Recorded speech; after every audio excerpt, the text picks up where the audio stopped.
This is aided by motorbikes. We request that, one, every police station at least to have 2 motorbikes for them to be able to track these runaway criminals, and also provide motorbikes to chiefs and assistant chiefs to enable them work diligently. So, we request for extension of extraneous allowance to assistant chiefs and chiefs to reflect their workload and operation demands, given that their work runs 24/7, and also their services are available for 24/7. So, chiefs and assistant chiefs' homes have become rescue centers for lost and found children, and also people who end up, maybe they've lost direction. We are forced to host them in our homes, so you see how important that cadre is and how strenuous sometimes we get to just incorporate families that you don't know their health history or their criminal record sometimes. Some chiefs have also fallen victims of such, these people they rescue. Some have been stolen from. And so we also really need assistance towards that. Sir, we request that authentication, when an officer is being employed, especially at a chief's level, we request that authentication of documents be done during shortlisting or after the interview. This will avoid cases of where officers have been embarrassed, or officers taking very long time to get their pay. We have officers here who are serving as chiefs or assistant chiefs, and they've not received pay for the last 1 year, since 2024. And survival becomes a difficult situation. Sir. Lastly, sir, as Ngao at the grassroots, we take this opportunity to thank the leadership of the President, His Excellency Dr. William Samoei Ruto, and his dedicated hardworking team in the Ministry of Interior for decentralizing issuance of uniforms to the regional level. As his foot soldiers, we don't take this for granted, and hence will continue to support his administration in achieving its better policy. Thank you, sir, and pass our warmest greetings to His Excellency, the President of Dr. William Samoei Ruto. Sir, thank you. This was the memorandum. I have a memorandum to present. Thank you very much. Let's appreciate the Assistant Chief.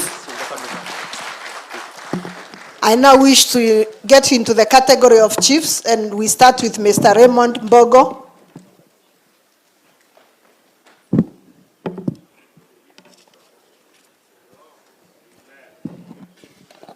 Waziri wetu, CS, PS, DIG, all MPs ambao wako hapa na viongozi ambao wako, hamjambo tena. Kwa majina ni Raymond Mbogo, mimi ni chief wa Moroni Location, Moroni Division, Moroni Sub County in Kisumu County. Vile vile saa mimi ni mwenyekiti wa machiefs wa Kisumu County. Saa tulikuwa tumekaa chini kama machiefs wa Moroni Sub County wa Kisumu County. We came up with challenges ambao inatusumbua kikazi na tukaziandika, ndio masekta nimesoma saa hizi. Kwa hivyo sasa kazi yetu imekuwa rahisi sana, lakini naomba kwamba kuna machache ambayo nitaongeza. Sasa vile imesemekana kwamba maofisi zifunguliwe sehemu hizi za chini, naomba kwamba kama mimi natoka Moroni was a mother to Nyando Sub County. Nyando Sub County inatuserve, lakini ukienda Moroni Sub County hatuna ofisi za lands, hakuna ofisi ya birth certificate. Inabidi tutoka from Moroni Sub County tukienda Nyando. Naomba sasa kwamba as we have district ama sub counties, officers pia wawe wapelekwe pale ili mwananchi apate services nzuri. Sasa umesema kweli, maana changamoto ambayo tutapata kwa changa. Sasa mimi pia nimekuwa na shida. Kuna mama amenisumbua sana. Hapa karibu nini nyumbani. Kitu ambacho ilikuwa amenishangaza, nilipoenda kotini kutafuta warrant ya hiyo mama, kwa sababu warrant ilikuwa imetolewa mara mingi sana. Ikanibidi niende kotini ili mama ashikwe. Nikapata warrant, nikapeleka station. Ubaya sasa sijui kwa sababu nilipeleka kwa station kidogo ambao nilikuwa nimepeleka kwa post. Nilipopeleka nikaomba OCS kwamba tafadhali saa kuna mama amenisumbua, niko na warrant, naomba ashikwe. Nikaa paka saa 6. Majibu ambayo nilipata, niliambiwa kwamba chief, hebu angalie hiyo warrant imekuwa addressed to nani? Nikasema OCS. Akasema chief, naomba tafadhali leta hiyo warrant ni confirm kama ni valid. Nilishangaa sana. Kesho yake asubuhi yule mama ambaye tungeshika akanipigia simu, chief, tunaweza kukutana tuongee? Kweli nauliza tu, hii changa itakwisha? Sawa, mimi naomba tu ya kwamba naomba kwa sababu kila mtu anatafuta kazi. Naomba afisa wenzetu, let's work together as a team ili eneo letu kuwe safi. Saa kuna issue ya license ambayo inatolewa na county government. Bado ningeomba tu kama bado mnaweza mketi na county government kwa sababu sisi tuna reinforce, lakini sasa unapata kwamba kuna mabazi zinafunguliwa ambao hata haifai funguliwi, lakini at the end of the day unapata kwamba na license hasa mkono wako inashikwa. Na on the other side unakazwa kwamba chief, hapa ndio mahali watoto wetu wanapotea. Sasa unapata changamoto mingi. Ningependa tu ya kwamba tuangalie jinsi issue ya bars zinaweza operate kwa njia nzuri. Lastly tunashukuru sana kwa sababu tulipata motorbikes wakati ambayo iliyopita, lakini spares hazipatikani. Kwa hivyo hata machiefs wamekufa kwa sababu ya ajali ya pikipiki. Naomba tu kama tunaweza hata pata hizi pikipiki mzuri, kuna hata hizi jamaa ambayo inajulikana. Hatupingi KTM, inaweza kuwa mzuri, lakini sasa spares hakuna kabisa. Lastly na kushukuru kwa niaba ya machiefs wa Kisumu County. Kuna wakati ambao ulikuwa tumuita Nairobi, wakati ambao ulikuwa naanzisha kitengo cha ngafu. Tunasema asante sana, na tunangoja ofisa ili wakuje watusaidie kazi. Lastly, nashukuru peers wetu ambao pia ni patron wetu. Asante sana patron, tunakushukuru. Tunaomba tu bado tushike mkono, sisi bado wachanga. Otherwise, thank you karibu Kisumu anytime, any hour. Asante sana. Asante sana. Let's appreciate Chief Moroni. Our next speaker will be Madam Mary Atoga. She's also a chief.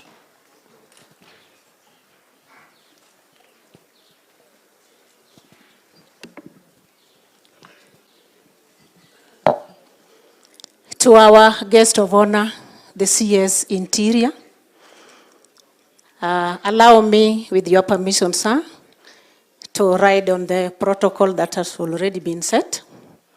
I am Madam Mary Adhiambo Andoga, Senior Chief West Kisumu Location, Maseno Division, Kisumu West Sub-County. Sir, I am the senior most female chief in Kisumu County. Sir, I was employed in the year 1999. I was 27 years old, the youngest assistant chief in the Republic. I have worked as a chief for the last 26 years. On behalf of the fellow female chiefs, I want to congratulate you, because we all know that during those days, female chiefs were women were not being allowed to be chiefs. It was a male-dominant department, but with the changes that were brought during that time, we were given opportunity, and we have performed very well, sir. Today, I want to say this. The work of chief is vast and very difficult at times. But I want to urge members of the public to make our work be easier, in that we want cooperation between the chiefs, the Ngao, members of the public of Kisumu County, the policemen, everybody to be brought on book so that we can make our Kisumu be a better place. Sir, as you know that sometimes back, Kisumu was known for a violent county. But we were called as Ngao team sometimes back. We sat as a team, the stakeholders of this county, and we agreed that we are going to make our county be safe for everyone. And as we speak, I know Kisumu is a safer place for everyone. Or am I lying? Stakeholders of Kisumu. So this is because of the Ngao team that you are seeing here. This team is called Chiefs. The chief is somebody who is very cooperative, honest, innovative, effective, and focused. So this team you are seeing here, they are focused and ready to work for the betterment of this county. So with your permission, I would request on behalf of my fellow chiefs that mobility is a challenge in this sector. Sometimes back we were given motorbikes, but getting spare parts for these motorbikes is a mess. A few of us who are given, like myself, they are all grounded. So I would request your officer for us to move swiftly and fight the menace of insecurity in our area. We have to get good mobility. I also want to request members of the public that we are also human beings like themselves. And if something is wrong with the chief or any officer, it is better to sit and discuss and agree for the betterment of this county. So, a lot has been said, but I want to say this.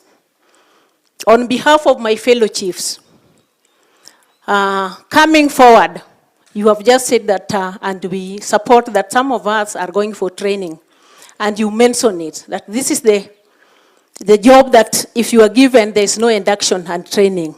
You are just called without even a uniform and told, go and work.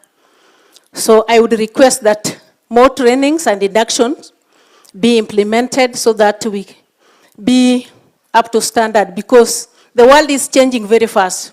With these technology things, if we don't go for more trainings, we will not be able to curb the menace of insecurity. Again, sir, I want to request our leaders that, and I want to thank them, especially a member of parliament. She has really tried to build for us good offices. So many chiefs are working under the trees. So with your permission, sir, I would request that more offices to be built for chiefs so that we also look comfortable, because we are the ones who are representing the president here at the ground. I don't want to take much time, sir. I want to thank you, and this is my last request, that Kisumu is the heartbeat of Luo Nyanza, and chiefs of Kisumu, presently we don't have a principal chief. So I would request, humbly request, that us be given 2 slots for 1 female chief and 1 male chief. Thank you, and may God bless you. Thank you so much, Chief. Asante sana. So we now wish to move to the next category of speakers, and I would like to call 2 OCSs, and we start with Mr. Benson Madeka, please.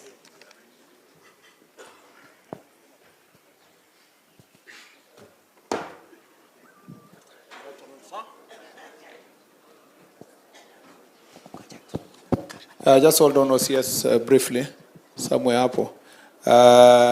Is there any assistant chief or chief?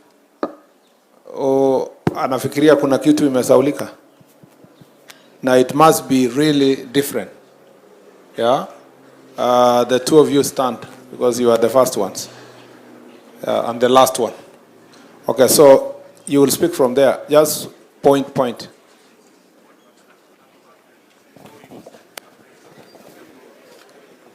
Sir, with your indulgence of permission, allow me to make 2 remarks only.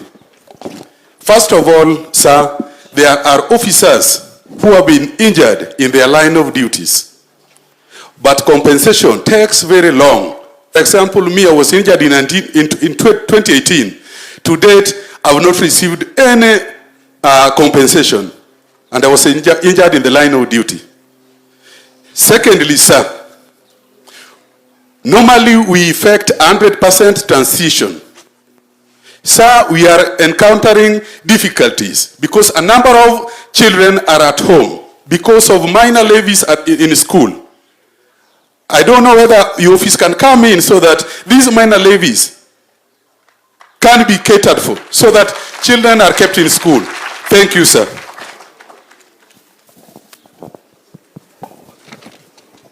Asante sana. Let me ask you, Chief, those minor levies, they are school. It is the school that is putting those levies, right?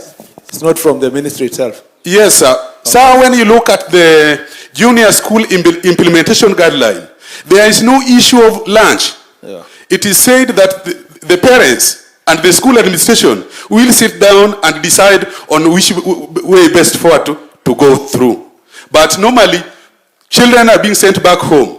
For lunch fee. For lunch fee. Yeah, okay, I hear you. Thank you, sir. Thank you very much. I'm Chief Nicholas Oguma, Chief West Seme Location. Thank you, sir. Thank you.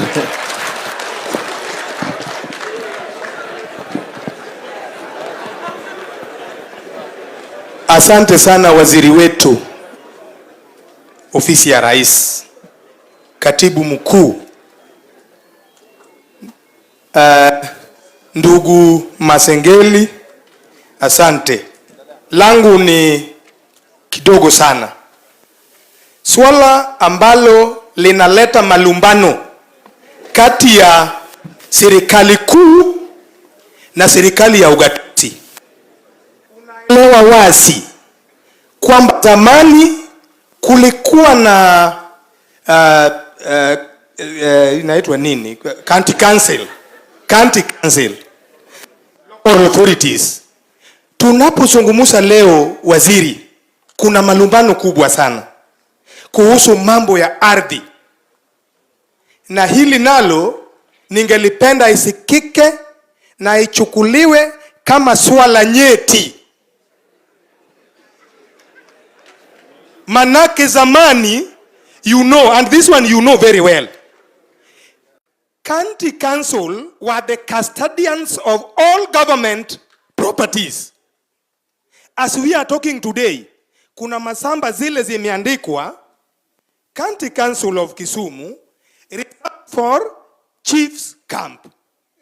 Ningependa kujua tafsiri lake ni nini, kwa sababu hawa jamaa wetu wamekuja na wanabwatoka kwamba samba ni lao, wanabwatoka.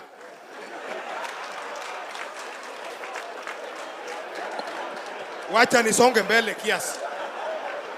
Sasa walipobwatuka, mimi ni chief, niko kwenye kambi. Unakuta mtu anakuja na lori, anataka kujenga jengo lingine hapo ambalo tangu enzi wa ukoloni hazijajengwa. Maana yake nini? Maana yake hao wako na kiburi. La pili, kuna zile masamba zilikuwa donated na wazee wetu, Chiefs Camp zikajengwa. Saa hii tunapozungumza zinakuwa reclaimed na wale ambao hata wakati hizo samba zilikuwa donated hawakuwa dunia hili.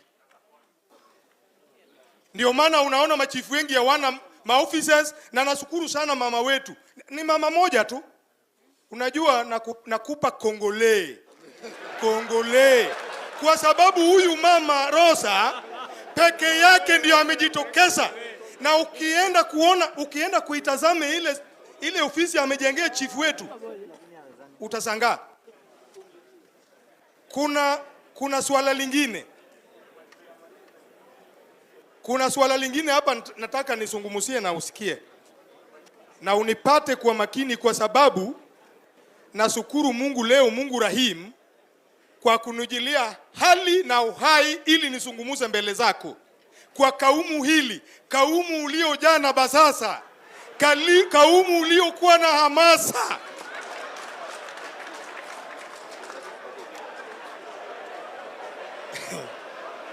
Na hata unaona tu. You know when I'm here, mimi kwa kusema ukweli, mimi ni wakilishi ya rais. Wakilishi ya rais. Maana yake mimi ni taswira ya serikali. Taswira kamili ya serikali. Na unaona hao machiefs na maaskari wetu wengi ni wazuri tu. Na unajua barabara nzuri iwezi kosa kona. Ukisikia kuna malumbano kidogo kati ya chief na askari, maana yake kuna sababu, kuna mahali kuna mlungu la kiasi inang'ang'aniwa, na ndio maana unaona kuna shida kubwa baina ya OCS na chief. Mimi OCS yangu yupo hapa, hatujawahi kosana na yeye kwa sababu anajua. Sasa nizungumuse kitu ingine. Jambo mambo ya defilement. Waziri defilement kwetu kule Seme, na hata kwa takwimu ya kawaida ya county iko juu. Kwa nini iko juu? Iko juu kwa sababu sisi kule hakuna kuficha.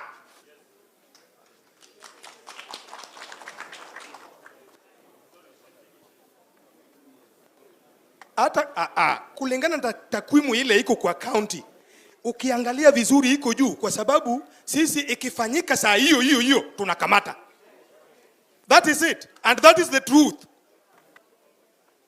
Kuna mambo ya masuala ya chang'aa.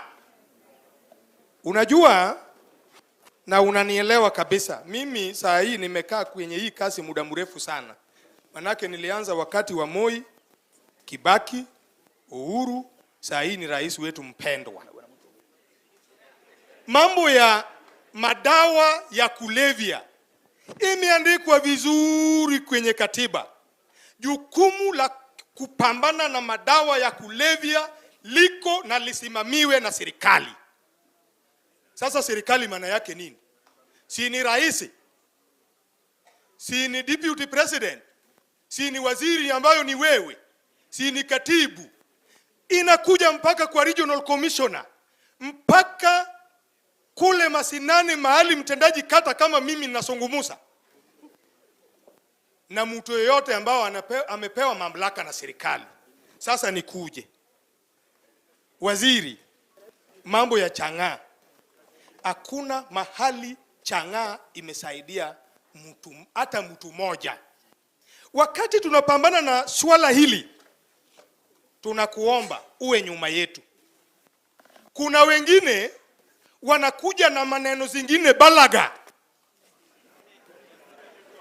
Balaga maana yake nini? Maneno ya upusi.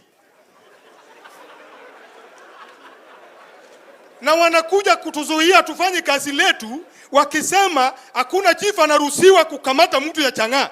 Na huyo ni askari wetu, ndio maana nilisema barabara nzuri iwezi kosa kona. Thank you. Sasa mwisho, na kuhakikishia utiifu, uaminifu na uadilifu mkubwa tukienda kutekeleza kazi. Asante sana. Pigia yeye makofi. Lazima huyo alikuwa Mombasa kabla hajaomba kazi ya chief. Yeah.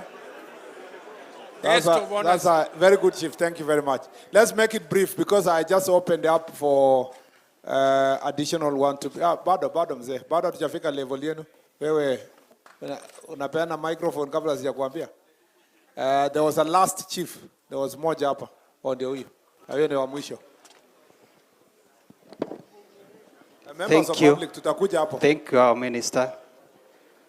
I appreciate you for your indulgence. I'm Jairus Otieno Okungu, Chief, East Nyakach location from Nyakach sub-county.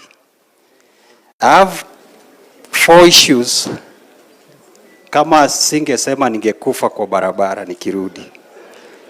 One is about stock theft. This menace has really killed our people. We've lost lives. Even my brothers, we've lost. And I thank you that today we are interacting with you as our boss now. Solutions. There is a place called, a sub-location called Tabaitha in Soin Sigoet.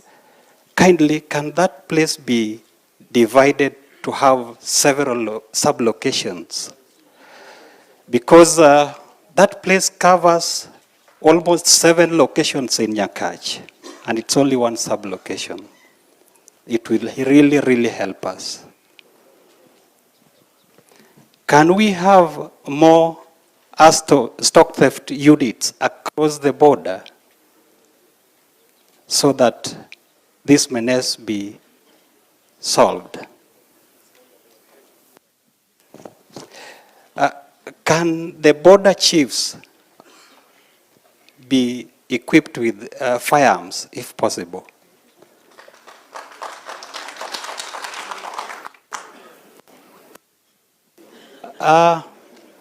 We've lost many lives.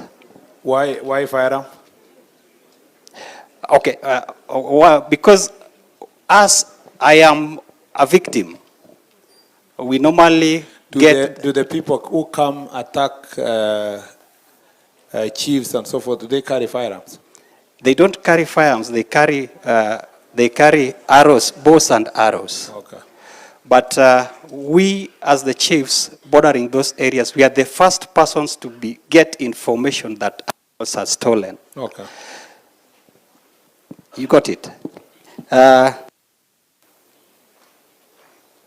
We've lost many lives, but the government is not compensating them due to stock theft. Kindly, how can it be done so that they feel appreciated, even if they've lost? We cannot pay lives, but some do lose even the key persons in the society, breadwinners of the family. Sometimes even 3 people in one family dies because of this, but it can be controlled.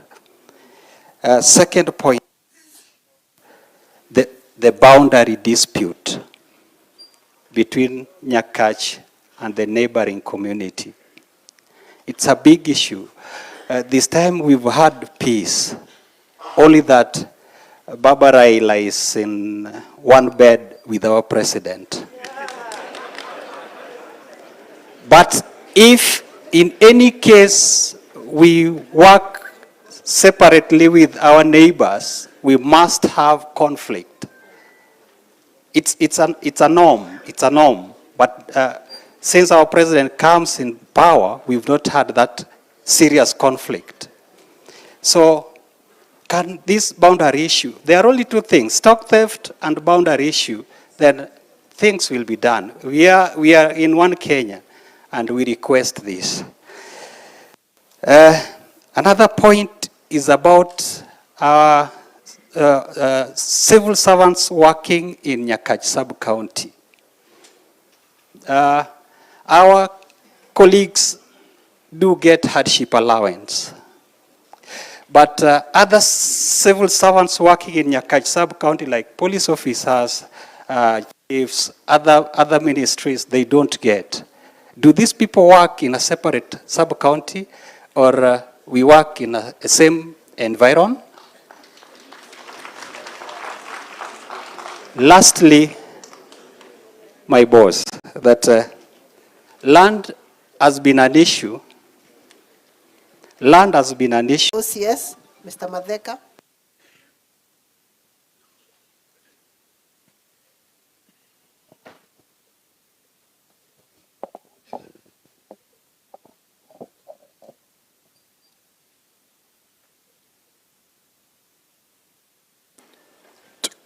Good afternoon, sir. Our chief guest, Honorable Onesmus Kipchumba Murkomen, the Cabinet Secretary, Minister of Interior and National Administration, our Honorable Dr. Raymond Omolo, Principal Secretary for Minister of Interior and National Administration, the Deputy Governor, His Excellency Dr. Matthew Owili. Also, allow me to recognize our able Deputy Inspector General, Mr. Gilbert Masengeli. All protocols observed. It is my great opportunity, given a chance, to speak before you. By name, I'm Chief Inspector Benson Madeka, the OCS Kisumu Central, representing the OCS and much of our commanders within Kisumu Central.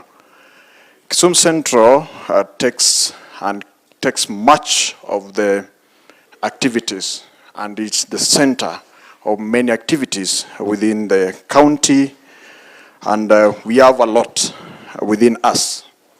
As police officers, we try to do what is within our mandate and what is best to make sure that we achieve the best results, and also to make sure that we serve the Kenyans to the best expectation we can. However, in our undertakings and in our activities, and as we execute our duties, as people who have a responsibility, we really want to appreciate you, sir, for the good job and the relationship that you've built between us, the administration, and also the entire members of public within the country. It is really encouraging, and it is giving us power and the energy to keep moving within our duties.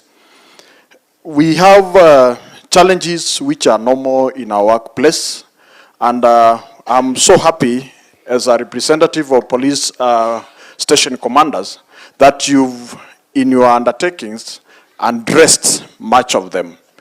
In your welcome brief, you talked much of training, which is a very key thing in our job. Frequently, officers, when they are trained, they get motivated, they get to be acquainted with what they have to do at their workplace. However, sometimes back when we were being employed, there are activities which used to take place time and again, which used to motivate us.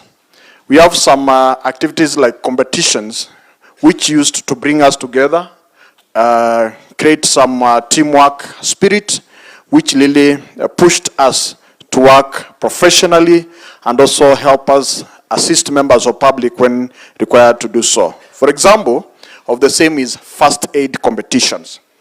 First aid competition is an activity that was organized from our headquarters, and it really used to nurture our talents and also help us be able to help members of public when in need. Many times we are faced by a situation where we are required to assist members of public, be required to assist that person. So when such trainings and competitions are conducted, they equip the officers with the good knowledge. Competitions are conducted, they equip the officers with the good knowledge which will help us. Also, we had a shooting competition, which is also a very good practice for us. It will help us to be very effective in our in execution of our duties. Also, we have things like sports. Much of us are very much aware. We have police officers who have excelled very much well on matters of sports. And that gives us the power, it encourages us, and it makes us keep moving. However, on the same line of trainings, we have an issue that has affected this area. Since I was posted here, I've also noted we have issues of gender-based violence. And much of issues that happen within the central police station and the neighborhood, if we have victims of gender-based violence, the victims are brought to the Kisumu Central Police Station. At Kisumu Central Police Station, we have a children protection unit, but it will be my humble request that we construct a children protection unit that is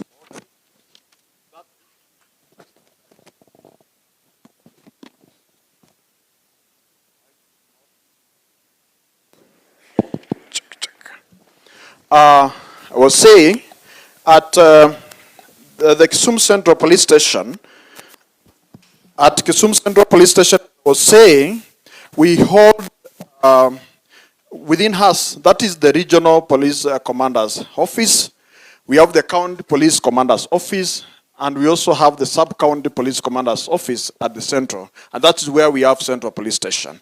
With a Children Protection Unit that is working functional, will help us be able to assist members of public who requires our assistance. On the same side, we also have structures that we call safe house. Safe house are very important to us as police officers. For example, if we get people or members of public who are stranded, they have traveled from different areas and have no place, or they have no assistance, they only need police assistance, we need a place where we can assist them as we connect with other organizations or facilities which has been assisting us. That is very crucial to us and to the members of public within this area. That facility will be of much importance. Again, much has been talked about our relationship between our colleagues. I believe as an OCS, I have a responsibility to ensure that I have good working relationship. One, with the county government. I have the National Administration Office that includes the chiefs and our senior officers to the level of a regional commissioner and all officers involved. It is a responsibility of the office holders within a certain area to ensure that we work together. It is not only my responsibility, it is not the chief's responsibility only, but all of us who are involved in providing security, it is our responsibility to ensure that we build a good working relationship.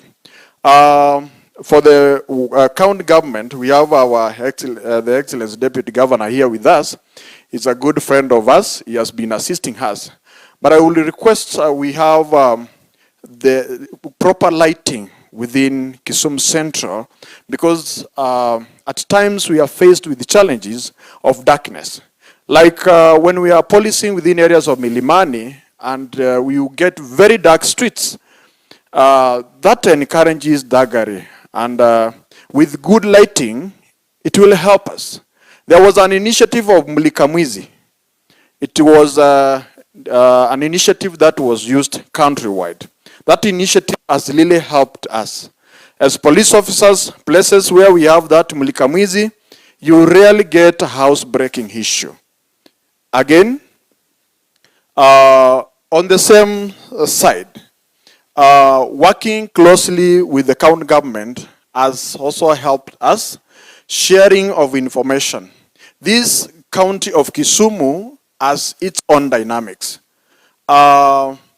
The relationship between the police and the members of public can be good more than it is, and that will only be if the members of public have confidence with us. If the members of public have confidence with the chiefs and the area administration officers, the village elders, if there is any information that you get that a police officer should work on, if we get proper information, time information, as police officers, we shall be able to act on it on time and ensure that we deliver. Our challenges as police officer, we have this issue that has disturbed us so much. This issue of medical insurance. Many times, we are working extra hours. We are required to deliver at even time when somebody does not expect you to have worked. We work even for more than 8 hours.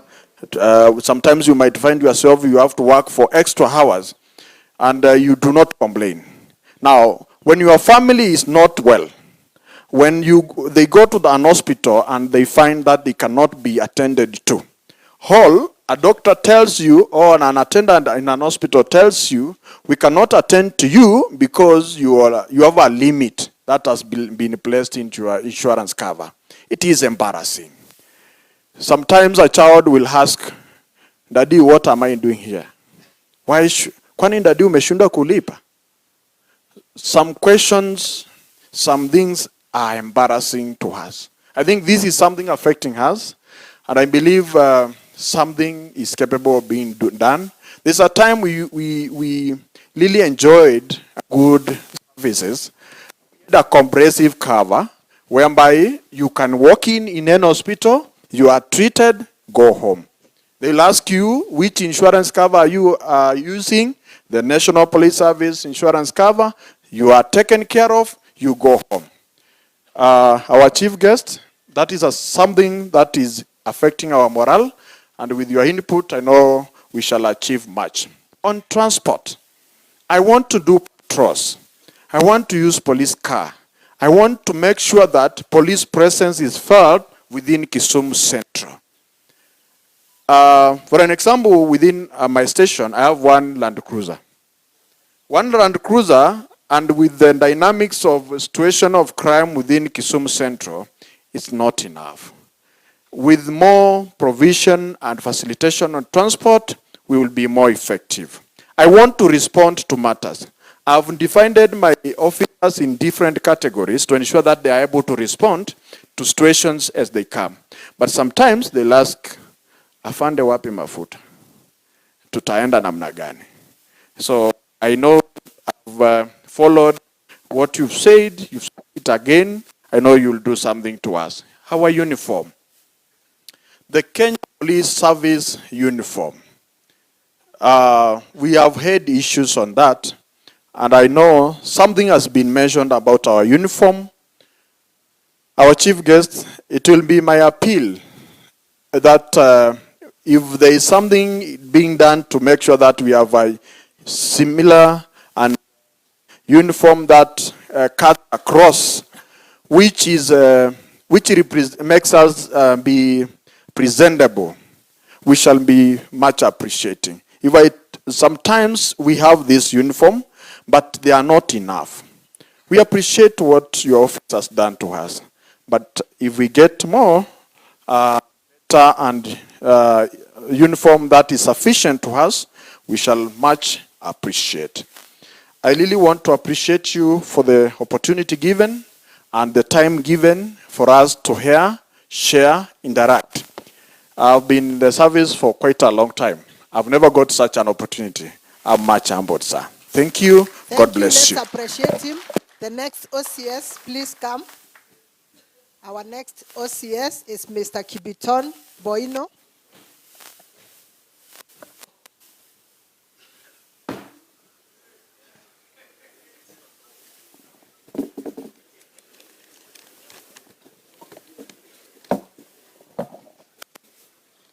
Our chief guest and your national team, sir, regional security team, sub-county security team, in Gao, all protocols observed. Good afternoon. My name is Kibiton Boyne, OCS Mikosi within Kisumu County, Kisumu East sub-county. Sir, I would be very brief. I will be addressing much of policy issues guided by Section 40 of the National Police Service Act that entails what I have a police station. My first item, sir, my first item is issue of professionalism within the National Police Service. That in the past we used to have a professional allowance for experts like police signalers, drivers, mechanics, among others. It used to motivate police officers because for this case, an officer goes for an extra course to acquire knowledge and skills. But of late, those allowances are not there. So, for example, you find a mechanic, you instruct him or her to repair your vehicle. But at the end of the day or at the end of the month, he or she gets nothing. Item number 2. Police stations, maintenance of police stations. We have old and new police stations within within our country or our county. In the allocations are given to station commanders, maintenance and repairs are not factored in, whereby, for example, in an OCS office, you will be receiving visitors day in, day out, coming with their various problems. But the seats or the tables there are depleted. So if it can be factored in that the OCS AIE, that maintenance allowance or maintenance allocation is important. Item number 3, recruitment policy. Sir, I know in due time we are having recruitment. In that category, maybe you have O levels, graduates, or degree holders. I would request, sir, that the officers who are in the service to be given a first considerations on those matters of professionals. Because here, training a civilian to be a police officer is so costly. And here within the service, there is a police officer who has endeavored to use his or her money to train himself to acquire knowledge, but he does not get that opportunity. So I'm requesting that if those officers are serving, because they have incurred a lot financially to acquire that knowledge, to be considered.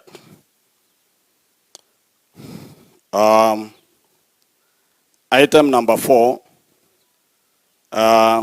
promotional policy. Sir, thank you very much for looking into it. That you have said of ranks between constable to inspectors. We have 16 ranks within the National Police Service.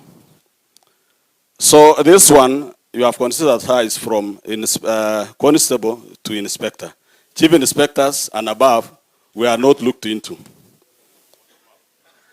Or bottom up. But we requested, sir, it goes up even because it is us who are so close with these junior officers. So maybe we requested that maybe you consider chief inspectors and above. Item number 5 is food and ration to prisoners. Every now and then, we get bending bills at our police stations. That after several months or in a quarter, we have officers from headquarters coming the bills, bending bills at the police stations. There are two issues here. Confidence between the contractor and the OCS becomes an issue because somebody would not like to supply food to a station whereby he incurs bending bills every now and then. Secondly, the officers who are coming to assess for the pending bills, they are using government money to go around the country to check about the pending bills. If it can be looked into, because every now and then, sub-county police commander, county commander and above knows the number of prisoners because we report every station do have at an average, so that during the allocation, it can be done once and for all and minimize cost and create trust between the contractors and the police. Lastly, is issue of salaries. There is an item here, maximum, that maybe if you are a corporal, you have what we call maximum, whereby if you will not rise to that rank, you will be earning that amount for the number of years, maybe until you retire, if you will not go up. So maybe if it can be looked like our teaching fraternity, whereby you have a teacher, senior teacher, which comes with some allowances. So it motivates this officer because not all promotions comes with loss. Not all inspectors will be given inspectors. So, and also there are some maybe who might not climb up because of their personal issues, private issues, or medical matters. But this officer is hardworking, disciplined, let him or her be looked into. Lastly, recommendation for the trust, which our colleagues have talked in Ngao. We used to have a police open day in the past years. So if this can be structured and brought in policy, whereby members of the public and all other interested groups within a given station, they be structured that they have a police open day where they can come, being taken through, being shown what are services offered at that police station. I believe all these minor complaints will be reduced. Thank you, sir. God bless you. Thank you. Let's appreciate him. Thank you so much. Sir, our next speaker will be an ACC, Mr. Lazarus Obwar.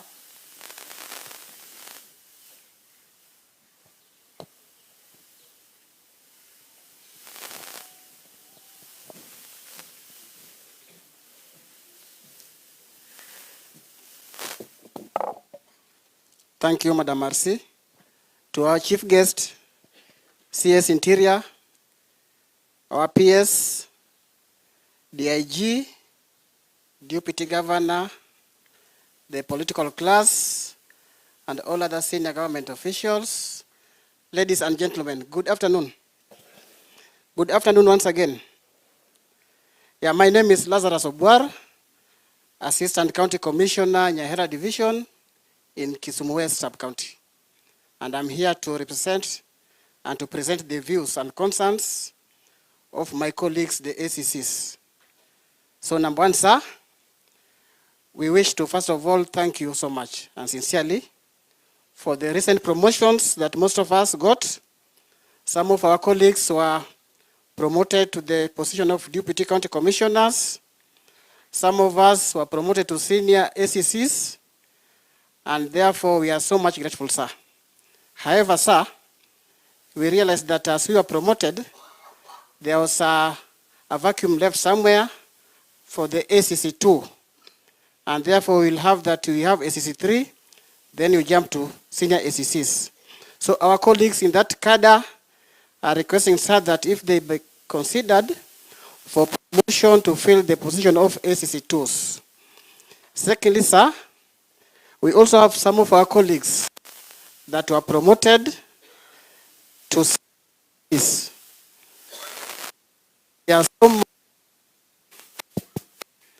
They have also requested, some of them entered the service some years as in other categories before they became ACCs, and they have been requesting that if they can be reconsidered for further promotion to DCCs. There's a petition they presented to your office, and they have asked that they get guidance on its current status, sir. Number two, sir, you talked about trainings, and we are so much grateful for that. But our request at ACCs is that these trainings be timely. Timely so that they are not just seen to boost our progression, but also to sharpen our skills. We know we have DPA and senior management courses. We request that we don't wait until it is late. They be provided on the timely basis, sir. Number three, sir, I wish to talk on the issue of AIE, allocation to officers. Sir, the current value of items, market value of items has risen, and items bought 3 years or 4 years ago, buy them today is somehow more costly, sir. And this allocation of funding, it has gradually gone down, and we'll appreciate probably if it can be enhanced so that we are able to purchase items at the current rate, sir. And on the same, sir, we require vehicles so that they are able to reach various destinations and to respond to various incidences within their areas. Because sometimes we have to rely on others' vehicles, which delays our action. And on that note, sir, we request that some of us go far as using their own means to respond to issues. If there can be structures for such officers, then you'll be provided with avenues probably to claim extra expenses that we incur to maybe reach to respond to other issues. On security of Ngao Afande. Afande, most of our work, the nature of our work, sometimes we are sensitive. We are forced to do cases on very sensitive matters that sometimes endanger our lives. And therefore, we will request that the issue of Ngapu be expedited so that we have that feeling of security in our offices. So the next one was on uniform, but you spoke about it and we are happy about it. What we may request is that they try to bring us fitting uniforms. The ones that were brought recently for our chiefs, you realize that some were still baggy and oversized, so they had to redo them. So if we improve on that, sir, then it will be very good for us and we'll look more neat, sir. Sir, next is on transfers. Sir, us as ACCs, we know we work and we can work anywhere. But we request that the transfers should not destabilize our families. Sometimes they come when we have just reported, you have enrolled our children in schools, then you are told to leave. That one affects their schooling, sir. Probably to finish, I want to say something on the licensing of bus. Afande, bus licensing is being done by the county and we do enforcement. And we are doing it very well in coordination. But where the problem is this issue of temporary licenses, the ones that are issued for extension of hours. This has been a problem in our areas, and we request the county government that before this license is issued, let us have dialogue. We see if the area is okay for an extension of such time. Otherwise, some of the members, they get those licenses, and it makes our works very difficult. And finally, sir, housing of ACCs.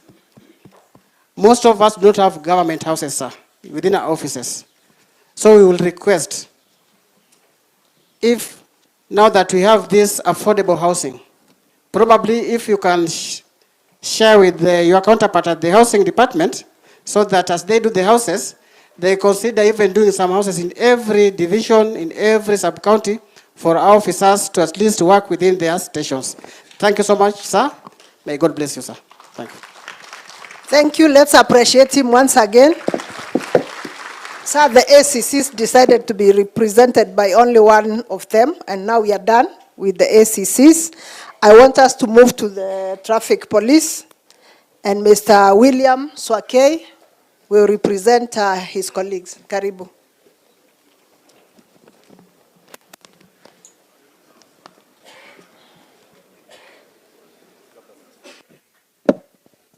Thank you, sir.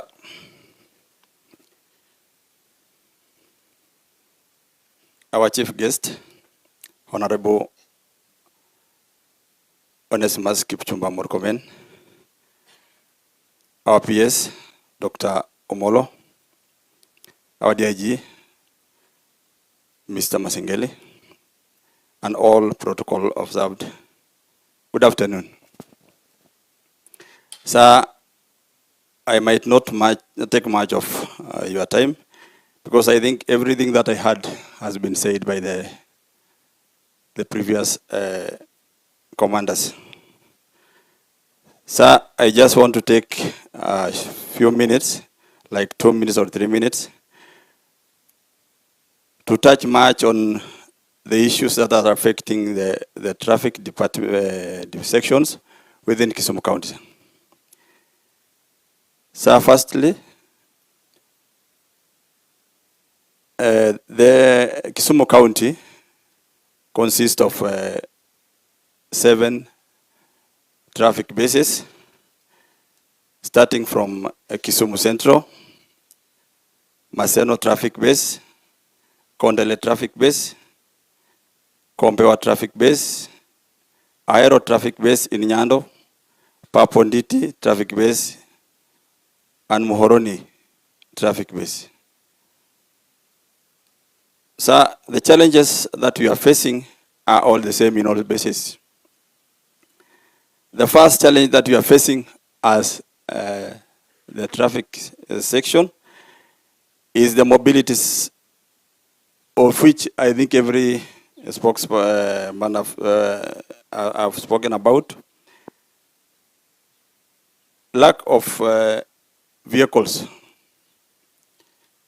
So we lack vehicles, and we find it difficult to respond to scenes of accidents when it occurs. But we have received immense support from our OCPDs and our counterpart OCSS. But at times we find it, their vehicles engage in other duties and making us held behind, not to be able to respond, and forcing some officers to respond to scenes of accidents in order for them to secure the scenes. So we request if at least every base can have a motor vehicle.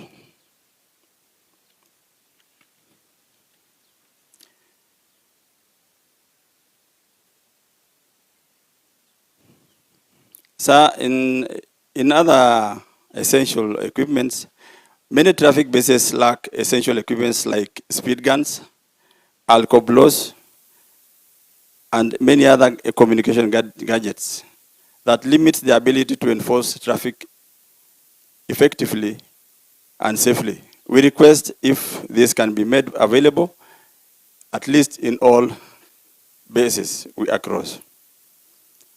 So the medical issue of the insurance cover has been spoken, but we just want to let you know that it cuts across all of us, that the insurance cover is not actually favoring us.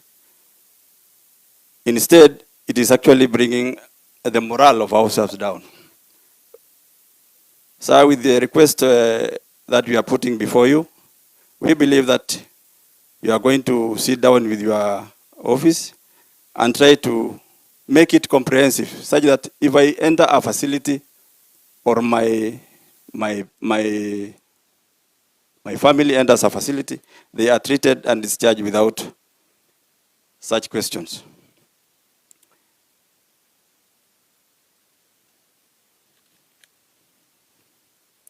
So another issue that we would request, if it can be possible, is the installation of CCTVs across all open roads across the towns. So this one will help to curb the issues of hit and run accidents, which are normally not reported. When you visit a scene, you find that the vehicle that has committed an act has left and it will never be traced. We request the same be planted so that we can get to access such information for victims to be compensated. Also, another request is for signage and marking of our roads by Kena and Kura. Some of the signs on the road are not seen anymore, or some of the road have changed. So we request if they can be marked, especially where pedestrians are using, so that any person, be it a motorcycle rider or a tuk-tuk rider, can actually be able to see what is before them and be able to use the same in the right way.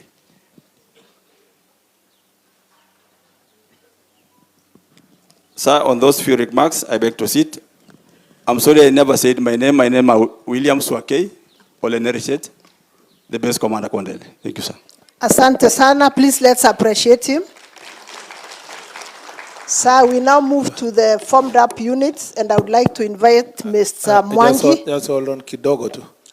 Is there an OCS? No, first, is there an SEC? Because once we finish SEC and OCSs, all these other people, regional commissioner and AITA, they just come and say, I agree. Is there an OCS? Who thinks that your colleague left anything? Madeka and the other one. OCSs, anything? Yeah, one. Yes, one OCS.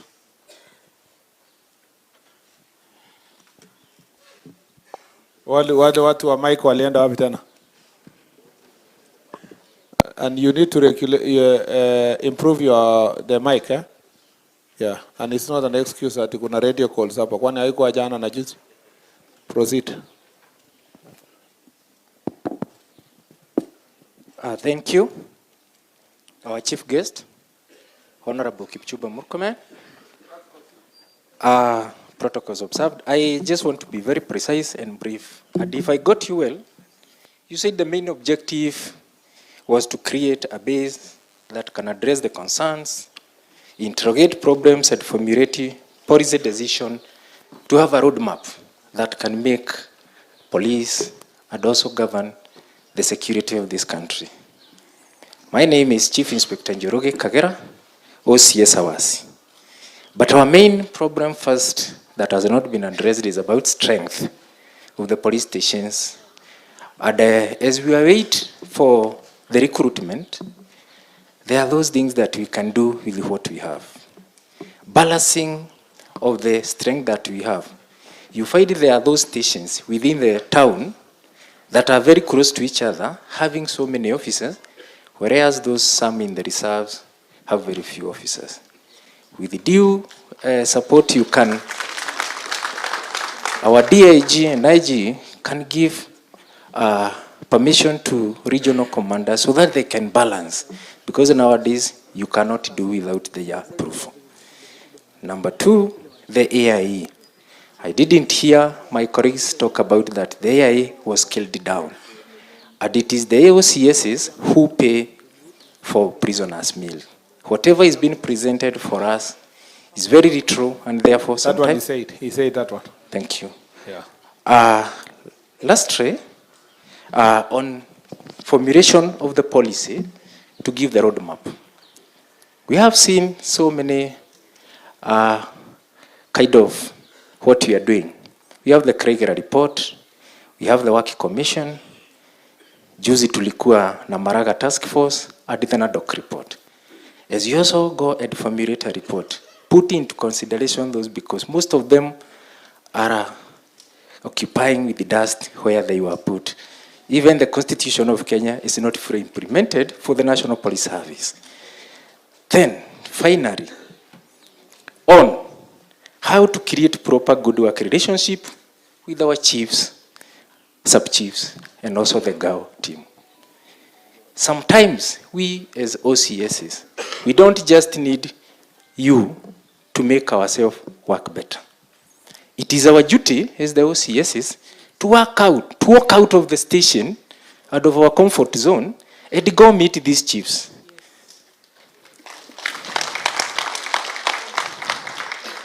It is our obligations, because these are the people known. Mimi nikiretire nitaenda kwetu, lakini chief ataretire kwa hiyo kijiji. He is well known. He knows all the criminals there. If you do better baraza with them, me, in hours, that's what I do with my ACC. We conduct barazas, and that is how we get the names of the criminals. And we have managed to minimize crime. So our colleagues, zingine si za kungoja tufanyiwe. We need to go out and have barazas pamoja with this GAO team. Number two, we must make wananchi respect them. Mmoja amesema pale isipokuwa hiyo kijiti yako nayo sisi tuko na buduki. Let the people in the village respect the chiefs and sub-chiefs by you supporting them whenever they call you for sins and crime scenes by responding to them. So you make people understand them and they respect them. Mimi nikienda baraza na wabia mtu ya kuguza chief, anaguza porcupine behind. Kwa hivyo lazima wa respect chief. So another thing, We need to respect them whenever they come to us. Wakiingia ofisi yako, mpatie heshima. Msikize, kama kitu si mzuri, mwambie hapo chief, hiyo si mzuri. But sio kumtupanisha na kumuongelesha maneno mbaya. These people, without them, we cannot make those places we work. Because it is them who give us what we want for us to make that place safe. It is the chiefs who have the information.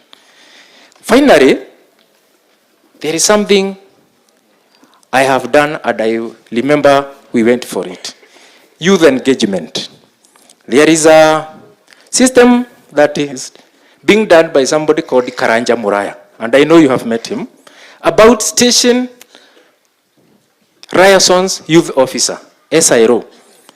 Those things, if put in action, we can engage these youth so that every station at least have a youth liaison officer who can be able to receive these youth when they report. Because youth see us, police officers, as enemies to them. An example, whenever we are called upon to go to respond to demonstrations, it is us who get out armed to go and quell the demonstrations. We end up becoming the enemy after the demonstrations. Sisi dia tupatange jia ya kupita. Please, we want these local politicians to help us because they carry masses and they manage the crowds. Whenever you want to have a baraza or whenever you have to have a political gathering in my area, mimi sitaki pesa yako, but inform me for information such that when you are there, your opponent will not fight you for me just to come and start fighting those people. Inform us just for information so that we can plan. Thank you so much. Well done, OCS. Is it something burning? Yeah? Okay, but here, 1 minute.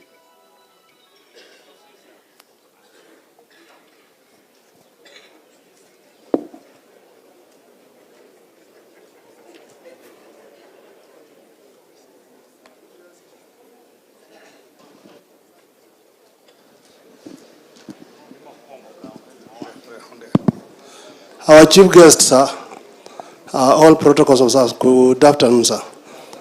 I have two issues.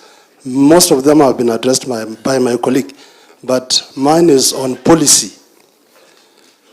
Currently, where we are heading to, our chief guest, police will be handcuffed in managing riots.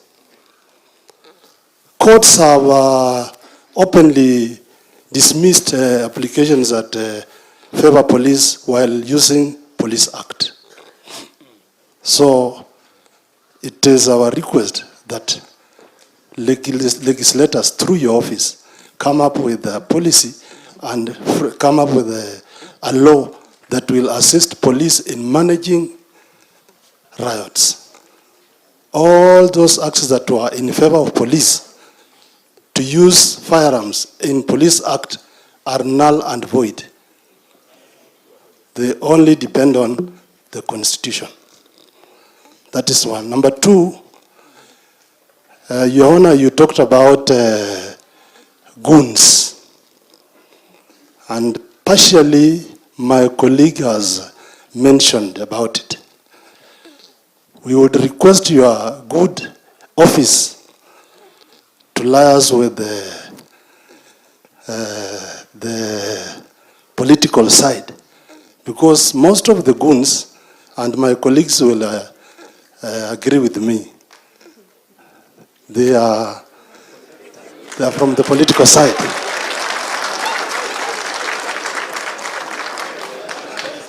I don't think if... Wewe ongea tu free, wacha uoga. Ona unatafuta Kiingereza ya kutumia.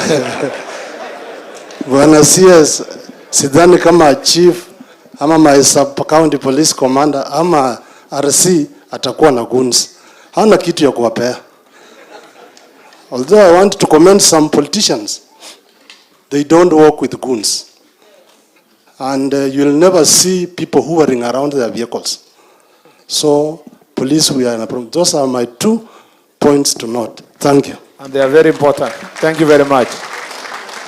ACC, kuna ACC moja akona anything yenye ilibakishwa? Yes, is there. Mbatie mic hapo.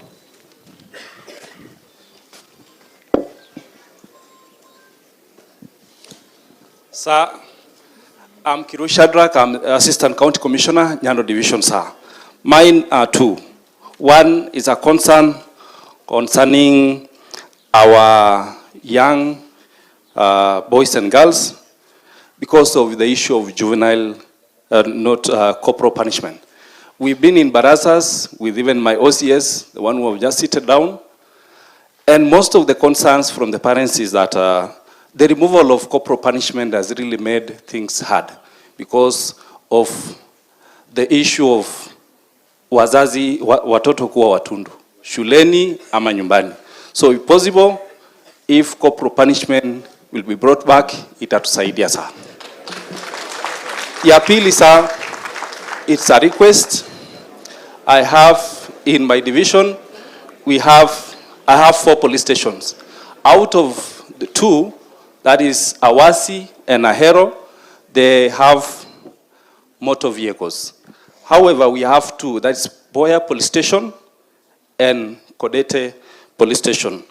My request, sir, is that if they can get vehicles, they don't have vehicles, yet, especially Kodete Police Station, it serves the last location, which is a border between us and Sigawet sub-county, which is in Rift Valley.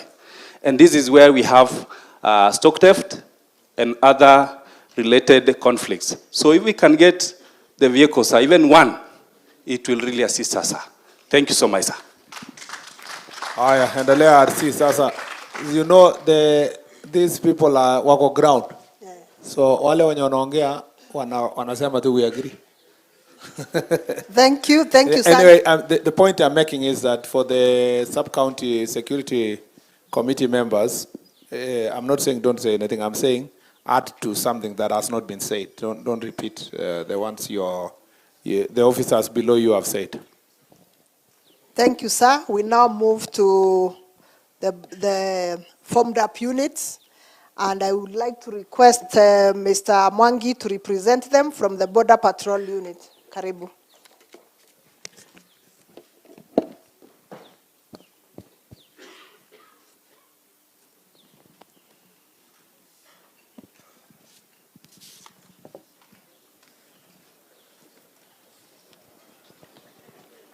Our CS, Honorable Kipchumba Murkomen.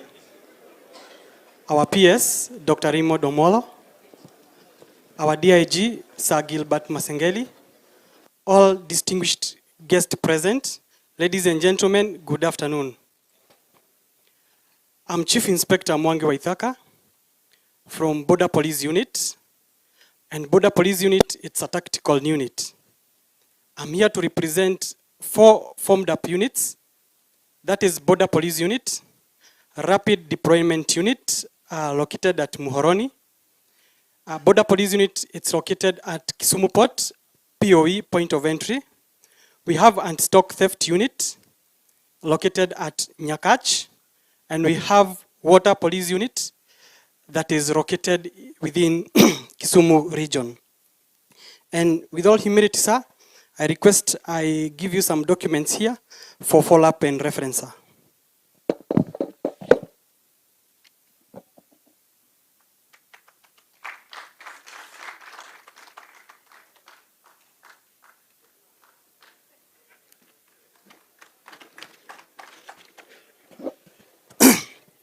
Thank you, sir. I will start with Border Police Unit. And as you know very well that Border Police Unit, it's a tactical unit that has an expansive mandate within our Republic of Kenya. And within Border Police Unit, we have a company called BOSOPS. BOSOPS, it's a company that deals with maritime operations. And we are located at Kisumu Port, point of entry. So for us to be able to perform our mandate as Border Police Unit BOSOPS, we are requesting your good office to help us with a boat. This boat will help us very much to perform our maritime and amphibians operations. The boat will also help us to do patrols along the port area and the channels.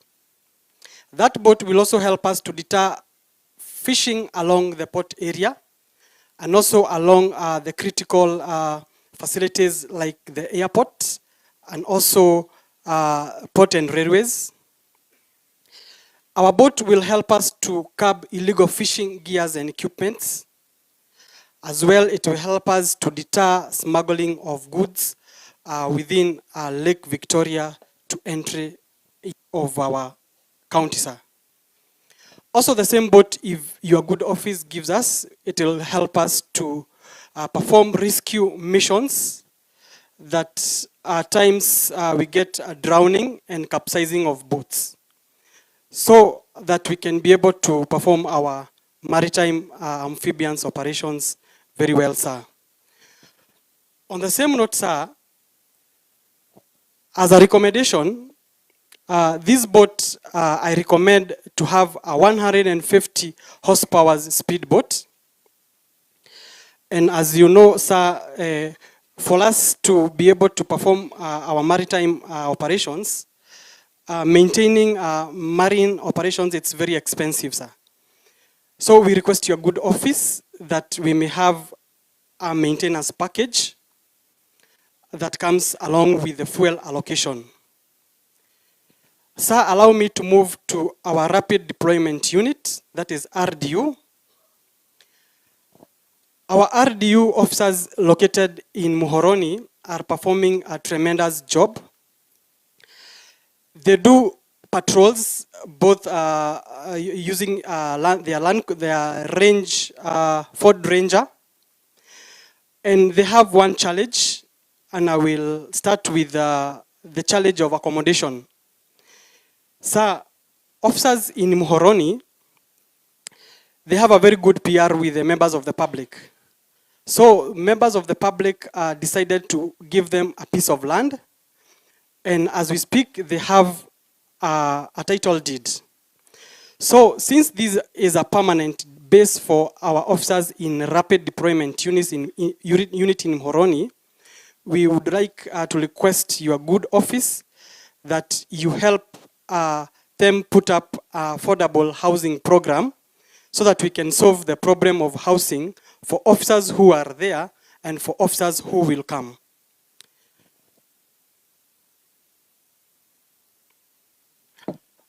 On the same note, we would request to have at rapid deployment unit a tactical land cruiser, which is back-to-back for easy movement, because it is a tactical unit that requires not a normal land cruiser, but a back-to-back tactical land cruiser. Let me proceed to anti-stock theft unit. It is located at Nyakach, and it has got several base camps. And the same problem of accommodation these officers are facing. And in the wisdom of the commander there and the officers, with a good PR with the members of the public, they were given land, and the land at Sondu base camp and another land at Kapsok base camp, they were given land. For them, they have allotment letter, and it's awaiting a title deed. So in your good officer, we request that if they may put up affordable housing there, we can solve the problem of accommodation for these officers who are there and for officers who will come. On the same note, officers at Nyakach, that is anti-stock theft unit, they have a problem of mobility, whereby they have a Ford Ranger. This Ford Ranger, it is not friendly for rough terrain. It is friendly for soft terrain. Sir, we request your good office that they may have a Land Cruiser for both, or they may have both, the Land Cruiser and the tactical, they may have both the Ford Ranger and the Land Cruiser.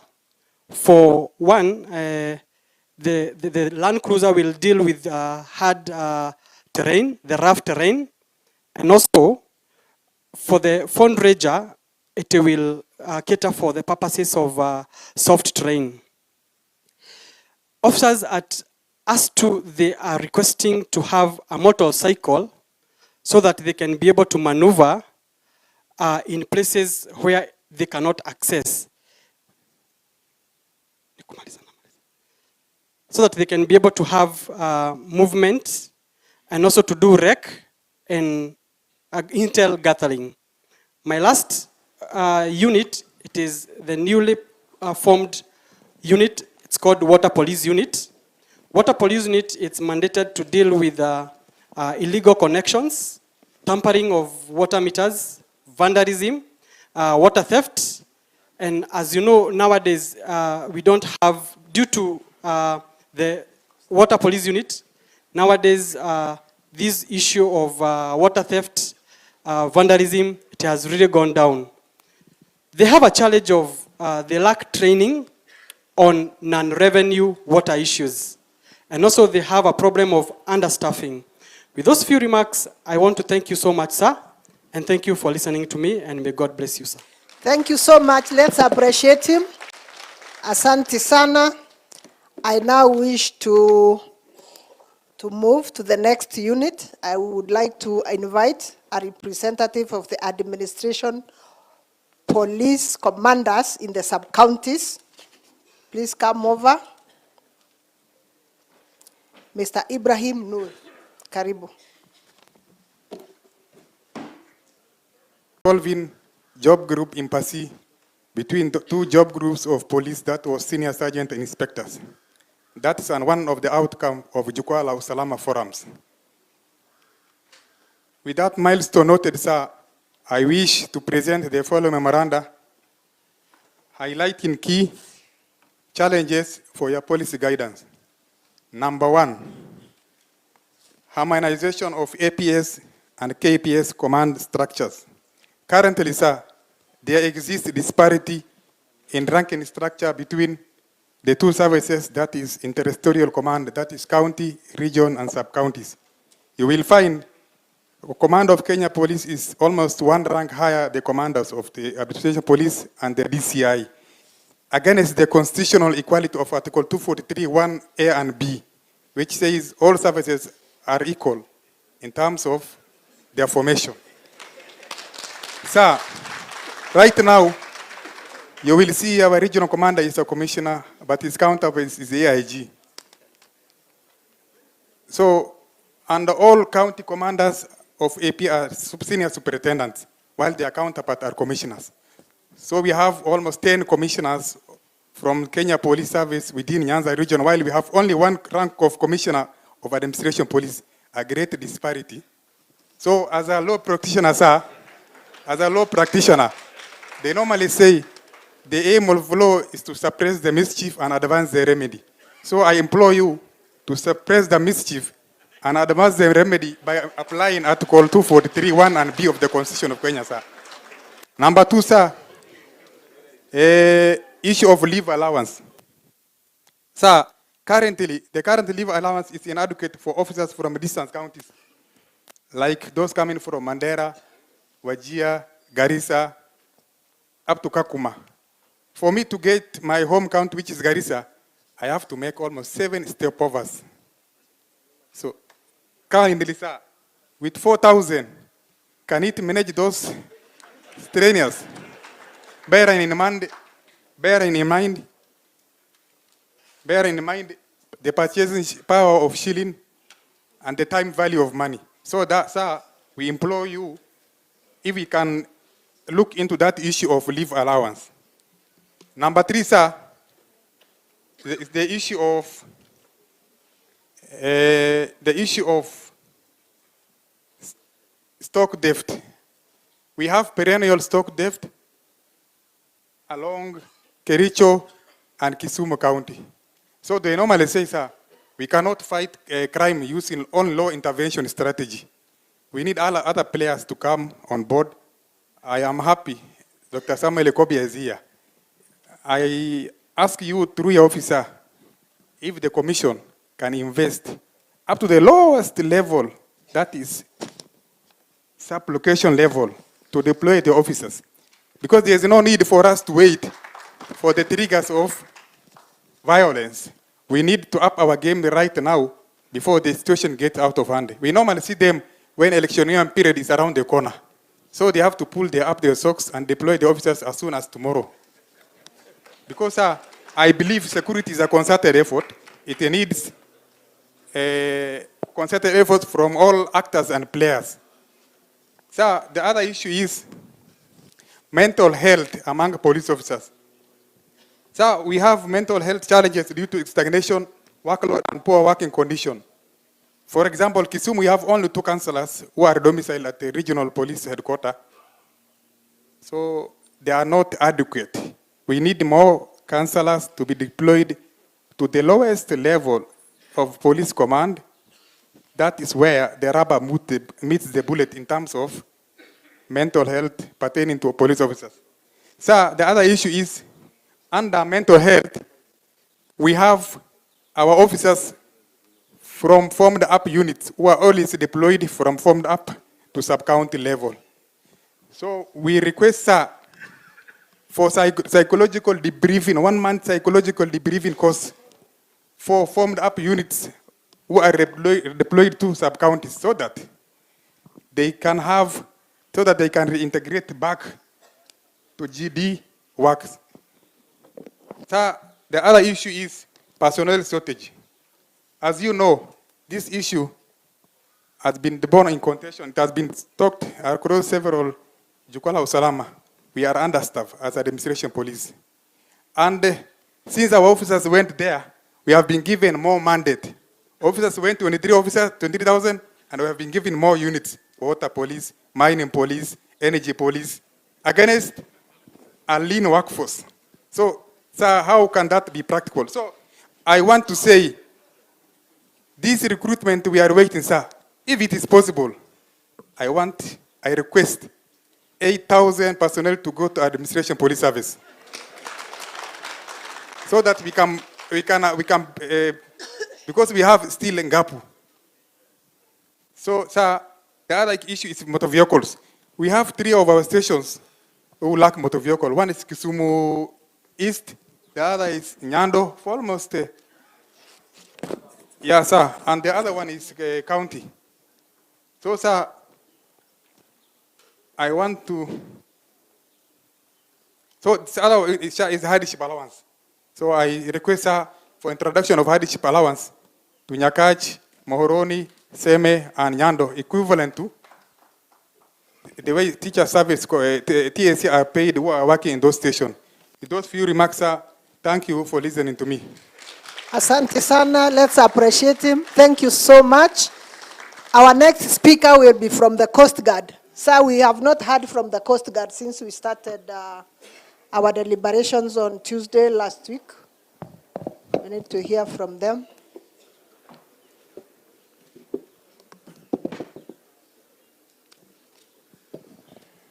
Our chief guest, CS Murkomen, our PS, Internal Security, Dr. Raymond Omolo, our DIG, Mr. Masengeli, our DG, Kisumu County, our DG Kisumu County, and all protocol observed. Good afternoon. I'm Lieutenant Simiyu Isaiah from the Kenya Coast Guard Service. I'm here to represent Kisumu Station as the in charge. Kenya Coast Guard Service is somehow new to many people around here, and it might look new, but on the ground, that's in the waters of Kenya. That's where we are well known, and we are performing duties as per our mandate to make sure that the fisheries and all the mariners are safe. In Lake Victoria, we have 3 stations. That's Kisumu Station in Kisumu County. We have Homa Bay, that's Mbita Station in Homa Bay County. And also we have one in Busia, that's Port Victoria. We've had some challenges concerning the operations, being a new baby in the security sector. And I think most of these issues, our DG has shared them with you. Mine is just to mention a few that I've seen to be pressing. One of the issues is understrength. We are really less in number in terms of personnel at the station. We know that Kenya Coast Guard is made up of a number of security personnel drawn from the existing ones. That's the National Police Service, the KDF, the KWS, and recently we had personnel from the prison service. So, sir, we are so less in that we are not able to perform our duties as supposed to be. But we are trying with the few that we have to make sure that our waters are safe and are good for our fishermen to fish. Sir, also we have issue to do with the boats. We inherited a number of vessels from the existing maritime police unit under the National Police Service and also the fisheries department. We find that, sir, the vessels were somehow old and are not able to perform the duties as they are supposed to do. So, sir, we request that for us to have good and to have good operations in our waters, we at least need more vessels because we have only one, which is against the normal operational procedure. So we request that at least we have two, because normally we need to have two vessels just in case one develops a mechanical problem or capsizes, then the other should be able to rescue the personnel. So we are humbly requesting, sir, that you consider that. I know it's in your office. We are looking forward, sir, to make sure that we have at least one boat in Kisumu station so that we can enable us to have, to respond to emergencies, to search and rescue, and other issues affecting our fishermen in the Kenyan waters. Another issue, sir, is issue to do with career progression. We find that a number of personnel are from the National Police Service who have been posted to Kenya Coast Guard Service. There's a lot of stagnation, and it's good that, sir, you mentioned that, and we appreciate that at least you're going to look into our issues. Then the last one, sir, us as Coast Guard, our area of operation is the Kenyan waters. Here in Lake Victoria, Lake Baringo, Lake Turkana, Lake Naivasha, and also the coastal region. So our main clients are the fishermen, those people who go out day and night to do fishing. So we've had a number of drowning incidents. We've done some sensitization, and at the moment, sir, we are doing training on fisheries, on fishermen. We started with here in Kisumu, that's last month. We did in Homa Bay also, and last week we were in Migori. We trained them on good swimming skills. We issued them with life jackets, and also we gave them their certificates just to show that at least they have acquired some skills on matters to do with swimming. Also, this week we are winding up the one in Siaya to see that at least we have that good relationship with the fishermen and that trust to make sure that at least we curb the insecurity issues in the lake and any others. Sir, with those few remarks, I say thank you for coming, for having time to come here and to listen to our grievances. Thank you, sir. Asante sana. Please let's appreciate him. Thank you so much. Our next speaker will be a representative of the DCI officers, Chief Inspector Francis Lelemusi. Please come forward.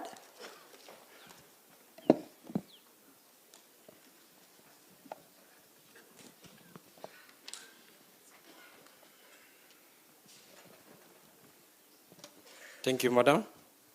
Please don't repeat the issues that have already been spoken. Thank you, Madam. Our chief guest, Honorable OKM, Onesimus Kishumba Murkomen, the Cabinet Secretary, Ministry of Interior and National Administration, our Principal Secretary, Dr. Raymond Molo, our DIG, Gilbert Masengeli, the Deputy Governor, the Regional Security Committee, the County Security Committee, and all protocol observed. Sir, I'm Chief Inspector Francis American Lelemusi. I'm here to represent the Directorate of Criminal Investigation and present these concerns. So I know we have so many challenges, but you prioritize and try to solve. So to begin with, allow me to use some technical terminologies because of the directorate service that I am serving. So the current crimes in our country, they turn to be cyber crimes. The fraudsters are wiring your money when you are just at home and they are just in Mombasa. So, sir, allow me to use some technical terminologies because of the service I come from, that's the Directorate of Criminal Investigation. So we have what we call electronic tracking gadgets, which are still centralized. That is trying to deny our great members of public within our county chance for us to serve them. So these gadgets, we have the locators, which if default or decentralized, in fact, so we can able to represent the interest and to interdict crimes and arrest immediately. So we have what we call MUNUSTA gadget. Yes.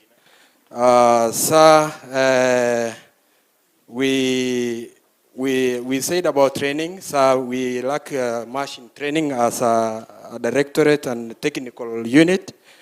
So for the continuity, we request for training because we normally take officers from the General Service Unit, that's the Kenya Police, and in fact, they don't undergo, we don't plan for training. So we request you, sir, to consider that. Sir, I'm told not to mention about some difficulties in mobility and transport, but I wish just with your due respect to say the wonderful, we have a sub-county and we don't have even a vehicle. We have the Kodibo sub-county and we don't have a vehicle. So we request you to take consideration on that so that we can provide services to our people to the best that you wish. So we have what we call management of informants and information. So during the formation of the criminal investigation department, to manage informers and get information is very important for the security of our nation. We request you, sir, we focus on management of information and informant so that we cannot lag behind, so that we can able to advise our country on the upcoming and emerging crimes. So, sir, consider the source that we manage our informant and information, how to get information, so that we can be ahead of criminals. Sir, it's expensive to get, so we request you, because I know you have the knowledge to support us on that. So management of crime, the crimes are becoming technical, dynamic as the technology. As I said there before, that the 4 principals can commit a crime in Mombasa, and they are committing crimes in Kisumu. So, sir, we request, because of the mobility, we dispatch our officers. So sometimes we have some constraints of finance for them to move and at least help the members of public. Otherwise, most of the time we give them assurance because of such constraints. Sir, I like to put this an observation that I wish to mention the recent triggers of high levels of crime in the country. So, of late, we are observing high influx of youth from the East and Central Africa and not really documented. So, these people are coming, this influx of youth to our country, they are coming to our country undocumented, and they are not documented. And in fact, they are doing businesses, they are selling so many things, they don't have shops, they don't have kiosks for them to give tax to the country.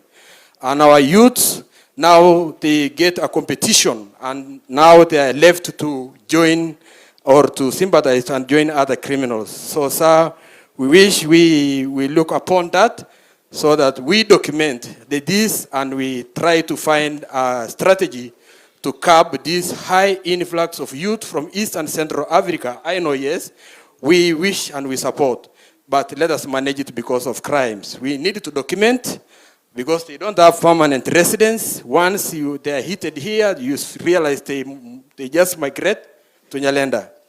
So lastly, I like to say, sir, I use your name as OKM because I met you somewhere when you are engineer, minister of roads, and you had a knowledge and will of security. Coming with the initiative of OKM Super Cup to bring the people of North Rift together and for them to stay as brothers and forget about cattle rustling. So you have a call to be a security officer, then you roll the mantle and serve our country. Thank you, sir, and God bless you. Asante, thank you so much. Let's appreciate him. Let's appreciate him, please. So our next speaker will be SSP Chelimo from Seme Sub-County. He will speak on behalf of the Sub-County Police Commanders. Good afternoon, sir.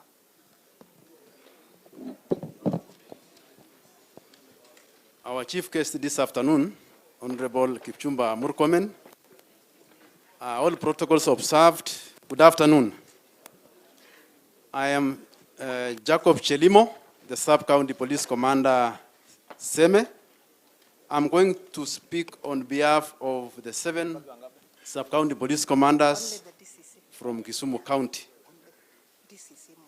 We have 5 areas of concerns that would like to share with you this afternoon. And because most of them have been mentioned by the previous speakers, I'm going to be very brief. Number 1, we are requesting for additional motor vehicles. I know that the previous speakers have mentioned that, but I want just to give the figures. 17 police stations in Kisumu County have been identified as critically constrained in terms of mobility.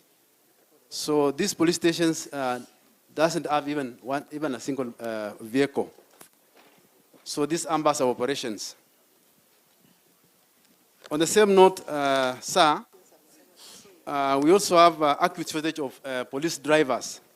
And we do request that more police drivers be trained so that we improve on the same. When you move around the police stations, you find that we have only 1 driver, which means that when this officer falls sick or is taken ill, or he proceeds on leave, then our operations stall. On the same area, under motor vehicles, we're also asking for the revival of police workshops. They have stalled. We normally take our vehicles to civilian workshops. So we are requesting that the same be revived. Number 2, revision of fuel allocation. I know this also has been mentioned by the previous speakers, but I just want to mention the figures. Currently, we are being allocated 450 liters per vehicle for every month. So we are requesting that these figures be increased to 750 liters every month for every vehicle. Number three, reinstatement of confidential intelligence funds. On average, how long does it take? On average, how long does the 450 liters take you? Or generally, on average, yeah, it in takes in the county generally. Let me. How many days? Yeah. Yeah, let me confine myself to sub-county because that's where I come from, and I have experience on the same. It takes us from 1st of the month up to around 20th. Then it is gone. So the remaining 10 days of the month, what do you do? What we normally do, we have fuel given to us for the departmental vehicles, the police vehicles. These are I'm talking about the least motor vehicles. So if we have a number of liters, then we supplement. Yeah, because operations has to continue. If you don't have, huh? No, we are. No, we I want to ask: is there an OCS? Is there an OCS here who has had to be stuck completely because of mafuta haikufika the 30 days? So we're just having a frank conversation. Yeah. OCS Awasi. Just give him the mic. What do you do when your fuel, the 450 allocation is over? Have you ever experienced, first of all? Yeah, there was a time when I just reported here, mafuta iliisha on 19th of that month, on 19th of May. Yeah. And I remember mtu alikuja station na anataka usaidizi. Hakuna kudanganyana, tuweke mafuta. Yeah, that is true. So you requested member public kuweke mafuta? Ilibidi atuweke sababu we had no otherwise. Because OCPD naye ndiye huyo amekwama kabisa. Correct. Yes, sir. Asante sana. Is there any other, umesema which station is that? Awasi police station in Nyando. Awasi police station. Yes. Is there any other OCS? Ama ni huyu wa Awasi mwenye anasema ukweli? Is there any other person who has had to go through that? Yes, Uko.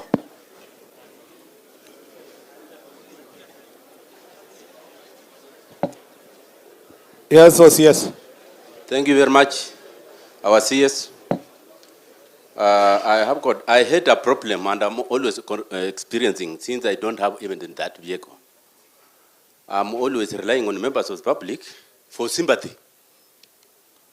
Napata mwili iko mahali, I request members of the public mwenye ako na pick up. Anisaidie nawe fueled. OCS Ragumo. Okay. Yes, sir. So wewe ni was, una gari? Sina gari, sina motorcycle yote. Yeah. Thank you. Na sina kandini ya polisi. Na rely kwa OCS Kondele ama Kasa Kam. Base commander? Yes. Ama who is that? OCS. Yes, OCS. Ya mwisho. Hata wewe madam, antia base commander hapa. Unakwama na mafuta sometimes? Sir, I think first of all, in our base we don't have a motor vehicle. So we rely on the motor vehicle for the OCS and the OCBD, and they have been supporting us so immensely. So we were even asking, if at all we are not going to get the motor vehicle, then maybe the fuel allocation for the OCS and the OCBD to be increased so that it can support us as the base commanders.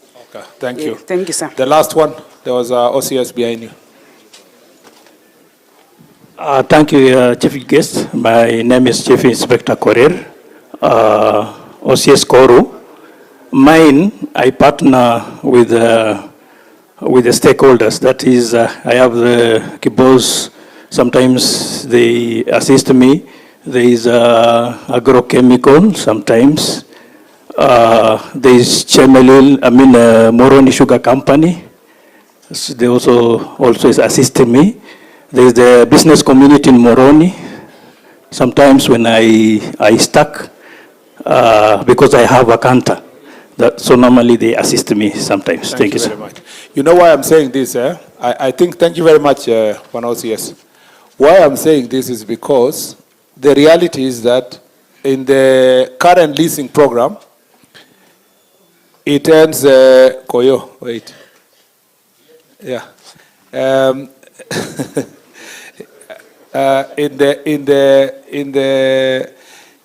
There's a fundamental question I'm trying to pursue. Police stations are institutions of public, true or not true? So it is not for the police officer. It is the public's institutions.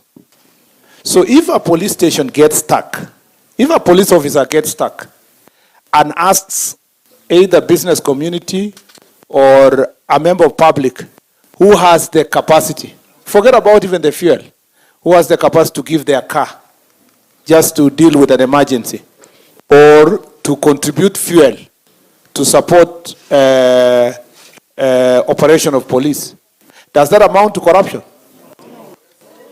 It cannot be, because it cannot be corruption, because in the first place we are trying to promote. First of all, the last people to be complained is members of parliament, because you don't give us the budget. So that's where the bigger problem is in the first place. But you cannot say because of the lesser fuel allocation has ended and so forth, and yet we are saying security is for, people work in a local community and so forth. You can't tell me that the members of public working together with their OCS cannot find local solutions, including building a police station. Most of the police stations have not been built, including donating land. You can't tell me that it will be corruption if the community donate land to build a police station, so they will owe whatever. You can't tell me during Christmas, if the local community arrange themselves and take goodies to the OCS and the police officers in the police station to celebrate Christmas, it will be corruption. So we must separate corruption, which is linked to, I'm giving you money to get a service, from the one I'm saying, I am donating my land, I am building police station, I'm Kibos or Moroni or which other company, I'm building the police station and donate. We must separate that one from the corruption that someone comes and you tell him, usipotoa kitu sitaenda. If you go to our OCS and tells you my allocation, like the OCS has said, has ended on 19th, and he tells you, in all fairness, I'm waiting for my bosses to look for fuel to send to me. And you are a member of parliament. You have the capacity to donate something. Like Rosa says she's been giving. So, we should be able to say, Bwana OCS, to assist our people, shika tuweke mafuta, kari ende kwanza, mdozi yako bado kama anatafuta pesa huko ya kualoketiwa, kazi ifanyike. That's practicality. The only thing is that should not be linked to a service that is personal to me as against the other Kenyans. And I really want to say this with all utmost respect, because most of the police stations, like Sondu, where's the Sondu people? No, not. I'm saying Sondu OCS, or the police station next to Sondu. Where is the OCS? Sondu. What? Your police station? Yeah, which year? How old is the Sondu police station? No, sir, I'm not from Sondu. No, but you are. Sondu is just next door in Kericho. But how old? It's a very old station. 1935. Yes, sir. Yeah, 1935 police station. Yet Sondu power generation was built the other day, around 2000.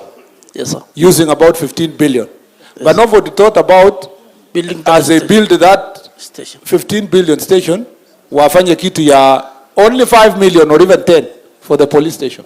So because these are institutions that have been neglected over time, we have to have a honest conversation about whether the police officers should remain in that condition. Either we wait for budget to increase, or where possible, we do local arrangement to support building police station and many other things. Even donating cars. Business communities should be free to donate an extra vehicle to police officers where they can. Or any person who would like to donate, it's received in the normal manner, registered, and it serves the people, as long as not linked to personal gain. Thank you very much. You proceed. Thank you, sir. Number 3, we are also requesting for reinstatement of confidential intelligence funds. We used to get these funds up to 3 when it certainly stopped. So we reinstate confidential intelligence fund.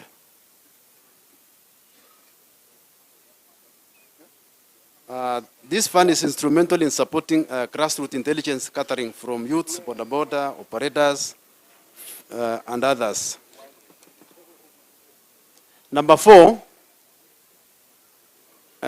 we are also asking for establishment of an allied intelligence unit. We recommend the formation of an allied intelligence unit modeled on the former, the de facto special branch to focus on gangs and high-level criminal networks. This unit should be legally constituted, adequately resourced, and integrated with existing.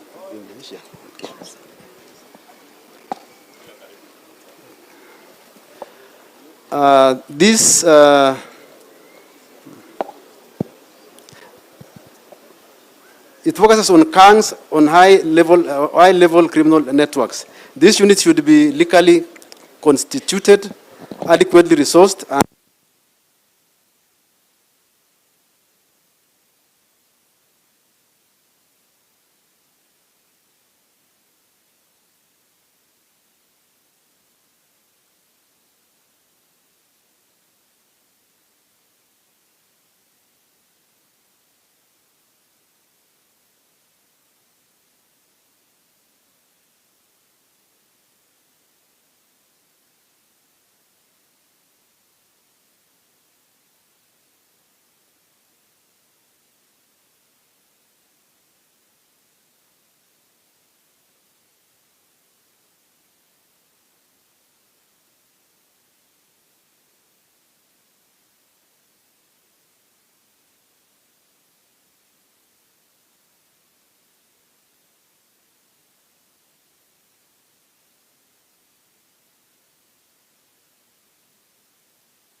Toa sauti, toa sauti.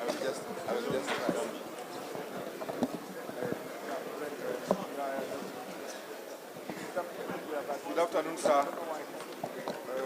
My name is Francis Opondo. I serve as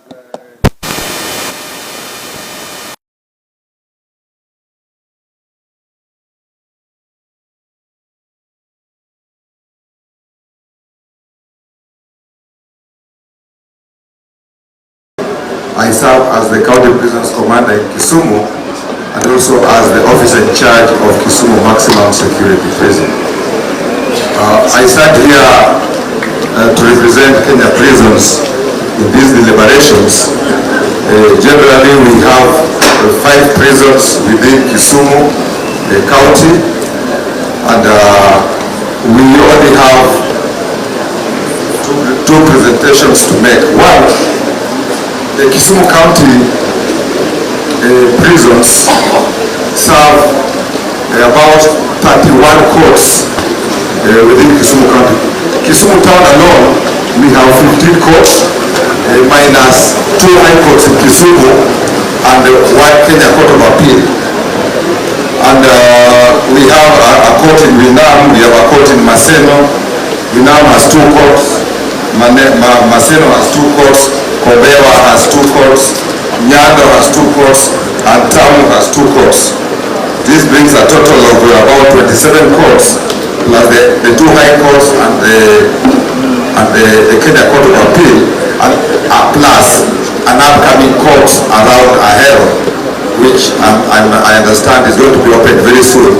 You realize those are 31 courts. And now when in these 31 courts, we take our prisoners to those courts every day.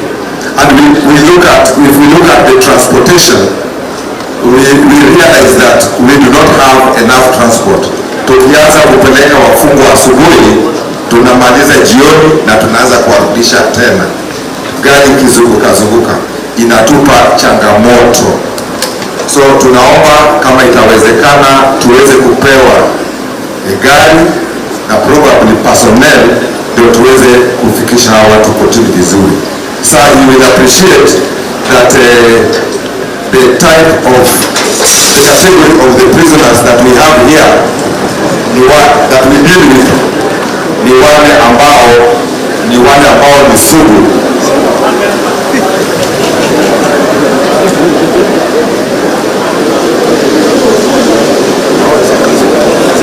So you will appreciate that the category of the prisoners ambao tuna deal now ni wale sugu, and we are advised not to use the prison ambulance. But sasa tumeanza kutumia hiyo ambulance iweze kutusaidia kufikisha watu kotini na tuweze kurudisha. So hiyo inatusumbua kidogo.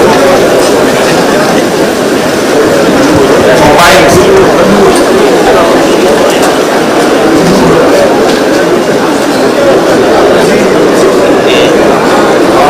It's still okay.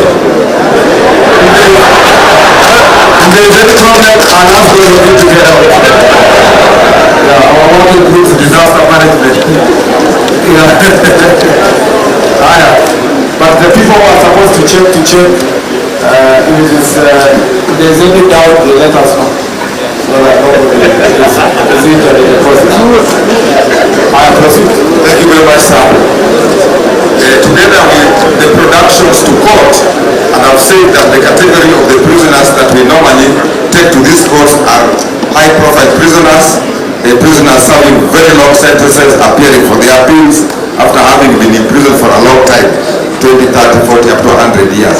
So in terms of their security, tunahakikisha iko sawasawa. So tunaomba sana kama tunaweza pewa magari ambayo inaweza kutusaidia kupeleka hawa wafungwa kotini pamoja na mafuta. So you will realize that most of the prisons that we have in this county ni jela za zamani, like if you talk about Kibos Maximum, jela ilijengwa 1968, when you talk about Kisumu Maximum, ni jela ilijengwa wakati ya ukoloni 1950 something, ikafunguliwa 61. Hizi ni jela ambazo mjengo zao ni ya zamani. Na tukitaka tunaomba tuweze kusaidiwa tupate ya kisasa.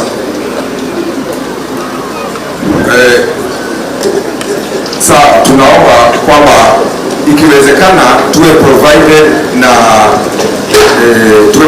na facilities ambaye inaweza kutufanya tufanye court productions virtually. Itatusaidia in terms of kupeleka wafungwa kotini na hata in terms of saving the government some money. Ya mwisho tunaongea mambo ya integration of prisoners. The integration of prisoners, wafungwa tukisha wafanyia corrections vile tunatakana tufanye, na wamemaliza kifungo yao 20, 30, 40 years, some of them wanafunguliwa wana appeal. Unapata wakienda pale nje wanafungiwa kidogo, wanakuwa labeled na members of the public. Tunaomba our ngao officers at the level of the chief, the assistant chief, namna hiyo muweze kutusaidia, muweze kufanya hawa watu kule nyumbani watu waweze kuelewa kwamba hawa majamaa wamerekebishwa, because that is our mandate and that's what we do. Mutusaidie waweze kukubalika, kwa sababu tunafanya kazi kubwa sana kuweza kurekebisha hawa watu. Tafadhali mutusaidie waweze kukubalika, ndio tuweze kufunga hii mambo ambaye ni recidivism, wasirudi tena huko kwetu. Otherwise, thank you so much. Thank you so much. Let's appreciate. So our last speaker in this category will be the DCC Senate, Elizabeth Owendi. Madam Elizabeth. And if you have been slotted to speak in the other category, kindly sit on the front here. Honorable Onesmus Kituka Murkomen, Cabinet Secretary, Ministry of Interior and National Administration. Dr. Raymond Omolo, Principal Secretary, State Department for Interior and National Administration. Mr. Gilbert Masende, DIG. Madam Flora Moroa, Regional Commissioner, Nyanza Region. His Excellency Dr. Matthew Owili, the Deputy Governor for the Great County of Kisumu. Distinguished ladies and gentlemen, good afternoon. Good afternoon, ladies and gentlemen. My name is Elizabeth Owendi Ocholi, and I'm the Deputy County Commissioner, Semesa County, and I'm standing here on behalf of my colleagues from the Great County of Kisumu. The first thing, sir, and to appreciate you being here. It gives some of us an opportunity to be able to address you directly, and we are grateful that you came. I will go straight to the issues that were brought up by the Deputy County Commissioners, and I'll address myself first of all to the issue of defilement which you had raised, and I wanted, sir, to bring to your attention that the officers, the Deputy County Commissioners, are not sitting and just lamenting about this issue. The officers have taken various steps to be able to address the issues, and as we raise it in this forum, it is that where it will need support, we are going to get the support of the ministry. What the officers have done, for example, in East, there is a perpetrator who had defied 4 minors. This perpetrator is before court. In Nyakach, in the other sub-counties, these people are followed up with the support of Ngao officers, and they are before court. Something else that has happened in Seme, because Seme is leading, when the chart is read for defilements, Seme comes up tops. And what Seme has done is that they have already sensitized all the village elders, and at some point on the issue of kangaroo courts which were promoting this, one of the village elders was arrested and arraigned in court for covering this up. At the same time, the security team also looked at the issue of defilement, and they decided that we don't want to wait for our girls to be defiled for us to address it. And so they are going to all schools within the sub-county, and up to now they have been able to cover 5 schools, sensitizing the children to be able to take responsibility for themselves. Because we noticed at some point even the guardians and the parents are abetting the defilement practice. The next issue we would like to address ourselves to is the issue of policy. The national government administration officers are responsible for coordinating implementation of policy in the sub-counties. And we noticed, sir, that there are some policies that come and the implementation structures are near impossible because at the time of formulation, the national government officers are not given a chance to be at the point of inception of the policies that we are supposed to implement. And our request is that because we have national government officers in the ministries, if we can have them included within the committees that are formulating laws, that are proposing policies.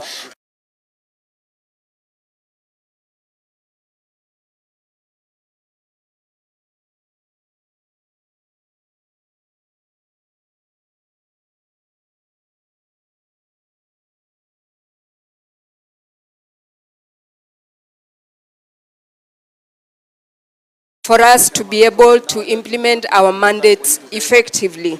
We noticed that they have not been trained for long, and we also noticed that they are not resourced. So our request is that if training can be upped, especially at this point, so that the officers or the persons who are involved in the peace initiatives are able to support the Ngao fraternity in the effective implementation of our mandate. And the same goes for the village elders. We appreciate the policy recognition of the contribution of the village elders. And every time we go to a baraza, they are asking us, how far has it gone? And I'm requesting, sir, that you'll be able to address it at some point so that we can have the answer to be able to share. I also want to mention the issue of resources in the coordination of other departments within the sub-county. Okay. We noticed that those departments, you need them to implement something, but they have not been resourced by the respective ministries and departments. So if we can have a dialogue where the departments in the sub-counties are resourced so that their delivery of service is proper and seamless. The next issue, sir, is on infrastructure. And I'll just mention that a number of our officers don't have offices, residences for chiefs, for assistant chiefs, the Ngao officers, and the ICT component also to be fast-tracked. Sir, please allow me to mention the Ngao welfare. And I'm mentioning it, I know it has been mentioned, but we are grateful that at this time we can stand with pride and say that we have moved a step from where we were. And we want to thank you for unclogging training and promotions. And we still want to request for the scheme of service for chiefs and assistant chiefs to be expanded. Because you'll realize that if an assistant chief, young, who was employed at 35, will stay in service for a number of years, but they will get at a place and stop, and yet there is no promotion. So we request for that. And I want to request, sir, that in conclusion, to state that the officers you have in the sub-county are competent and they are committed to deliver the mandate of the ministry. And we pray that God blesses you as you continue to support us in giving this. Thank you. Let's appreciate her. So we have come to the end of presentations by the officers. We now want to move to the next category of opinion leaders. And we start with Mr. James Ochieng Omuga, who works with the community policing organizations. Karibu.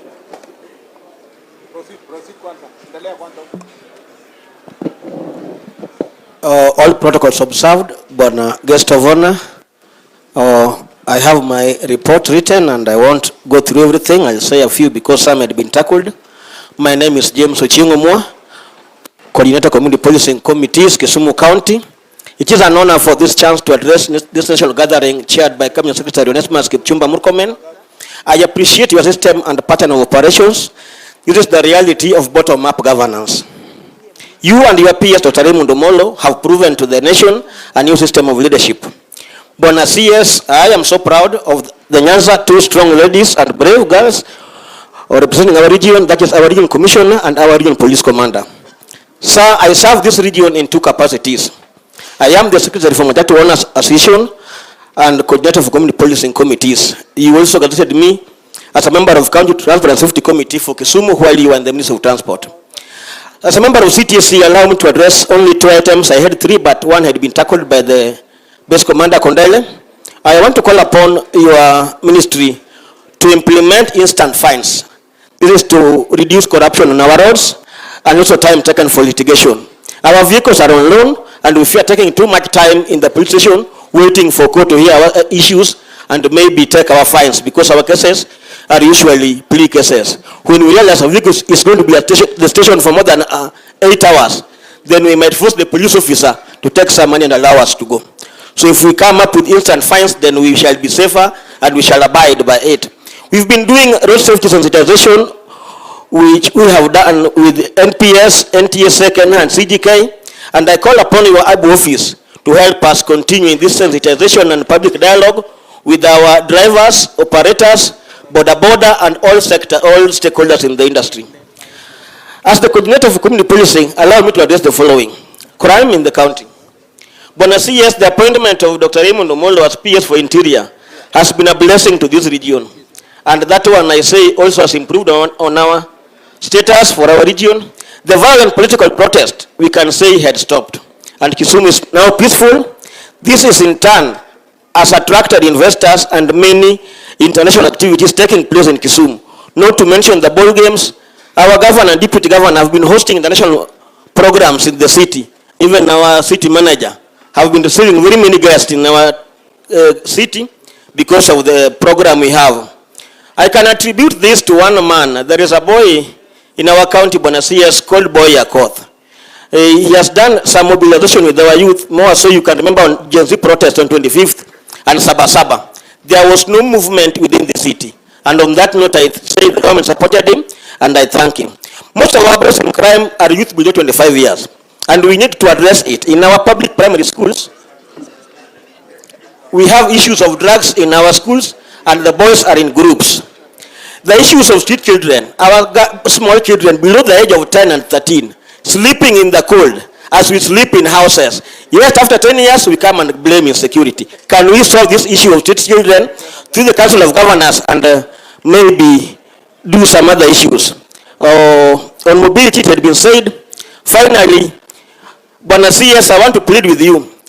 Community Policing Act is in NPS Act section 96 to 100. Can it be implemented in all police stations so that we have community policing committees sitting there?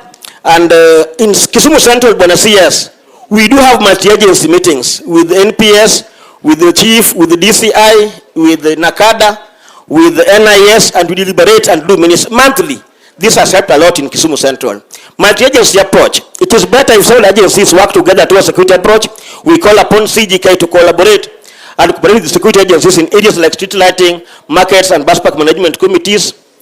Many criminal spots within the city and the estates are usually dark, e.g. along Ondiek Highway, around Kisumu Polytechnic, most streets within Nyalenda, Manyata, Obunga, Milimandi, and other areas. Issues of land ownership has been said. And finally, Bona CS, we are barring our chairperson for Kondele Police Station Committee, Chair Mary Chama, tomorrow. And we call upon your support in that program. As I go back to sit down, I also want to congratulate our sub-county commander who has worked tirelessly with us to ensure peace and security within our region. I request Bwana sub-county police commander a pay promotion to the commissioner of police. Thank you very much. Thank you so much. Let's appreciate him, please. Our next speaker will be a village elder.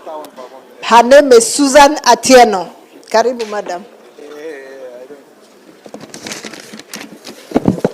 All protocols observed.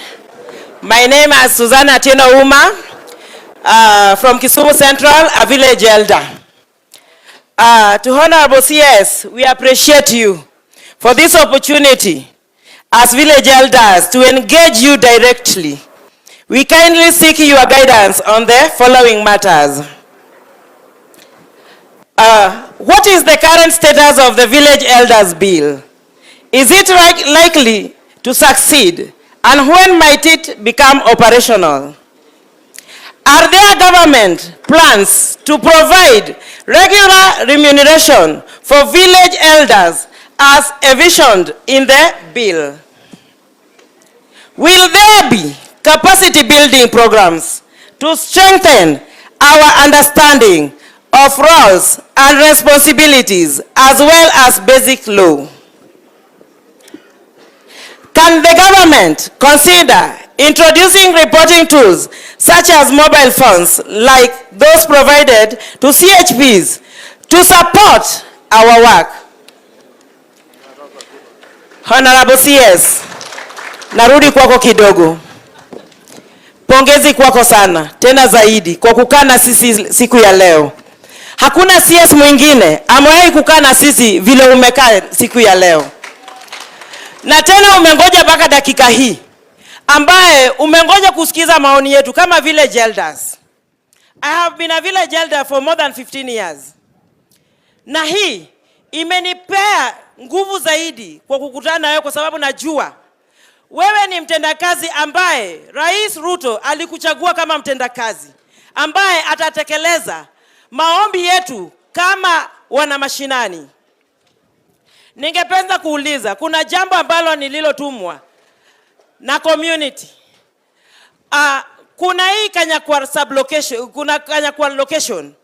Kanyakwar location, it was gazetted 10 years back. Till now, it has not been operationalized. Sasa sijui shida imekuwa ni nini. Sijui ni sisi hatujui ama namna gani. Kwa sababu gani? Kuna hizi sub-counties zingine ambazo zimepata locations hivi karibuni tu, lakini hatujui yetu imekuwa namna gani.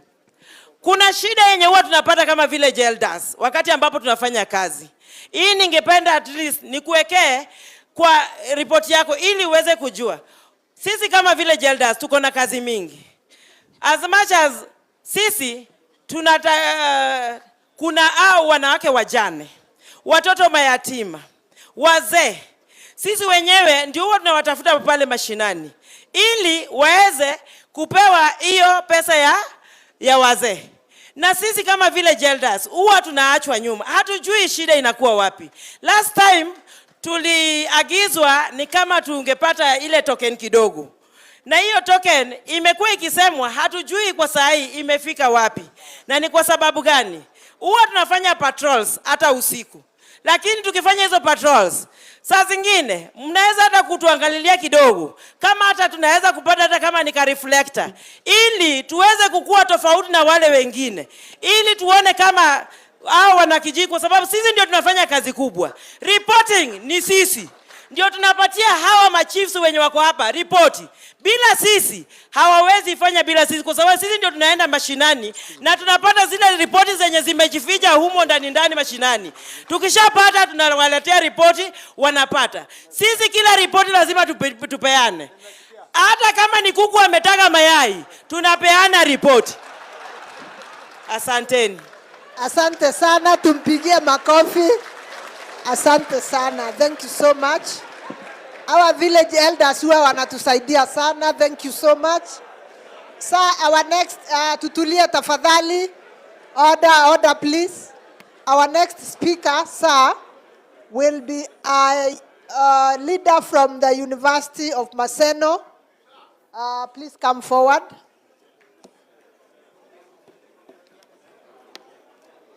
Mr. Paul Samuel is from Maseno University. Our able chief guest na mchapakazi Waziri Kipchumba Murkomen, our PS Raymond Omolo, who is also a friend of comrades, DIG Gilbert, Deputy Governor Kisumu County, all protocol observed. Good afternoon. Oh, I know it is evening. Good evening. This is Paul Kirutu Samuel. Paul Kirutu Samuel is a student leader, Maseno University.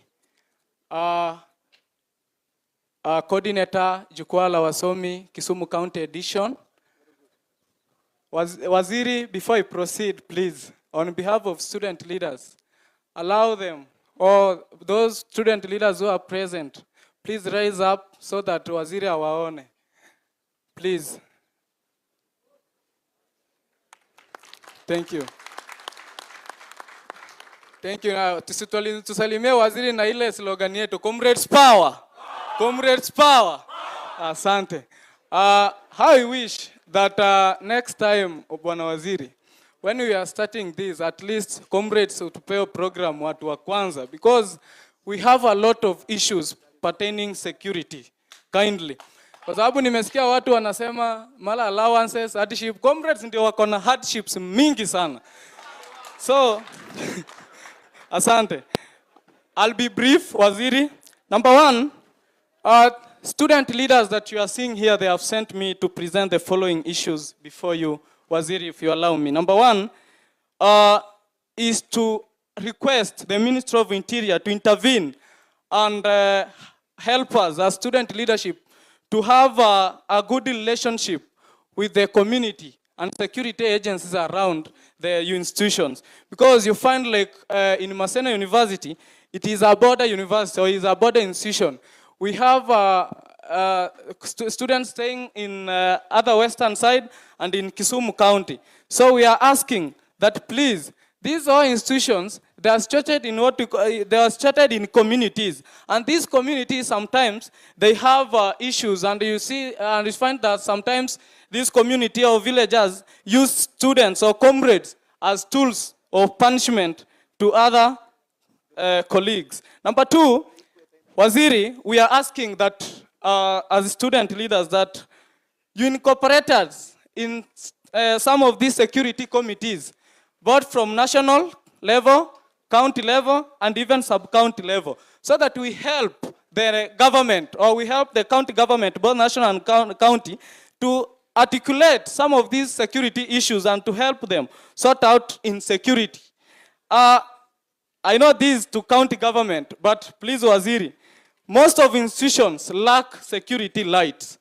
And through you, I'll urge the deputy governor, because the governor is not present. Kisumu County, most of institutions are facing challenges to do with security lights. Please help us, because we found that most of students are part-timers, perhaps within the town of Kisumu. So kuna wale wanasoma jioni hadi saa 3 ya usiku. So we help on that. Another issue is accommodation, Bwana Waziri. Accommodation has become an issue on insecurity, because we find that most of students, because of they don't have that capacity or ability to stay within town, it forces them to stay in unfamiliar conditions or in unfamiliar environments, which leads to their insecurities. Another one, Waziri, I have organized an event for Jukwaa la Wasomi. I have engaged the county commissioner, Mr. Benson. Please, we will have that event in Maseno University. Bwana Waziri, tunaomba kama student leaders wa Kisumu, tumekwama kidogo. Kama unaweza to support, at least tukuwe na successful event. Please, tusaidie tafadhali. Sawa sawa? Na comrades, si umeona PS Raymond yako area? Si umemwona? Sasa PS Raymond, tafadhali usitoke kama usijasalimia hao wangwana. Asante, thank you so much. Lastly, Bwana Waziri, because just a minute, because I'm a youth leader, I've also been sent by youths within Kisumu County to present, no everyone couldn't articulate their issues, but nimepewa hapa barua kidogo nikupe Bwana Waziri. If you allow me, please, nikupe. Asante. Thank you. Let's appreciate him. Asante sana. The next student leader is Sharon Akinyi from Kisumu Polytechnic. Karibu.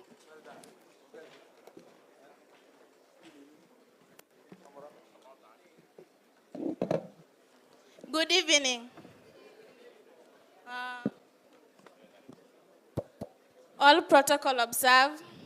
Waziri wetu, tunashukuru sana kwa kukuja to come at least have a chat with us. My name is Sharon Akinyi from the Kisumu National Polytechnic. I'm the Gender Affairs Director, and I'm here to present my school. I know all of you are aware of what is going on in Kisumu National Polytechnic, right? Yeah, thank you. Waziri, on matters concerning security, I don't know where the grudge is coming from between the police and the comrades. Because when we were fighting for our rights, they were using the live bullets, which is very, very wrong. I don't know where this grudge started from. Or are they allowed to use the live bullets? No. And why are they using it for us? Because we are just fighting for our rights. We just want solutions. And that's the only way. Because najua binadamu lazima atumiwe nguvu, si ndio? Ndio asikize wanafunzi. So we were just fighting for our rights, and they were using live bullets. Kindly work on that. And this pink what? Pink tear gas. Hey, nikali. Aki mwache hiyo.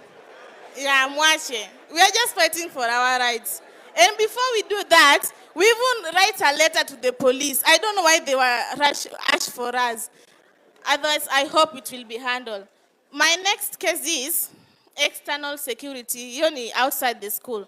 Waziri, comrades, especially around Manyata, Nyamasaria. That's where we normally live, because that's where the affordable houses are. Unapata the 2,500. Kindly, the security there is so poor. Uwezi tembea past 8. I don't know. It's becoming too much. And as I finalize, I'm requesting, Waziri, I'm requesting for a partnership on issues of drugs. Kindly work on that. Yeah, it's becoming too often. Otherwise, thank you. Thank you. Let's appreciate Madam Akinyi. Asante sana. Sir, our next speaker represents the Beach Management Unit, Mr. Romanus Odoch.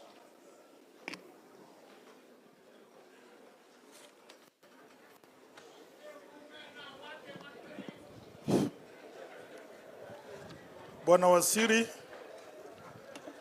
allow me to ride on the protocols which have been mentioned by the speakers who have become before me. Good evening, ladies and gentlemen. My name is Romanus Odoch.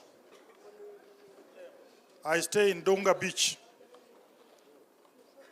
I have come here today to represent at least over 20 beaches which are bordering Kisumu County. I'll not talk much, but I'll only talk about the challenges which are facing the FISAFOC community. Number one challenge that we face is insecurity. Bwana Waziri, our beaches are a peace haven for criminals. Whenever they do any crime outside there, they'll always come to our beaches, and they'll keep on changing from one beach to the other. Once they know the security apparatus have found out that they're in Dunga, they'll move to Sindo. From Sindo, they'll move to Beta, and so on and so forth.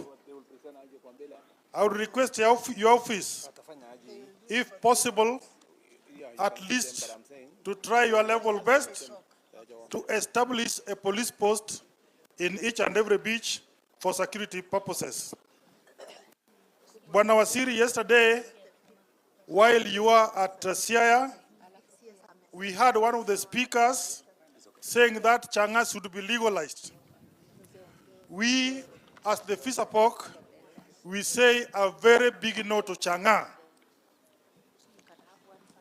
Number 3 challenge that we have at the beaches are the underage children who normally go for fishing. And these children, if you dig their background, you'll always find that they come from very poor background. So if the government can find a way of helping these children to go back to school, it will be very helpful. Number 3 or number 4 is the life jacket. We have so many accidents which take place in the lake, and without life jacket, once the accident takes place, then your life will be gone. If the government can find a way of donating the life jacket to our fisher folk, that one can be very, very useful. Another one now is that we are moving away from the traditional fishing, and we are going to what we call the fish cages. And therefore, we want just ask the government, your office included, if at least you can donate some cages for the fishermen so that the catch can increase. Another challenge that we face is the boundary in the lake. Bwana Wasiri, as you are aware, the fish does not know the boundary in the lake. They move anywhere in the lake. But human beings have demarcated the boundaries in the lake, especially the boundary between Kenya and Uganda. Recently, I saw our able president meet with the able president of Uganda, and I hope what they discussed is about the boundary, because we are tired of eating uncooked fish. Another challenge that we face is what we call the sex for fish, or the fish for sex. And let me just break it down. When a fisherman has caught some fish, he will always say the woman to at least to give the body and then in exchange for the fish. And this one is coming about because of poverty. I want to request the office of our PS. I know you have been going around at least doing a noble job of empowering the women. I want to request you, if one day you can come to Dunga and other beaches to empower our women, so that if such a vice comes, they can say no to that kind of intimidation. Another one, and this one is the last one, is human-wildlife conflict along the lake. And this one, at least the Kenya Wildlife Service can really help us. We have got so many people who have lost their lives through the hippos or whatever. So if the wildlife can do something, with all those remarks, thank you so much. Santi, let's appreciate him, please. Next, Boda Boda. So this is a sector that is very important to all of us. And they have a representative here. Karibu sana. Bwana Jacob Ogambo. Thank you very much, Madam RC. I'm Apostle Dan Ochola. I represent the Boda Boda fraternity. I'm a teacher by profession, but not employed since 2013. My introduction gives the definition of Boda Boda. And one of the reforms, or one of the plea that I want to lay to the CS, is that the name Boda Boda should be changed to transport officers. Reason number one, I've realized that any term related to an office is respected than the term Boda Boda. Secondly, I want to appreciate the chiefs that are here and the assistant chiefs. They have worked hand in hand with the Boda Boda fraternity, and may God bless you so much.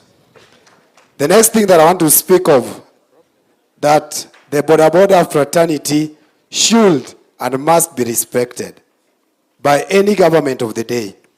As we speak today, all over the nation, news, gazette is full of boda boda.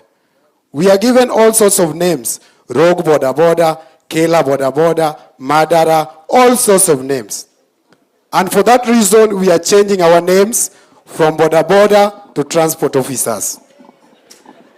Number 2, all of us seated here today, in every family or household, there is a boda boda rider. And for this reason, this industry must be respected. And I want to plead with the area MPs that are here, that have been working so nicely with the boda boda fraternity, that we have a bill that is in parliament. For us as boda boda, since I'm an apostle, I want to quote the book of Jeremiah chapter number 1, verses number 11. The angel of God is asking Jeremiah, what do you see? The same question I want to ask the CS today, what do you see? We see a boda boda that is transformed, that is taking care of their families. In Kisumu, we are having a very big challenge. And this has made the boda boda fraternity of Kisumu not to be at peace. And this is the aspect of Mbogi. The Mbogi are out, they are working with politicians, na wanatusumbua left and right. And in Kisumu, we have decided to come up with an operation known as Operation Maliza Mbogi. And I believe as I'm speaking here, they are listening to me. But because I'm in a security meeting, I believe I'm well guarded. So we want to ask QCS that we need a Jukwaa la boda boda, so that we sit down and reason together. We give you the reforms that we want that can work for the betterment of the sector. It is the mandate of the government of the day to provide employment. But the boda boda fraternity has employed so many youths. Up to an extent now we are having women boda boda riders. But we are not respected in this nation. The other day we were in State House. I was one of the people that went to State House. We want to appreciate the broad-based government. That again today we are in Jukwaa la Usalama and we are presenting our views as boda boda fraternity. CS Murkomen and PS Bwana Omolo, we want to be very clear on this and very much categorical. We have given the government of the day 21 days to clear the Mbogi operations in Kisumu. Why am I saying so? The officers seated here, they are very innocent. But now because they don't know whichever way to take, now Operation Maliza Mbogi imekuwa Operation Shika Boda Boda. When the police officers are saying they need vehicles, you need to provide these people with vehicles. Instead of using the vehicles, sasa wanashika pikipiki naenda station, the next day pikipiki yako ndio polisi anakimbia nayo. Akishika nayo watu. So at least hearken to their voice and provide them with land cruisers so that they can do their work. My next point. Boda boda tumedharauliwa sana. The other government came with an initiative that they wanted to issue the boda boda riders with the licenses. I failed to understand how an NYS can train a boda boda rider on issues to do with traffic. And we paid 600 Kenya shillings. Up to now, we have never received the what? The licenses. Where did that 600 shillings go to? My next appeal, we have the Insurance Regulatory Authority. I heard you the other day speaking of insurance. Where do we get the insurance? Because we have the brokers, we go for the insurance. Whenever an accident occurs, they are not ready to pay the boda boda people. So in your answer or feedback, we need to know on that. Lastly, I want to speak something concerning the boda boda fraternity. Where is our space in this nation as the boda boda riders? Because you woke up in the morning, CS Murkomen gives an order, I don't know if it was a lie or true, that no boda boda should be seen on a highway. The next day, Murkomen wakes up in the morning, boda boda will not enter CBD. The next morning, PS Omolo wakes up, giving an address, boda boda should be banned from entering elsewhere. So, I don't know what's happening. So, we want to plead with you. And I'm very much happy I'm seeing you one-on-one. We need to see something that is workable and can sustain the boda boda industry. One of my points that I want to say in your remarks, you said that you want to see these things implemented. Same to the border issues. And lastly, Kisumu County border will be having an economic empowerment. It has been done to other counties. Kisumu County should not be left aside. We need you to come in person so that we see if you have a heart of a border. Na wale ambao tumekaa hapa tunakashifu border. Border pia ni serikali. Sisi tumewasaidia kushika wahalifu na nyinyi wenyewe mnawacha wahalifu. Mnakuja tena kushika watu wa border. Lastly, in this coming recruitment, we expect to see border riders recruited as police officers to help the police do their operations. But the most important thing in Kisumu, we want to see you doing an operation Maliza Mbogi. Bwana DG, Kisumu County government should support the border riders. It has been our plea and a cry. Munamaliza your 10-year term without even sitting with the border riders. And that is quite one thing. Thank you very much. Thank you so much. Let's appreciate him. Asante sana. Aya, tutulie ndio tuweze kumaliza. Sir, order please. Our next speaker, let's have some order. Our next speaker, sir, will be a women leader, Madam Valentine Onyango. Valentine. Asante, Valentine akuja. Sheila Akinyi. Sheila Akinyi is also a leader and she will dwell on gender-based violence. Karibu.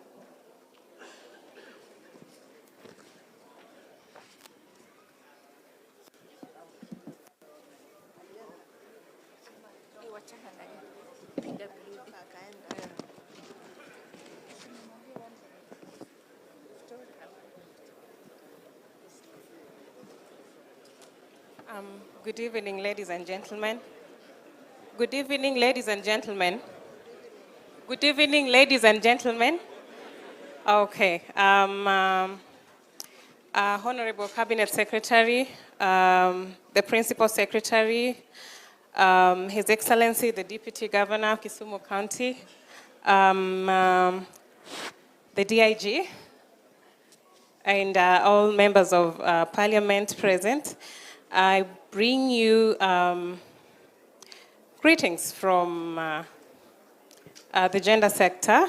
I work for Compassionate Center for Families and CBO that rescues and hosts women and children who are victims of sexual and gender-based violence.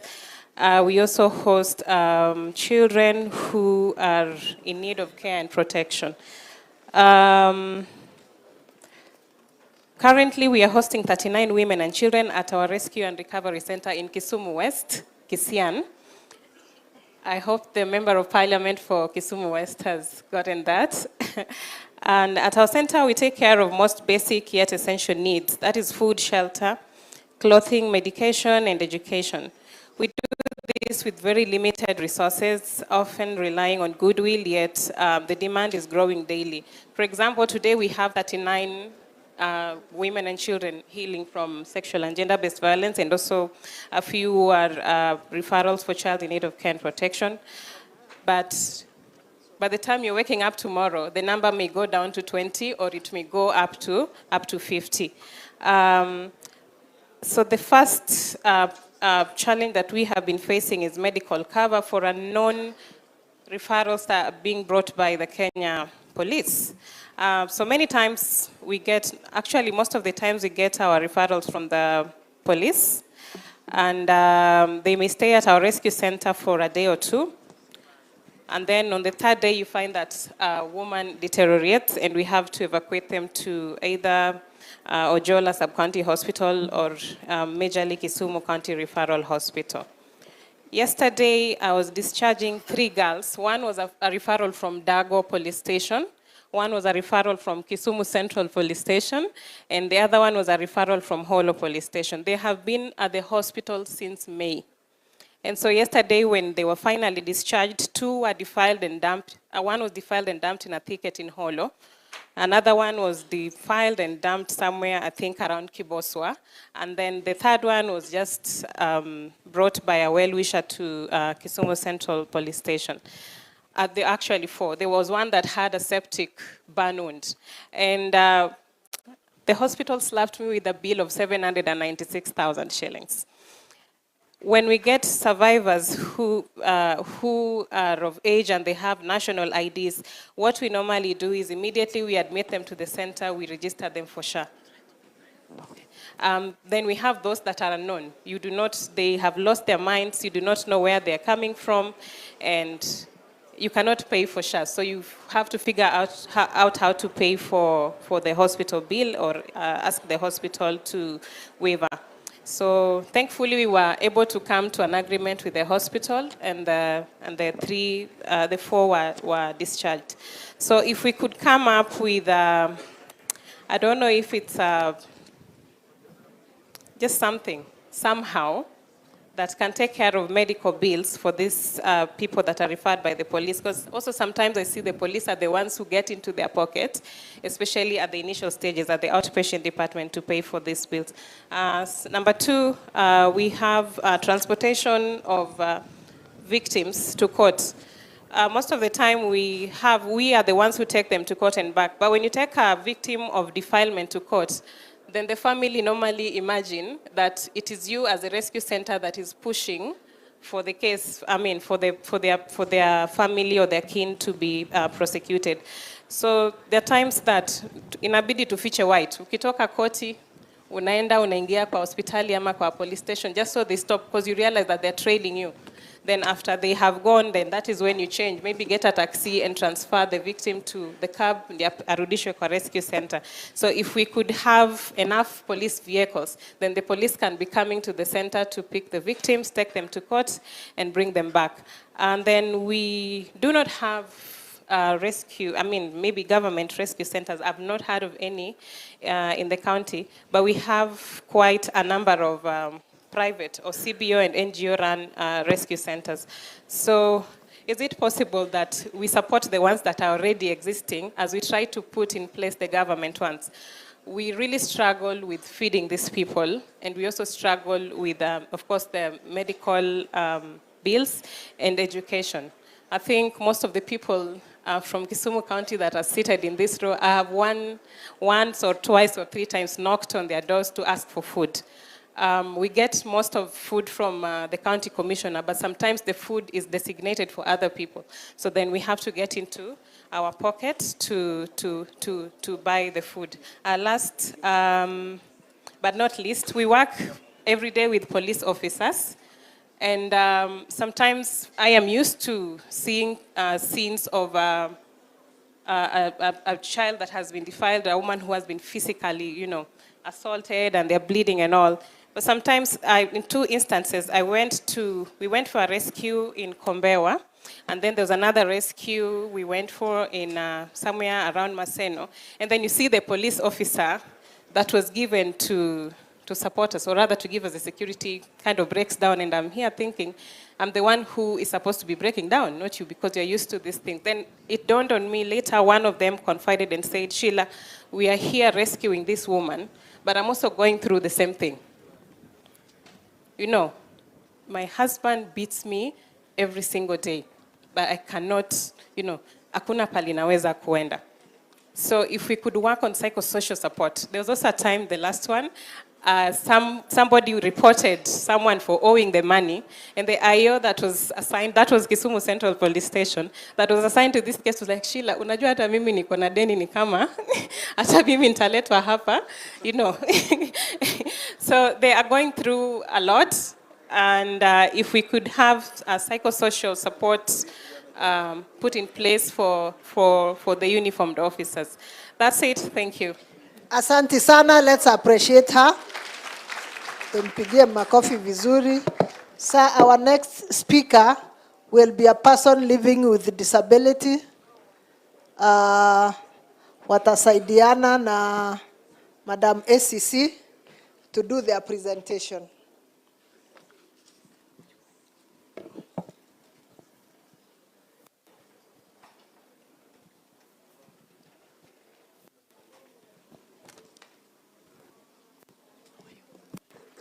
Hello, good afternoon. CS, PS, DIG. All protocols observed. It's me, David Ogoro, representing PWD, reading on his behalf. Yes, representing PWDs and chair of Smart Disability Development Network, a member of Peace Committee in Kisumu County.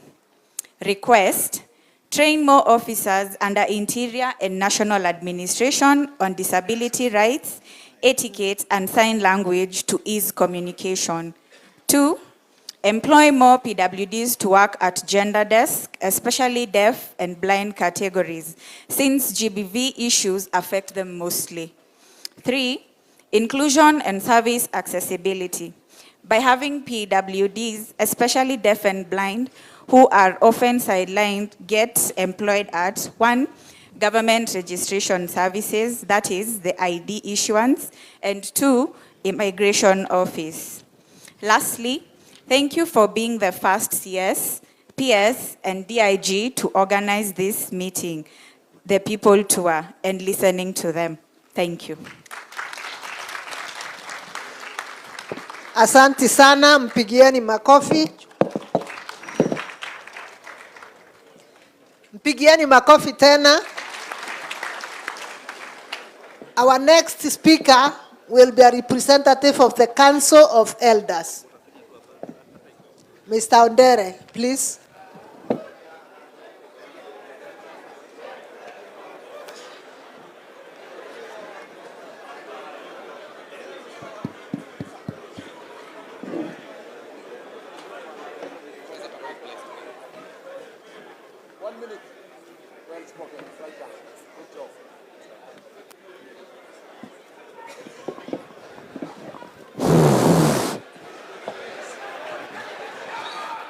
Luo, lingua nene kech gibote mona ni mahono maduong. Omera mana nyuolo magudo mera mosin mirembe.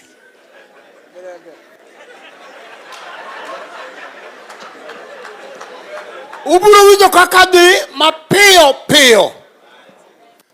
Luo gimomiyo makodhoga momiyo nabiro kakawuono. Ng'ama kia dholuo to ng'ato lokne. Luo, ng'euru ni wasesandore moloyo, wasesandore pinyni. Daudi moso udi jese. One of the chiefs, please come and... Ere ng'amonge Daudi? It's okay. It's okay. Should we try? It's okay. Niko na translate.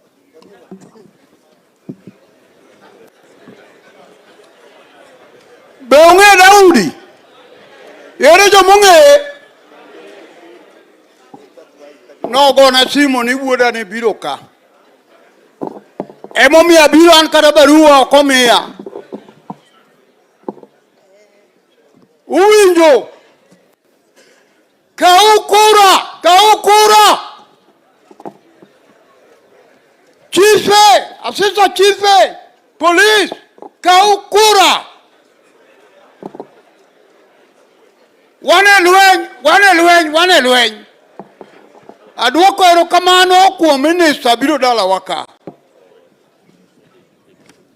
Kod nyathiwa mung'eyo, Yeso paki. Gimomiyo awuoyo kama, semina makama ne pok obede dala waka semina ni mipuonjogo ji mondo ji oriwre, mondo ji ong'e dongruok, mondo ji okel pachgi, mondo nyithindo okel pachgi, yudhe okel pachgi, dongo ber. Omiyo an anyalo wacho ne minister, erokamano kuom luorruok e Nyanza. Asewinjo kaka iluorori. Opisa ma polise. Awinjo ka ji owuoyo ka ji gidou. Kendo ng'ato ka wuoyo to gidou. Tiwatiya to urieru. Chife, Awinjo kodhum kama moko gomo promotion, moko be gomba ngo. Tiuru pinyni mondo nyithindo kaw kipande. Awinjo kanyo moko wuoyo ka nyamrerwa gine be wuoyo. Nyamrerwa kik ibede dhot wuog oko. Semina mokele wacho ni ji oriwre, mon, nyithindo, kijende. An aduoko erokamano ne president ma wuodo mera. Wamachal ki president dongine lemba, dongine no denda. Agoyo erokamano ne kamano agone owili erokamano dipit me agone dipit governor agonu erokamano kansende aduwi. Adui chungade adui. Adui ne kaka piny oseyoro, piny yoro marach. Mawuok oko ni piny rach. Aduoko erokamano mang'eny, Nyasaye ogwedhi. Omolo. Tene mos policeman Bethany. Omolo. Tich mitiyo Nyasaye no medi. Tich mitiyo Nyasaye no medi. Minister. Dhiye mier matindo gi madongo Nyasaye no medi. Donga twak maber. Ma kada kabasa nabiro pong dongo ber. Erokamano jaduong'. Erokamano. Asante sana, tumpigie makofi tafadhali. So we want to invite the Matatu Owners Association, represented by Mr. Shem. Please come.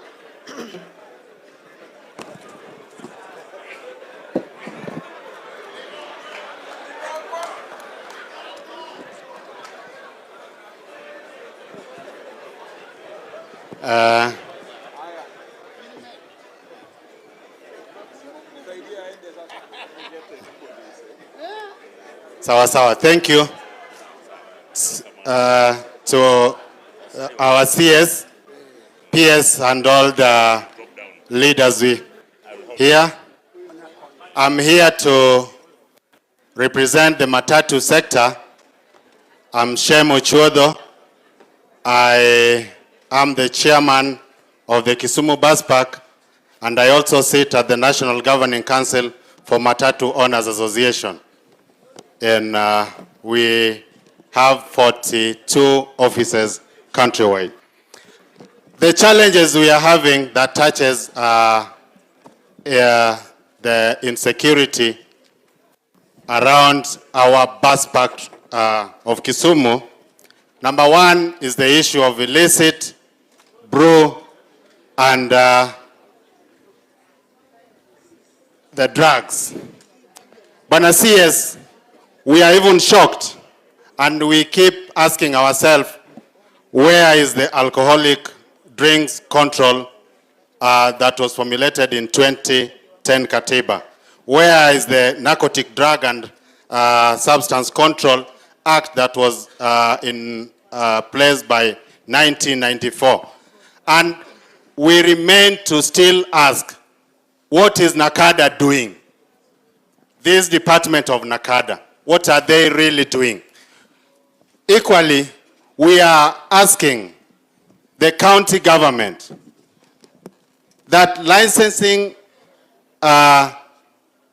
these alcoholic joints, especially at our bus parks. And if you look at the Kisumu bus park, say for the closeness yenye iko nayo karibu na Kisumu Girls, we have so many schools around. Kisumu Girls, Kisumu Day, Kisumu Boys, and several other primary schools. It is risking the lives of those children and also risking the lives of our drivers. The other thing that I wanted to address is the number of traffic checks we are having in this region. As a Matatu sector, we are so much worried about this kind of checks that are being put on our roads.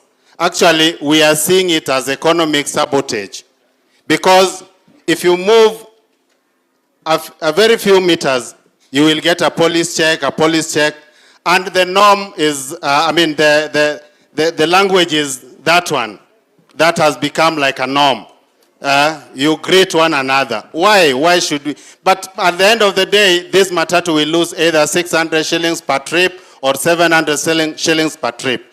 It is, we are seeing it as an economic sabotage. We are faced here, Bwana CS, by the invading of our small businesses by the foreigners. Much as I know I need not to use an inciting language, but we are receiving a lot of foreigners from either Congo or Uganda doing some small, very small businesses with our people here. Some even go at a level of selling a kahawa to our people, and even hawking with our people, and it's economic. It's equally affecting our people. Yes? On security again, and it was said here at the bus park we are having issues of lights. And that one I think, Governor, Deputy Governor, you are here. We've talked about it several times and again. The issues of light at the bus park. We are lacking a number of lights at the bus park. The other thing, which again falls under the county government, is that quite a number of county askaris are using handcuffs. We don't understand who should be having these handcuffs, but it is there with county askaris, and they are harassing our traders with those handcuffs. Wanashika watu, wanaweka pingo, and I know those pingos are not heading to police stations. They are headed somewhere for either bargainings or something. So you need to work around it, Deputy Governor. We are discussing here about insecurity, which again borders the issues of unemployment. In Kisumu County, we don't have several, or rather many factories that are helping our people. And in fact, if you go around, such places like bus parks or the borders or what, are the places that host, or rather give our boys some chance to get a meal. But you see, we need to, especially the leaders, our leaders need to come up with either a good policy or something that touches on. I was even shocked seeing a Kikomi. Kikomi is turned to be a garage with Auto Express. A garage, surely. Kikomi, which we need to revive and give our boys, some chance or some light to work. But giving it to, turning it to a garage was quite, and I'm doing this because it is frustrating. It is frustrating. These boys we are calling bogi, sio eti wamependa hiyo life. Ni maisha imewaweka hapo. Hakuna kazi. Leaders wenye wanafaa wa create kazi, wengine, yes, wengine are doing it. But wengine most of them are for handouts. Why do we go for handouts? Yet we can give these people maybe something that is that would keep them moving. You do a proper empowerment to our boys. We need to do a proper empowerment to our boys. And to that, I want to categorically thank our son here, Bwana PS. I want to thank him because he has tried empowering our vijanas through organized groups, and we have been seeing it going round the county. And I know it is even beyond Kisumu. I want to thank the Bwana PS and his entire team. I want to also thank Mr. President, because some of his programs are being rolled down here to youth, our youth being organized by that same boy accord, so that the youth can get something that is tangible. The last time I saw where they distributed quite a number of tuk-tuks. The other time it was a very big arambe, and now I'm seeing even borders want something for themselves. Thank you very much. Asante sana, let's appreciate him. Our next speaker will represent the business community. GRS, please.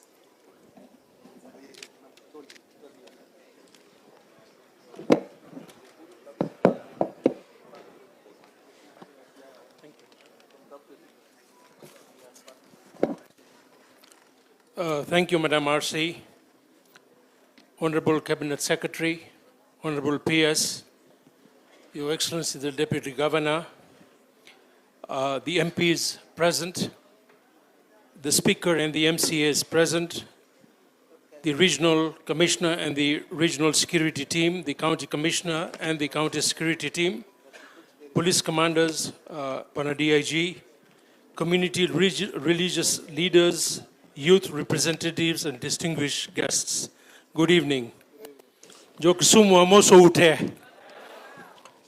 behalf of the private security stakeholders and on behalf of the business community, Waziri, allow me to introduce myself. My name is Rafiq Danji, the chairman and advisor of JRS Group, and I've been in the community policing for the last 40 years.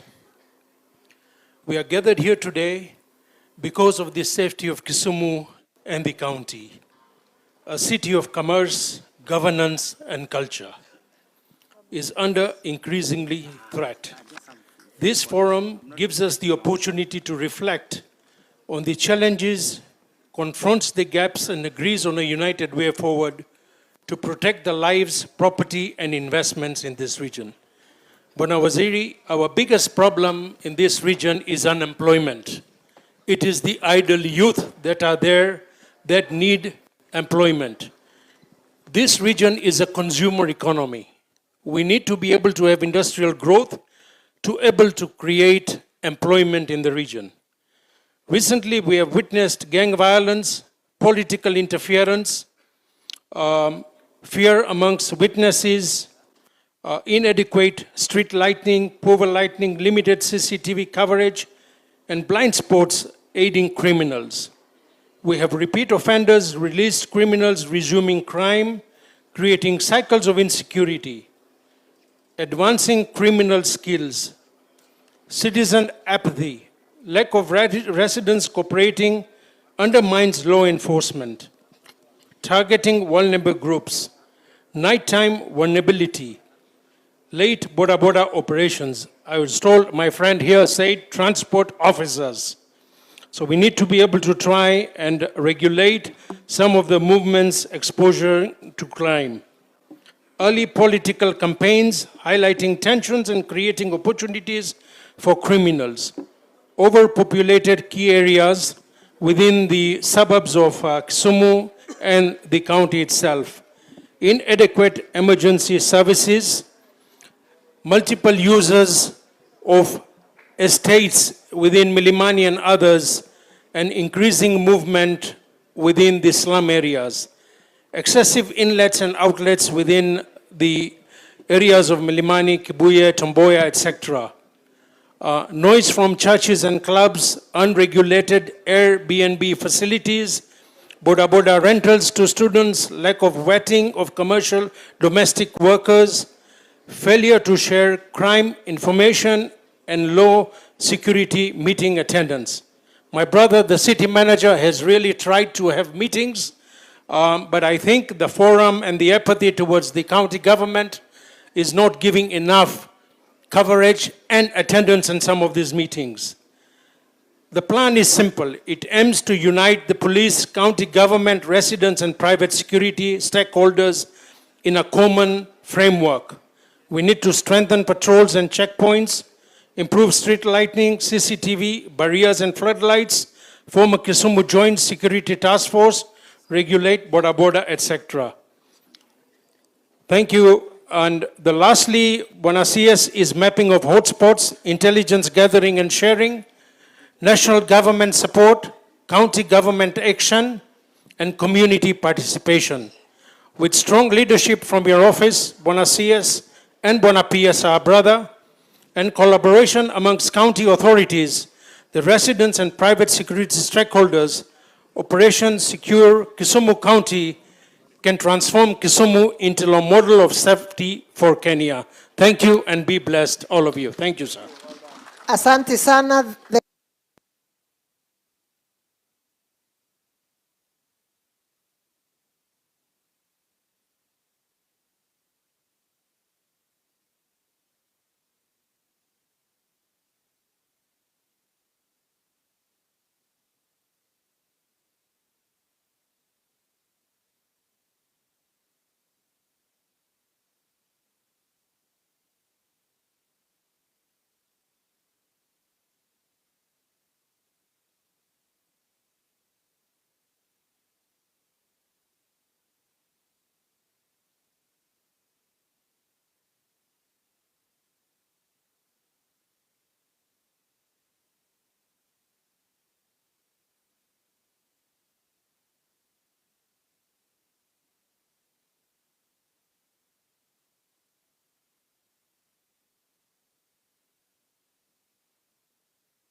chiefs that are doing some good work, the chiefs from Kondele location, those chiefs are doing a good work and I must talk about it.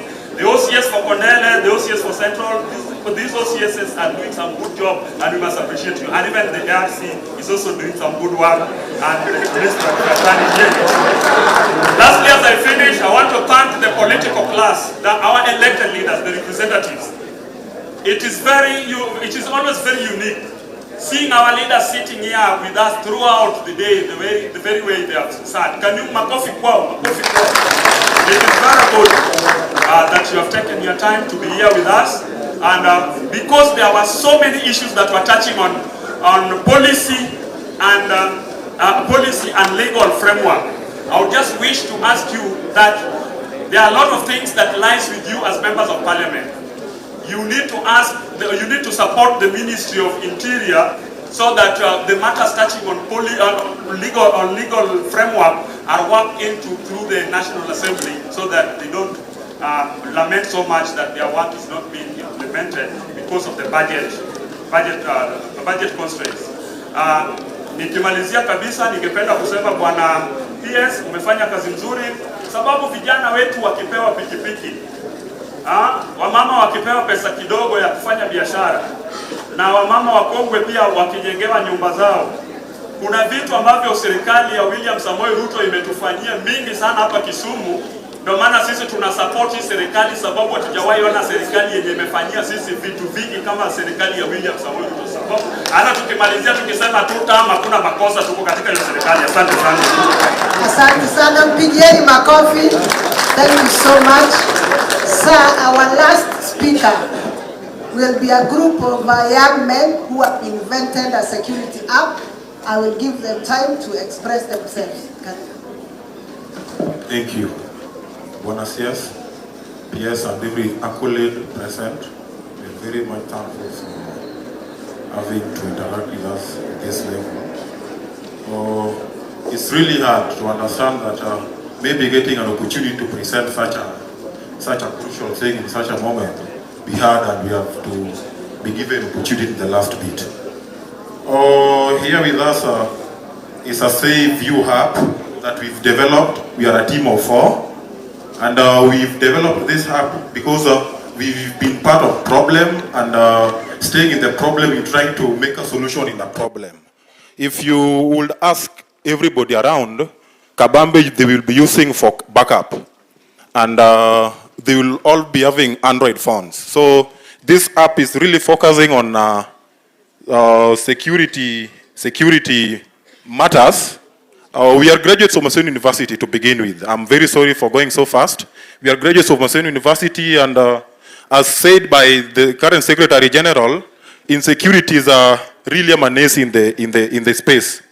There's a tribe called Manyora in that place, really giving comrades hard time.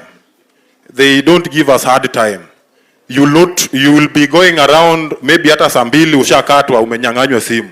So using this app, we're trying to develop something yenye ukishake to your app this way, so long as you've downloaded it from your Play Store, it's in a position of sending a response to maybe a server that we've created. So we are requesting, Bwana CS, having taken our good time to use online space that people are using to maybe make the body of the president lying in a coffin, we are trying to develop such a space to get such good solutions for Kenyans, and maybe it can serve even worldwide if you are supported. We really requesting as a team that to give us chance. We cannot represent everything. We cannot present everything that we have in this app now. You give us time, we meet, we give you everything, then you can see how you can support us further. Get from him a bit. Okay. Sorry. My name is Hussein Ali Yamaluo. Na ukumbuke mambo ni mawili, 2 term, bila break. Okay, thank you so much. Allow me read on the protocol. My name is Peter Simio Uma. I'm the team leader Save You and the Kenlink solution. And Bwana Waziri, due to time, we can't present this now. But the Save You is an app, our application, that whenever you have it, anywhere, anytime, you are faced with attack, maybe there's an accident, maybe someone is sick. Kisumu County under health sector has been our customers back in 2021 during COVID-19. Yeah, so they used the app to report the COVID-19 cases. So with the Save You app, you'll be able to, if for example, Bwana CS, Bwana PS is your first respondent. If you are faced with an attack and your phone rings, the PS phone will ring and you'll be able to know, PS will be able to know where you are, what is happening, even including the voices that is there, anything that is happening to you. So the Save You app ensures that you are never alone. So allow me welcome him so that he can say 1, 2, 3, then leave. Oh, my name is Peter Simio Uma. Yeah, thank you. My name is Dominic Collins. I'm the software manager. Thank you. Asanteni sana, wapigieni makofi tafadhali. Please clap for them. Muskue wachoyo, clap for them, please. Thank you so much. CSR, we've come to the end of the presentations. I know there are so many people who wanted to speak, but if you have any memorandum, kindly, you can present it. But because of time, that's the end of our conversation. Thank you. Asante sana. Thank you very much. Tutaongea bado mpaka jioni. Mimi niko area. Hakuna penye naenda. Haya, tupikie hao wenye wameongea makofi. Tusimame wote. Fanya hivi. Pande huu mwingine. Chini. Very good, tuketi. I know, ketini. Are we audible enough? Now, I want to thank all the government officials and the wananchi who present. Now, you will agree with me that the leaders have been very patient, sindio? Pigia hao makofi. Unajua mwanasiasa kuweka kwa mahali moja for 5 hours sio rahisi. Sasa mnajua huwa mnatesa ma chiefs na assistant chief, hata leo mteseke kidogo, because unajua I know nimekuwa kwa siasa. Mwanasiasa anafika mkutano, amefika Ijumaa, anatoka Nairobi, anataka kwenda mazishi 6. Anafika, anapata padre ameshaanza mahubiri, ndio hiyo anataka kushika microphone, anaambiwa kuja salimia watu 1 minute ndio uende. Anasimama anasema hata ajui nani amekufa, anasema nimekuja kusema pole sana. Alafu saa hizo anauliza mtu ni nani amekufa. Kumbe anaona mtu ako na kitambaa, anaanza kusema huyu mama mwenye analala hapa alikuwa rafiki yangu sana. Anaambiwa ni mwanaume alikuwa Lejo Maria. So leo tumekuwa hapa na nyinyi na mmeona wote wameketi chini kusikiliza. Si namna hiyo? Nitasema machache sana kujibu ile mmerais, alafu nitawapatia viongozi wetu tufunge. Kwanza wacha niseme kabla sijajibu haya maswali yote na mambo ambayo mmerais hapa, niko pia na mambo yangu tu mawili, only 2, yenye ningependa pia kuambia nyinyi. Number 1, mimi nataka niwakumbushe ya kwamba tuko hapa kama ma chief, assistant chief, OCSs na viongozi wenu wote, tukiwa watu wachache sana katika Kenya ambao wako na bahati kuwa na kazi. Watu wengi, na aswa kazi ya serikali, watu wengi sana wangependa kuwa na kazi kama sisi, lakini hawana. Wanaomba. Hata ile recruitment inakuja, vijana wengi wanang'ang'ana wapate nafasi kuingia polisi ama KDF ama nafasi yote ya kupata kazi. Kwa hivyo tukiwa hapa, we are already a few percentage of the privileged lot. Na kabla hatujauliza mambo yetu, mahitaji yetu ya kibinafsi na kikazi, lazima tukumbuke kwanza ni kwa nini tuliomba kazi hii. Why did we ask for this job in the first place? Kuna chiefs hapo wamesema waliandikwa a year ago, hata hawajalipwa salary. Wako wapi? Acha nione. Ya, naona wako wengi hapa hata yeye. Sasa wewe chief, si uliandikwa 1 year ago? 3 years now, eh? Lakini siku yenye ulienda interview, wakati uliapply hii job, so ulikuwa unajua chief kwamba hakuna ofisi, hakuna motorbike, si ndio? Sio salary tutasema hiyo. So ulikuwa unajua hiyo, lakini bado uliapply hii kazi. Kwa nini wewe uliapply? Hiyo ya salary tutasort. Kuna chiefs wengi hapa keti tu, walienda interview, siku ya interview wakaulizwa, wakaambiwa chief, unajua kwa hii location hakuna ofisi na wewe bado unataka hii kazi. Akasema mimi I'm very creative and innovative, I work under minimum supervision. Na penye itakuwa ofisi yangu.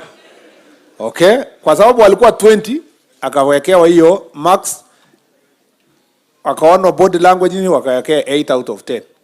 Akaulizwa swali ya pili, akaambiwa chief, wewe hakuna motorbike ya hii location, utasunguka aje ufikie wananchi? Nasema mimi kila wakati mimi natembea huko nikimingo na wananchi, motorbike ni ya nini? Wakaona huyu mbaya, si mbaya, wakaweka 9 out of 10. Siku yenye aliingia ofisi, hiyo ofisi gani hata haina motorbike, haikae kama ofisi ya rais, hakuna ofisi imejengwa. So you need to remember that all these other things we have asked today is secondary to the initial call that you had to serve. And if you have that calling to serve, you must serve diligently. Lazima ujitolee kwa roho yote, ukue innovative, umaneuver through the challenges that are there. Like we said earlier, wewe OCS uliomba kazi ukasema utafanya kazi anywhere. Kwanza OCS wenye wako hapa mliandikwa wakati you might have been the only person in your location because mlikuwa wachache mliandikwa. So you are privileged. Be creative. Like I said earlier, ukifika police station huko na hakuna ofisi ama hakuna cell ile mzuri ama hakuna nini, sanya the local community hapo, ita baraza na uite chief na uite MCA. Mwambie sasa bwana MCA, ndio hii, this is the only police station tuko nayo, tutaendeleaje? Tafuta mbunge, ambia mbunge hii place iko namna gani, tungetaka kusaidiwa. Don't go and sit there and say, si watu shauri yao, wacha nipitishe masaa zangu sikwende alafu nisonge. Remember the position you hold at the moment, you are a leader. You are already a leader. And every step, every place you go, you must put in place your leadership skills. Interact with the local community. Be available. Ukikuwa kama OCS na wende ujifungie kwa police station, how will you serve the local community? Ukikuwa OCS, uendi kanisa, uendi mazishi, uendi msikiti around hapo, uendi hata harusi. How will you interact? How will you win people to your side if you are not interacting with them? You are not conversing with them. You are not sitting with them. There is no other way. If you are around a university, Maseno University, sijui Kisumu, wewe you must make friends. Ujue nani ni student leader, they must be your friends. You must have their numbers. Waambie sasa kiongozi, mkipata shida yote pigia mimi kwa hii number, nitawasaidia. You cannot leave the gap between you and the students and expect that they will. You see, like I like what that OCS said. First of all, you must know you have a job and you need some people to help you do that job. So you must build the relationships and the networks that will help you do your job. Because at the end of the day, other people will do your job, but you will take credit. Tomorrow, tukikuja hapo watu wanasema usitoi huyu OCS, huyu ni OCS wetu. And it's very easy to do an opinion poll who is a good OCS. You just go to a place na unasema, nimeona kwamba mnaendelea vizuri sana na uongozi ya poli. Watu wanasema toa huyo saa hii. Saa hii kabisa. Lakini kuna mahali unaenda unasema sasa huyu OCS amekaa sana, tunataka kutransfer. Watu wanakuambia please, hata kama ni kupromote na abaki hapa. Why? The two demonstrates the role of leadership. You know, wewe chief, you are a person of that community. You must be the leader. Ukifika stage wewe chief, wakati baraza inafanywa, watu wanasema wewe chief, ngoja kwanza wewe songa. Wacha hii mzee atuongeleshe. Ujue wewe ni chief kwa ofisi, lakini huyo mzee ndio chief ya hiyo area. You must be the one who is the leader in character, in behavior, in commitment. You must always be the one who is a leader. So let's be diligent. Let's seek to do the right thing all the time. Let's work as a team.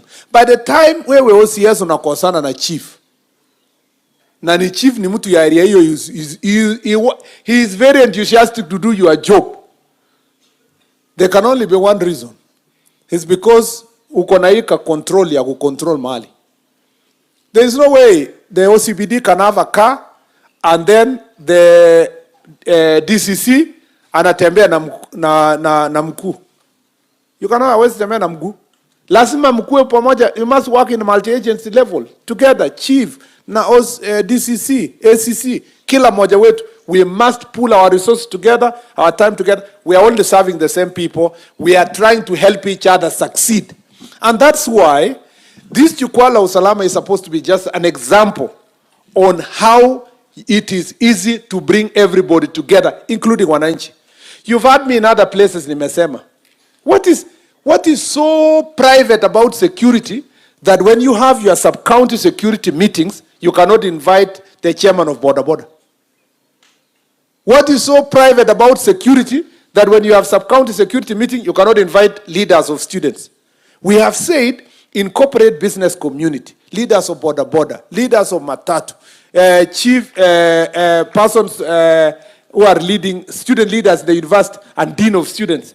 Invite them, have a meeting at least once a month or once in 2 months to discuss the state of security in that area. That way, those are the people, your partners in sorting your problems in the locality. And the day Mutu wants to attack a police station, watu watasema, this is our police station. You have a community where the opinion leaders have never even stepped in your police station. Why? Because there is a distance between the police and the community. So, when we live here, go and organize Jukwaa la Usalama mashinani in the best way you can so that it can help you be able to solve your security and leadership issues at the local level. You are a leader. And a leader, the Bible says, the Lord is my shepherd. A leader is a shepherd. He leadeth me to fine waters, to green pastures. You must lead. You must lead your people. But, you know, some of you, instead of being a shepherd, you are a butcher. You know, a leader, a shepherd, akienda mbele, kondoo inamfuata. Lakini a butcher, anafukusananga na kondoo. Anapiga na huku, nini? Anapiga pembe, anakula kondoo. Na some of you mnakula kondoo, literally. Yeah? Kuna chiefs wanaripotiwa, chief fulani alipatikana kwa lodging fulani na kondoo fulani, amefukuzwa, amepita dirisha, anabeba longi kwa mkono. Wewe bado utasimamia nani? Hata tukikuachilia utasimamia nani? You must behave yourself because you chose this job. And it's a job of leadership. It's also a job of sacrifice. You must be willing to go out of your way to make sure that you serve. That's why mnaenda usiku, mnaenda saa ngapi, mnaingia kwa pombe. And I agree with you, of course, that mkienda, at least we must take care of your interest. Ukikuwa injured, wakati unatetea na kutumikia watu wetu. Tumeelewana mpaka hapo? I think that is important for you to appreciate. We have not come here. We've come here to do teamwork, to build teamwork. Even us at the ministry there, if we sit there and say, mimi ni bwana mkubwa, nitakuwa nakaa Harambee House, story nitolewe, nisikie, nisome report, nipige simu tena, niambie county commissioner shauri yako, the work will not be done. That's why we are coming to sit with you like this. So that tuonane uso na uso, tujue hii waziri ni nani. Na is he willing to listen to our issues? Huyu PS ni nani? And so forth and so forth. The same to county commissioner, regional commissioner, you must have teamwork. You must. Sasa ukijifungia Kisumu hapa, madam commissioner, RC, itakuwa makosa. You have to go Barasa huko, uende Sondu, uende wapi, uende huko Highland. That is what it is. You know, thank you very much. Hata kama ni kuomba mtu lift, it's okay. Wakati imekwama unasukuma, hata kama ni ya kusukuma usukumiwe na vijana. Wakati hii procurement inaendelea, wewe unasonga. We must always realize that it's such a privilege to serve. And some of these jobs are temporary. Yeah, there reaches a time you are not in that office. You must leave a mark that people can remember. Number 2, we must confront the demon called corruption. We must face it head on. You see, because hapa watu wanajua tuko hapa na tukiwa hivi ni serikali. So you are the face of government. Why people think kabisa, why even they are rating us the highest in corruption? It's because we are distributed the lowest level in the community and we are providing essential services for the safety of the citizens. So any action that is around corruption, umechukua pesa ya mtu ya matatu, umenyang'anya mtu ya bodaboda. Mtu ya bodaboda, by the way, bodaboda hata sio yake. Kuna mtu amenunua bodaboda, amepatia kijana run na anamwambia kila jioni unanipatia shilingi 500. Miangapi? 300 Inakuwa ngapi? 300. So huyo ametengeneza 400 kwa siku. Polisi amechukua 200. Ikabaki ngapi? 200. Huwezi pelekea hata mwenye bodaboda. Just imagine the kind of anger that lives in the society because of that corruption. Someone will go out of their way. Akisikia police station achoma, atakuwa wa kwanza kuwa mbele kuchoma police station. Because anaona that is the center of his entire problems. Ukweli ama sio kweli? Wewe chief, ukiwa hapa community, there is a lot of work you do on succession. Unasaidia families on matter succession. Kwa sababu ya pesa kidogo unataka, unaandikia family yenye iko na pesa, maybe it is polygamous family, una favor one, unawacha nyingine. You create despondency in the community. And you know, watu hawaongee kuhusu chief because chief apikiwi kura, hawaongee kuhusu OCS. Hiyo anger inakuwa transferred to nani? To the president. It's in the office of the president. So siku ya campaign watu wanasema hii serikali ni corrupt. Hata hawajawahi kutana na president ama minister, wanajua tu ni chief na OCS ndio wametumaliza hapa. This is the most corrupt government. So we have to deal with this issue. Now we must respect ourselves. Because sasa wewe unachukua pesa, nilikuwa nauliza base commander mwingine. Akasema saa zingine wanaangusha tu kwa dirisha. Ati watu wa matatu wanaangushia hapo. So wakishaenda tunaona kuna kashilingi ilikuwa hapo, atu unachukua unaweka tena anaenda anaangusha. Lakini ni hatari sana. Let me tell you. Yeah? Let me tell you, wapi base commander huko sema hiyo maneno leo, lakini hii unajua wote hii watu yote ni corrupt, lakini sasa yenye watu wanaonanga ni kwa barabara because watu wengi wanatembea. So huyo mtu ya unaona mtu anasimama hivi anaangalia, hata mtu ya matatu anajua tu conductor anajua tu hakuna kitu anaona.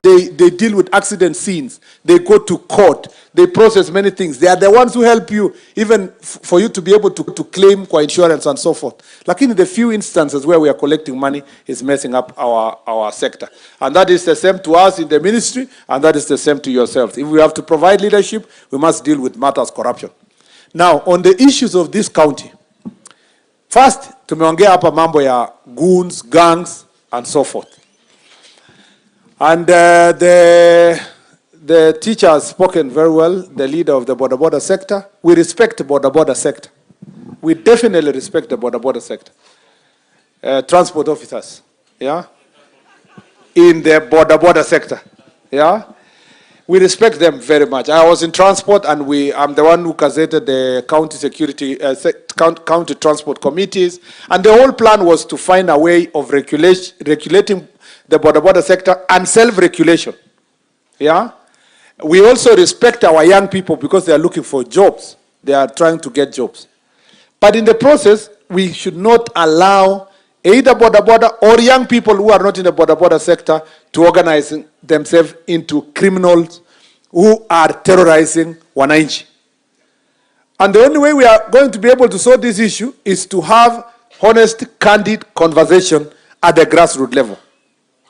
The police have promised in our security meeting today that they will carry out serious operation to arrest anybody who in the name of politics or any other way is carrying a knife, is carrying rungus, machetes, is carrying all kinds of things to terrorize residents.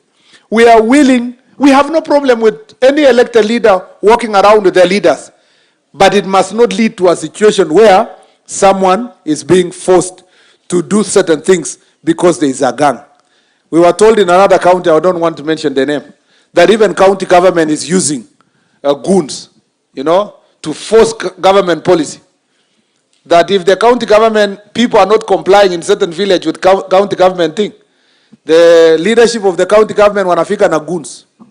Wanakaa chini wanasema nani anapinga mambo ya serikali, na ni watu wenye wanatoa macho na ni macho mekundu na wameshika chuma kabisa, wanaangalia kuona nani kwa baraza hii kwa hivi vile. Na kwa sababu wananchi wanajua ni goons, kila mtu anasema tumekubaliana, kiongozi tumekubaliana, atipitishwe at public participation imeisha. That level of intimidation is unacceptable.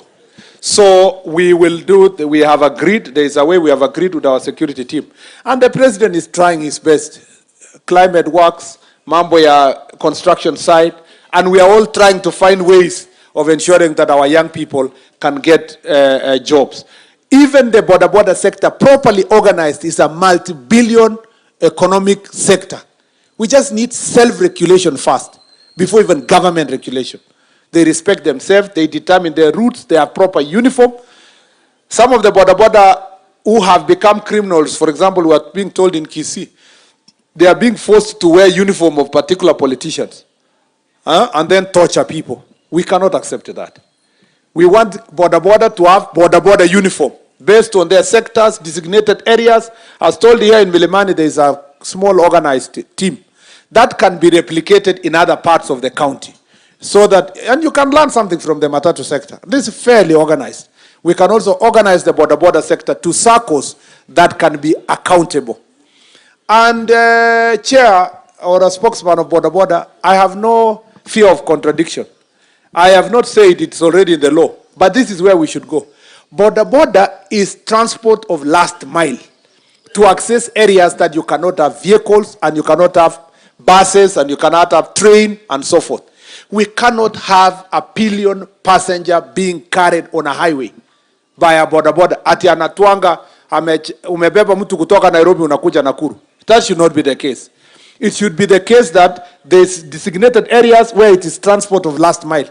We are losing so many people in highways, including in Nairobi, because of border. I don't know the statistics in here in Nakuru, in Kisumu.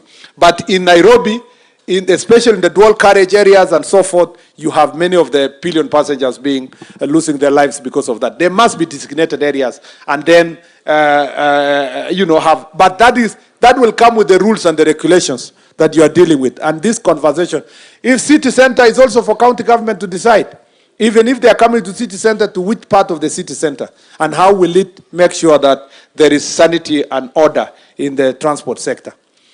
Or number 2 is sexual and gender-based violence. As I said earlier, this is very prevalent here. We are 36%, national average is 32%. But also sexual and gender-based violence is a crisis in the country, not just one county. I am happy with the chief who said part of the reasons why in some counties it's being reported more than others is because of the proactiveness of the chiefs to make sure that these issues are reported. We should not shy away from reporting, trying to reduce the statistics. No. Let us report. But it's not enough to report. Let us also make sure that it's reported, and these people, statements are recorded by DCI, and they are sent to the DPP, and they are charged in a court of law. The judiciary, I must defend the judiciary. The judiciary is fairly sympathetic to solving cases of sexual and gender-based violence. Unlike in alcohol and goons, the judiciary is more sympathetic in dealing with these issues. So we need to just do proper investigation and make sure that the characters are presented before court so that we can be able to deal with these issues. We know that this issue is prevalent and we must help each other. Border people, please help us. help us deal and protect with our young people. In Kisii County, for example, I was being told that children are being forced to go to school very early in the morning. That should not be the case. The schools know that the rules are such that schools should only expect the children at about 7 a.m. This thing of getting children to walk at about 5 in the morning and they are not being escorted by anybody in dark areas are things that we must deal with. Lighting is also, in these places, is also perpetuating crime. And county government, let's work together to make sure that we install more lights that can help people to work in an environment that is safe and secure. The other issue is about our lake. You know, our lake here is our lake is also our border. Yeah? Our lake is also our border. And we know there are certain things we have agreed we need to do in our security meeting in the morning. First, we need to increase government presence, border patrol unit presence in a number of places. And immediately within a month or so, we have agreed with the IG that we must have a presence in Mangeta, Ringiti, and Sori, to add to the places where we have. I think those are places. Thank you, DIG. We must increase our presence there so that we have proper enforcement to protect our country, but also to protect our fishermen. We have also agreed that in our modernization program, we are working on procuring more boats and more equipment that will help Coast Guard and the Border Patrol Unit to make sure that they patrol our lakes. This is the case in Lake Victoria, as is the case in Lake Turkana, where we have a similar problem. As I told you earlier, in Lake Turkana, the fish is breeding is happening in Ethiopia, and the fish come to Kenya. It becomes a cause of conflict. In Lake Victoria, breeding is happening in Kenya, and the fish is swimming across. And since the fish does not have, they are fish without border, and we cannot give them passports, and we cannot tag them, there is no other way we will work. We must work in a coordinated manner as the three countries. In this lake, the president had a meeting with President Museveni, and I was in that meeting, and it was agreed that through the joint agreement and the Two Nations Commission, Joint Commission, we are going to have a framework of joint exploitation of fish resources in this lake so that we reduce the problem. I also had a very good proposal from the county security team in the morning that we might need to have a liaison officer from Uganda based here in Kisumu, and we have also a liaison officer from Kenya based on the other side, so that when issues come up, we quickly trash them and resolve those issues. The land issues, I have heard you. We are going to engage the lands ministry to also deal with their issues of corruption. As we deal with ours on this side, that lands ministry also must deal with corruption issues. On border security, I've heard you. The border on the side of Kericho has one chief corresponding with 4 chiefs on this other side. So we must implement the administrative units on the other side to assist us. And also the NCIC has done a good job in the past. We want them to do even more.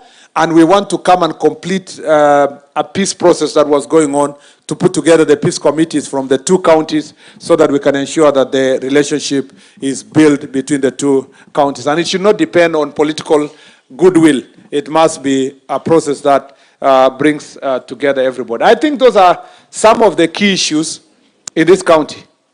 Now, on your welfare, I will run through the welfare issues very quickly. Number 1, you have asked issues of mobility.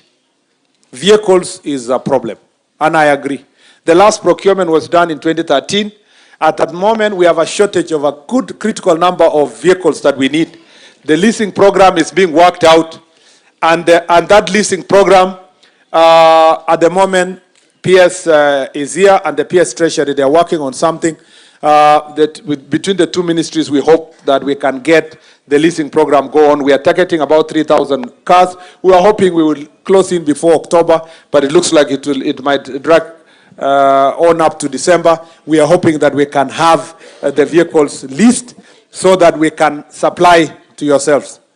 we have a problem, and it is a real problem. A real problem. And it is not confined to Kisumu. Most of our police stations, most of our counties do not have vehicles, or almost all, at least have critical problems in a number of the police stations. I know also the ACCs are the most affected. They are the ones who have no single cars. The ACCs who are here. Yeah? Madam ACC, where are you? Yeah? Sometimes you have to go with border, right? Yeah? Yeah. You have to work with OCS to help you. But where there is none, unatumia border. Absolutely, Mheshimiwa. Yeah, thank you very much. Unaona huyo SEC sasa anapanda bodaboda. Yeah? Akienda kazi. Alafu msee wa bodaboda anamwambia shika vizuri. Yeah? Na akikataa kushika vizuri anaenda mbio na kufunga break. So the SEC has no choice. Yeah? So lazima tuchunge this situation that we have. Niliambiwa huko Makwiny na SEC moja alikuwa anaenda Barasa, amebebwa na bodaboda. Mtu wa bodaboda alipoona mkutano imekaa namna yeye amekaribia, akaweka ka style na madoido, akaangusha Madam SEC. Alipoangusha kofia ikaanguka. Ati mtu akashout kwa mkutano akasema serikali imeanguka, you know. So we don't want serikali ianguke. We want to make sure that transport. Umesikia Bwana Piers, serikali isianguke vile tunaambiwa hapa. I want us to work together. We will see how to deal with this transport issue. On the question of your offices, I'm glad our leaders are here. Let's help each other through CDF to build as many police stations, as particularly chiefs and assistant chiefs offices, particularly to make sure that we have infrastructure. We thank you for what you have done already. I am the one person who supports NGCDF 100%. My opinion is different from other leaders. I support NGCDF 100%. And the reason being, I see the practical solution it gives at the local level. And it gives an opportunity to people at the local level, the committees, to decide the programs they want.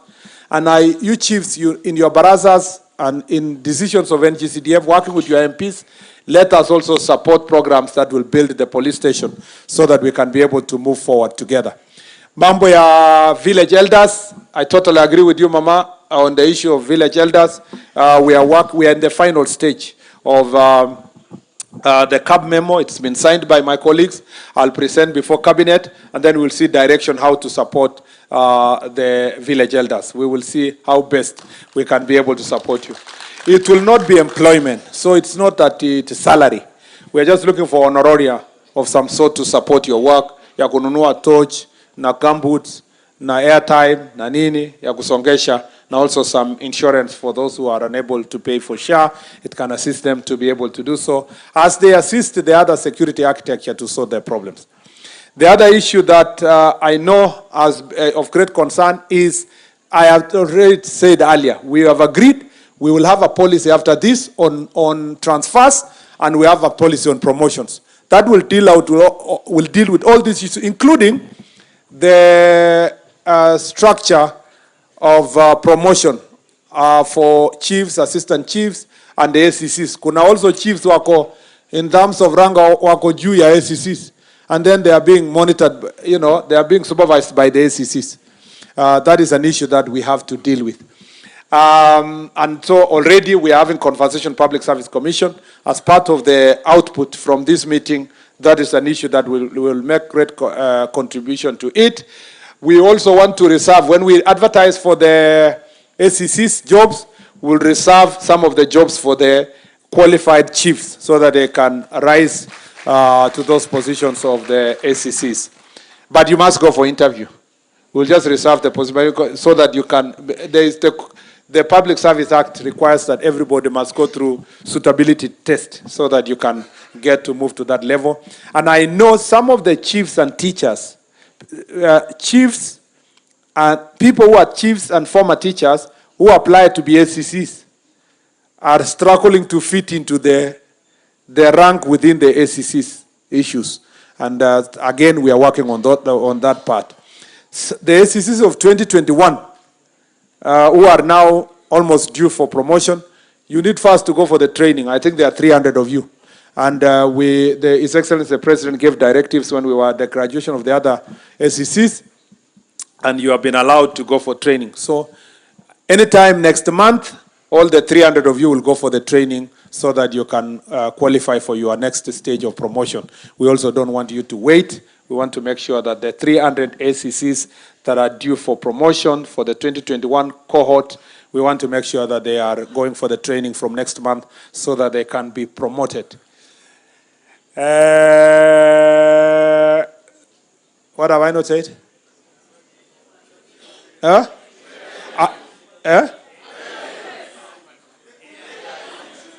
The question of AIE. Yeah, AIE is AIE for all, for the police, for all of you, is being worked out.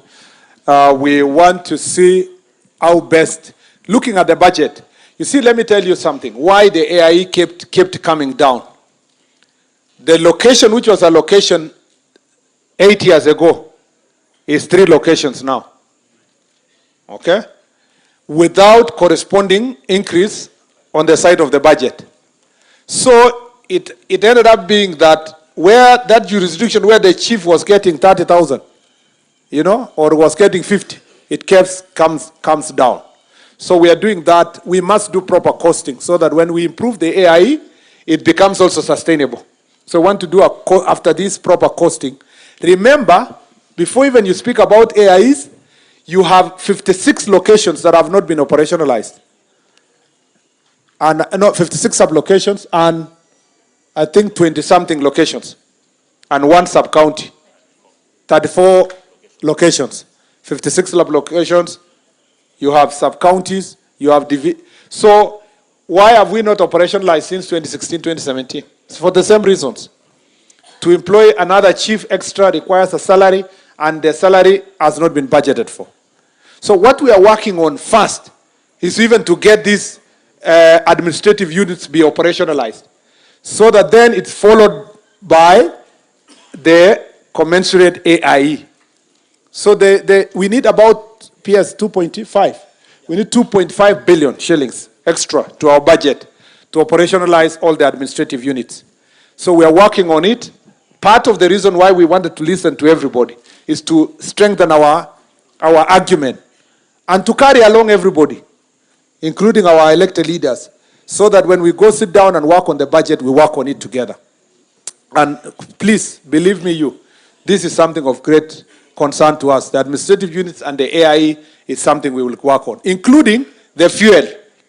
As I said, one of the biggest challenges with the police officers who have the vehicles is that they don't have the fuel, for the simple reason that their allocation is 450 liters per car.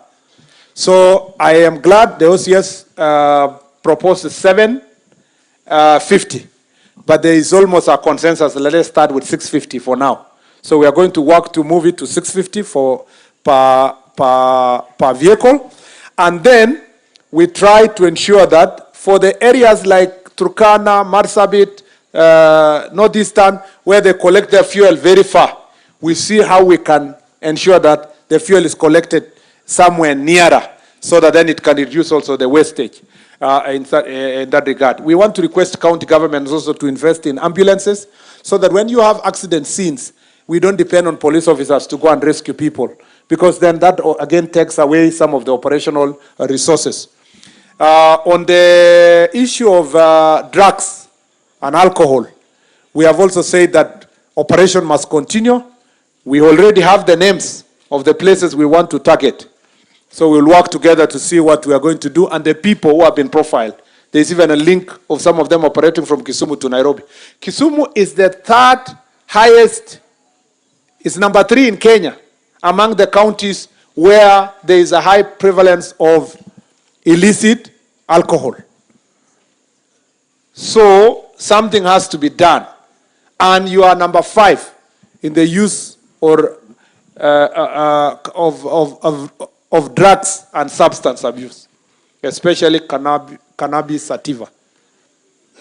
So we have to do something. We have a job to do as a security sector for serious crackdown. Some of these people you're calling gangs, they are carrying these drugs, alcohol, and they are carrying machetes and knives. They must be charged for those things. You don't have to say they are gangs. All of them can be swept and charged for the criminal activities they involve themselves in, if they are not abiding by the law and order. You have so many other things. I was trying to summarize them so that I don't have to read each one of them. But it looks like you want to sleep inside this tent. Training has been an issue. And as I said earlier, training will be, I don't want to repeat. This is we will make sure that it's ongoing. And that's why 60-something number of chiefs are leaving tomorrow for the training. And by December, we'll have completed the training for all the chiefs, among other issues. Mambo ya extraneous allowance and hardship allowance, we have had you. We'll take that up. On the citizen services, we are going to open Moroni within the next 2 months. We must have, in the Moroni constituency, we must have an office there because that's the farthest one. And then we come to Kisumu East, because Kisumu East can come later because it's nearer the town, but at least Moroni must come immediately within the next 2 months so that people can get birth certificates nearer home there and so forth.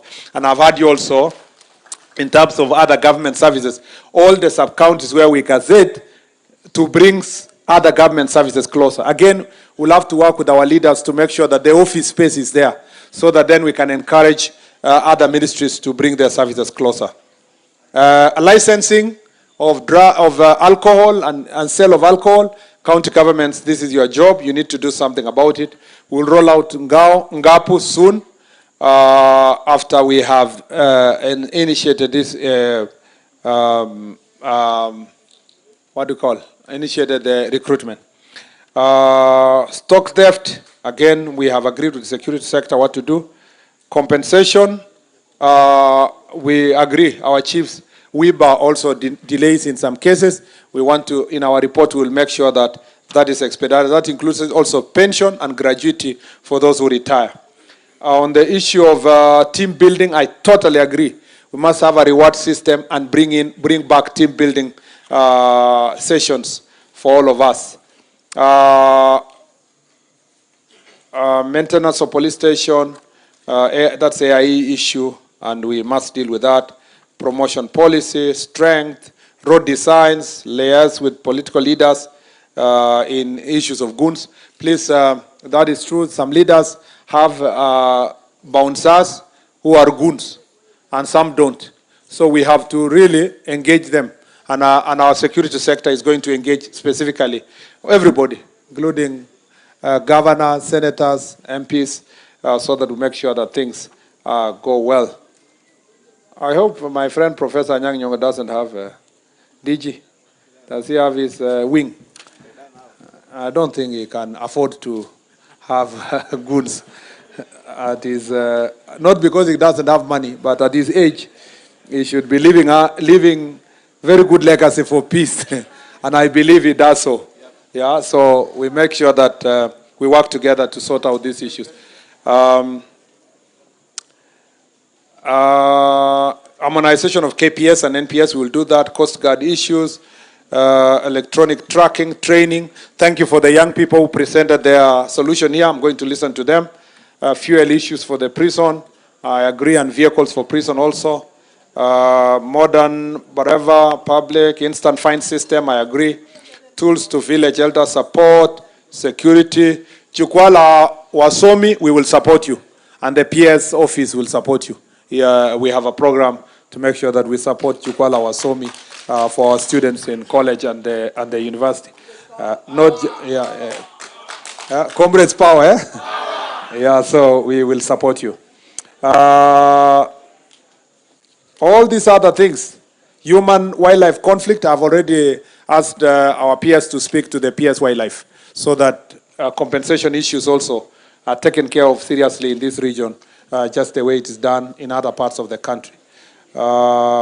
Insurance for border, all those conversations, rescue, PWD issues, I agree, gender-based violence, licensing, vetting of persons, vetting for giving IDs that was removed. So chiefs, you know what to do. You are the ones who take responsibility in identifying residents in your location and facilitating them to get IDs. And then IPOA with the police, we must be able to build that good relationship between IPOA and the police. Medical cover is already being discussed, especially for the police. There has been a lot of complaint in the existing medical cover. So mnipigia makofi. I know I've not exhausted everything. Before I give Mheshimiwa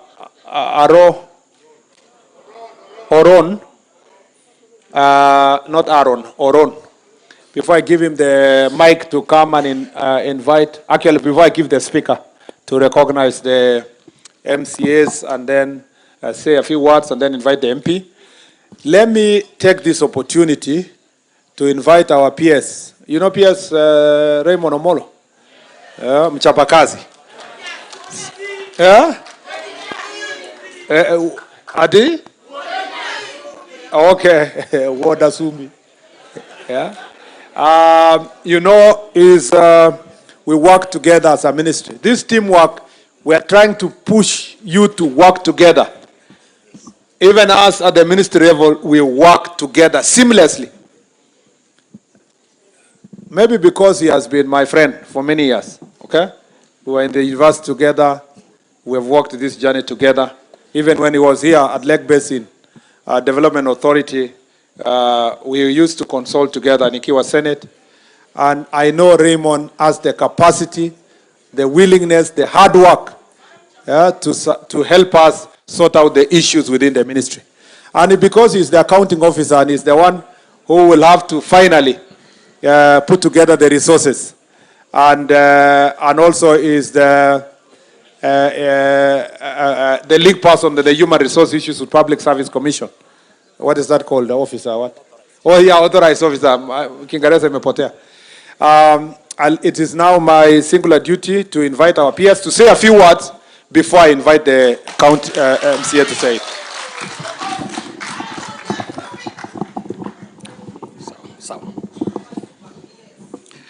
Thank you, Waziri.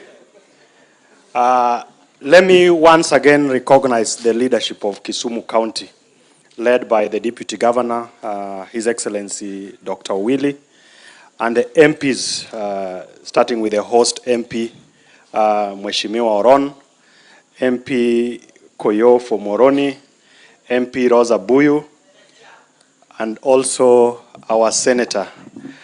The Minister was just whispering to me that she's in charge of the elections of the dominant party, ODM, and that is why there was a bit of pandemonium when she arrived, to make sure that she's properly seated. Professor. Now, and also the MCAs who are all here, and the rest of the leadership, particularly, who work with us within the ministry.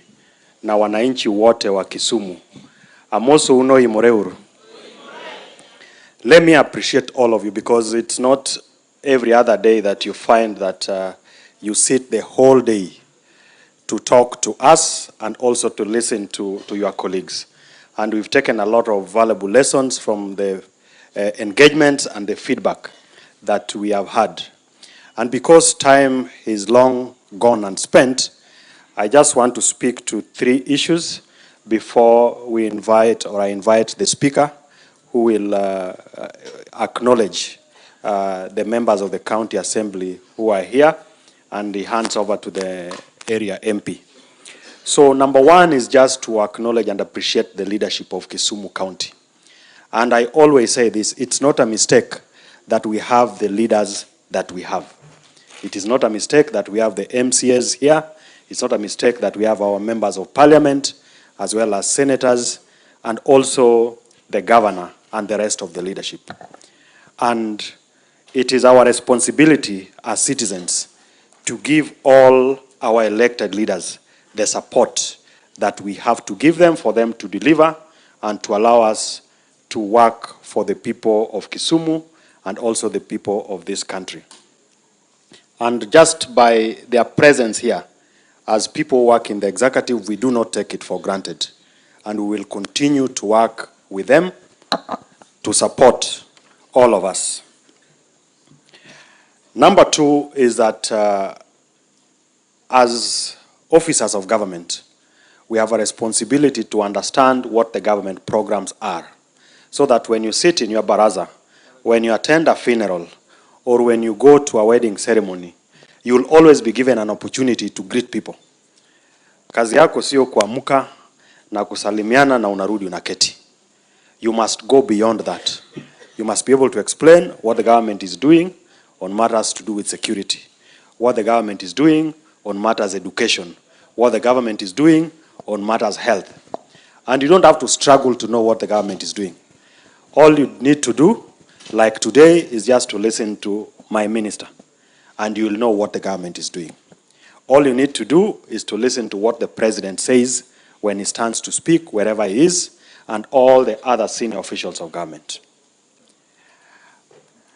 Today, because of all these engagements that the minister has been leading across the country, one of the most difficult areas, which is in the North Rift, where we have been struggling with issues of banditry, today alone, more than 40 guns have been surrendered.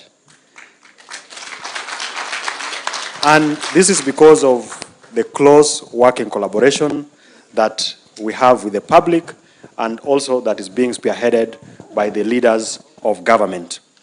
And also the dedication that His Excellency the President has given in addressing matter security, and the amount of support and investment that has been put in. Issue number 3 is on alcohol and drug abuse. And I think here we really have to work very closely with the counties. There is a law that we have amended. We are waiting to table it in Parliament so that we are better powered to regulate that space. But looking back when we were growing, because I grew up in this town, it was very obvious. If you wanted to go out to drink, you'll go to town and do what you need to do, and then you go back home. Today, in every corner in our estates, outside our school compounds, there are liquor stores all over, there are bars all over. And I think we must have a candid conversation and make a candid and sober decision that we designate places where adults can go and drink, where adults can go and have whatever they need to have, and that has to be well regulated so that we protect the minors. Just like the conversation on boda and matatu business, we must organize ourselves. And working together with all of you and the county governments, it is something that we must do. Lastly is the issue of violence. There are issues of gangs, criminalities all over. We must agree as a start that violence cannot be used as a currency in transacting our politics, so that there is not going to be any exceptions to this. So if we are politicians, if we are looking for leadership, we must be able to converse and persuade people. And if people don't agree with us, we will not tolerate use of criminal gangs to be able to settle scores. And as we address the challenge of unemployment amongst our youths, crime is not going to be the alternative. We are working on creating opportunities for employment, whether it's through the affordable housing program, whether it's through the digital program. And for those who still don't have jobs, let's work together to find something that will support the livelihoods of all of us. And because we were accompanied by the Deputy Inspector General of Police, Mr. Masengeli, I would just ask him to stand and greet us before we have the speaker speak. Thank you so much, sir, and thank you for the opportunity. This is a true testament kwamba mwananchi ndio mwenye nchi, si ndio? The leaders here, waheshimiwa, the deputy governor, the MCS, afande OCS, afande chief, afande waheshimiwa wote, the comrades power, is a true testament kwamba tumekutana hapo kwa sababu ya mwananchi, si ndio? I just want us to remind ourselves one thing. We as the National Police Service, we are striving to ensure that police stations become the center of excellence in policing operations. And this is a calling whereby we have to remind ourselves that security is not a contest of the mighty, but it is a covenant of trust between the mwananchi and all citizens, that security belongs to all of us. It is not the monopoly of the police, but it should be a responsibility that we unite together, we face the security challenges and insecurity together. Lastly, peace should not only be our mission, but it should be our legacy that we pass on to the champions of tomorrow. Wewe angalia mwenzako, mwambie wewe ni wa maana sana. Mwambie Mungu anakupenda. Afande, as you've just alluded, security is our priority and safety is our responsibility. I submit, sir.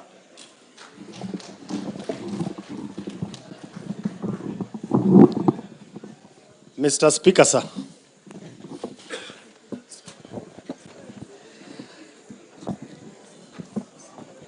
Thank you so much. Thank you so much. Allow me to ride on the protocol that has already been set. Okay. I'm advised accordingly to use the podium. So ingawaje mimi ni speaker, sitaongea sana, even though hiyo ndio kazi yangu, nalipa kwa kuongea. First of all, let me take the shortest time possible to acknowledge all the members of County Assembly who are here. Tafadhali naomba, nimeambiwa kwa sababu ya muda, msimame, nitawatambua mimi binafsi. Hapo nyuma, Bwana CS, niko na leadership. Honorable Seth Kanga is the whip. We have the leader of majority, Honorable Ken Ooko. We have the deputy leader of majority, Honorable Lumumba Wade. Honorable Seth Okumu of East Seme. Honorable Moses Ochele is Kanawawidi. Specially elected Honorable Emily Oginga. Then at the far end there have Honorable Alice Wajewa. Specially elected Honorable Bill of the Ambo of Kobura Ward. Down here we have Honorable James Omolo of West Nyakach. Then Honorable Karen Odhiambo, Kalwele Shaurimoyo. Honorable Abed, that is specially elected. Honorable Miki, specially elected. Honorable Nancy Matara, specially elected. Honorable Caroline Opar, specially elected. Honorable Kelvin Uraro, Koloa Central. Honorable Benny Pete Oiko, Kabonyo Kanyagwal. Honorable Millicent Omuya, North Seme Ward. Ruben Rakwach, Honorable, that is East Koloa. Honorable Ann Chimbley, Anno Chola is our youth leader in the assembly. Specially elected. Honorable Sami Onyango, Railways Ward. Honorable Adega, Ben Kajulu Ward. Honorable Warindu, Geoffrey of Miwani. Honorable Donijo Dari, that is Chemelil Tamu. Honorable James Were, Nyalenda B. Honorable Zachary Okoyo, Central Kisumu. Honorable Ken Ouko, West Kisumu. Honorable George Abaja Otutu, as a commissioner, that's a member of the County Assembly Service Board, that's West Seme Ward. In the far end, we have Honorable Nyaoke, that is North Nyakach Ward. Honorable Mildred Ajumbo, Central Seme Ward. Honorable Peter Obaso is specially elected. Oh, back there we have Honorable Habil Umondinya Sona, Masogo Nyangoma Ward. I saw Onditi next to you, I don't know where he has gone. Onditi is Mutembei Ward. So almost all the MCS are here. On behalf of the MCS, we welcome you. And allow me just to say two things. One, on the issue of alcohol and its licensing. That's a responsibility of the county, and I'm happy that all the MCS are here. So on your behalf, we are going to ensure that we look into the framework for licensing, especially the constitution of the board for licensing and the regulations that governs the same. Number two, CS, there is the intergovernmental relations framework that's available. Unfortunately, I see a gap in the intergovernmental relations framework in regards to how the county assemblies work with the national government. I say that because including inter-county relations, we can have the same Jukwaa, la Usalama, across the county. Kisumu and Kericho, or Kisumu and Vihiga, or Kisumu and Mutembei. But as a county assembly, we have been doing assembly mashinani. And in your request that we have the Jukwaa la Usalama to be taken down, I think we can take advantage of the assembly mashinani, that when we have assembly mashinani, we can have one day that we involve the stakeholders in now interacting with the person down there at the ward level. Otherwise, thank you so much, and may I take this opportunity to invite the area MP, Dr. Joshua Oron, to make his remarks and also acknowledge the other MPs.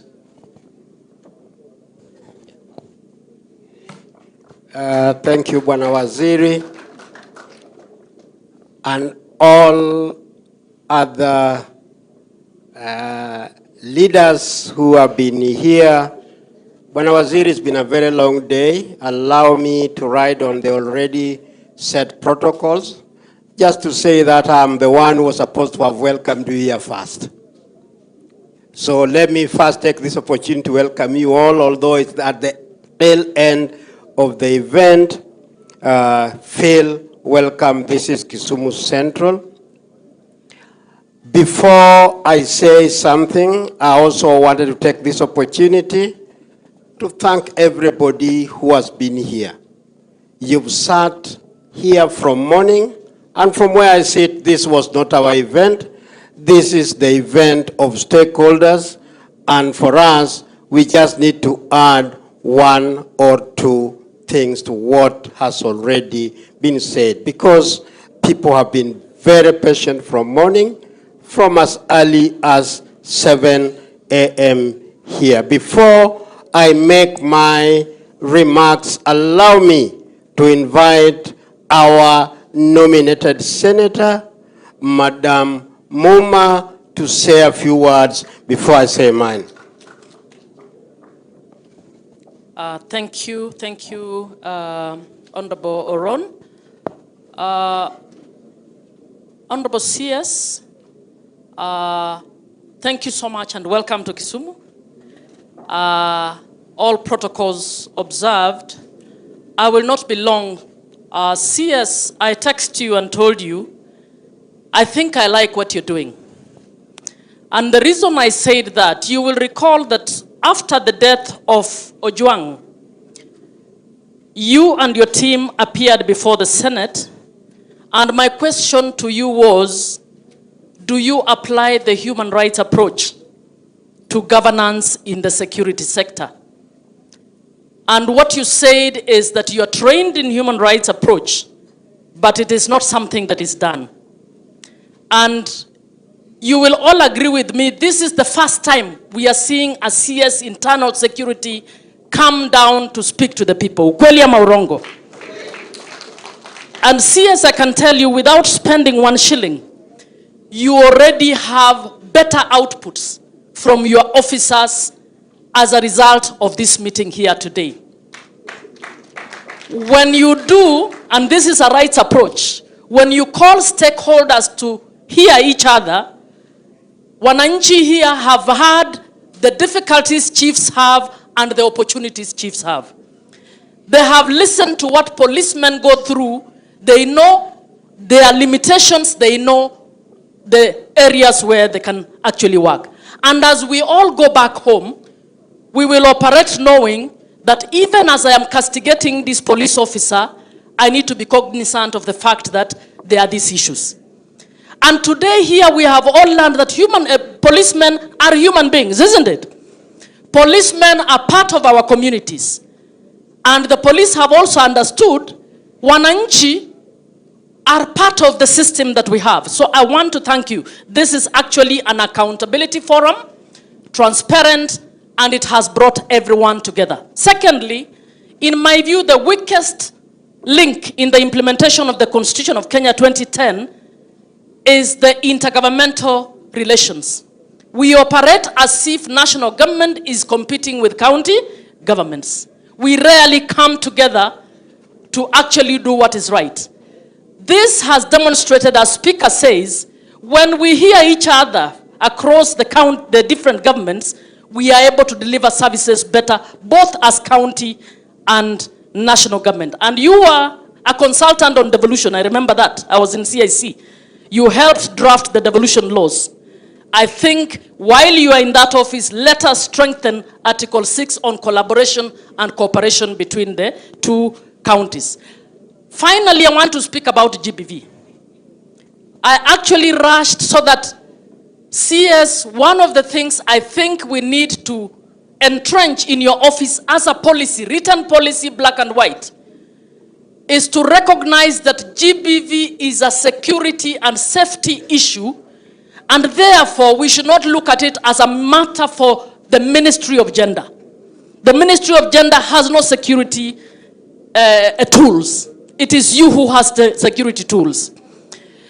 We have high teen pregnancies in Kenya, third in the world. Nyakach, where I come from, had 3,816 teen pregnancies in 2023. Teen pregnancies is actually not pregnancies, it's defilement. You're a lawyer. You know those are crimes. Now, I would want you to ask your people in Nyakach, do we have 3,816 prosecutions for the defilements? The answer is no. Why? Because we are actually facilitating child marriage by allowing to negotiate instead of arresting those who defile. And those who defile don't come from elsewhere, they come from the community.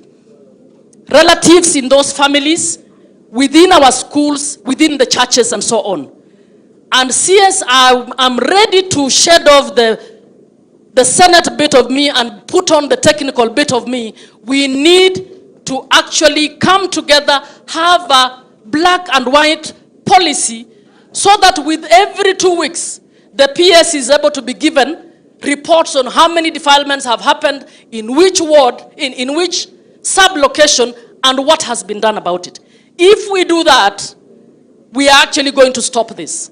And we must also recognize security is not just about you. Security is also about us. So even as we move on, we are willing, as women MPs from this area and others, we are willing to come before you so that we can collaborate and see how we can do this. I will give chances to others. Thank you very much. Thank you very much. Before I invite the next speaker, allow me to bring the apologies of Honorable Shakil Shabir, the MP of Kisumu East, who because of health reasons could not be here with us. Accept his apologies. The second apologies I'm bringing is for Honorable Ruth Odinga, who has brought in a memorandum that will be handed over to you at some stage so that you can go through it. That is a second apology from my colleagues. Kindly accept the memorandum. Allow me to invite my colleague, Honorable Rosa Buyu, MP for Kisumu West. Thank you.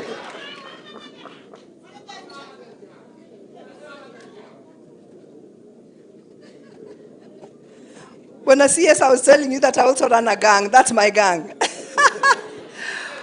To our CS, Honorable Senator Murkomen, our PS Raymond Omolo, our organs of security in this county, our organs of administration, ladies and gentlemen, when I CS with your permission. Wamor koso kwa mor. Wase beta inya koso kwa beta inya. Lakini ber koso ber. If you don't speak like that, then you've not come to this part of the world. Bwana CS, I have the privilege of being a member of the Security Committee, which actually oversights your ministry. And we work very closely with the PS and the CS. And I'd like to say that every time I tell you that when you come to Kisumu County, you will hear it all. You've seen the passion, you've seen the eloquence, and you've seen the knowledge with which the people have spoken. Without any fear of contradiction. I'm sure that out of all those 41 places you've gone, hujaona eloquence kama hii, true or not true. And so I want to go a little out of protocol. They, except for Kiswahili, they have been the ones who are clapping. But I want the people on this side to please clap for all these people of Kisumu County. Thank you very much.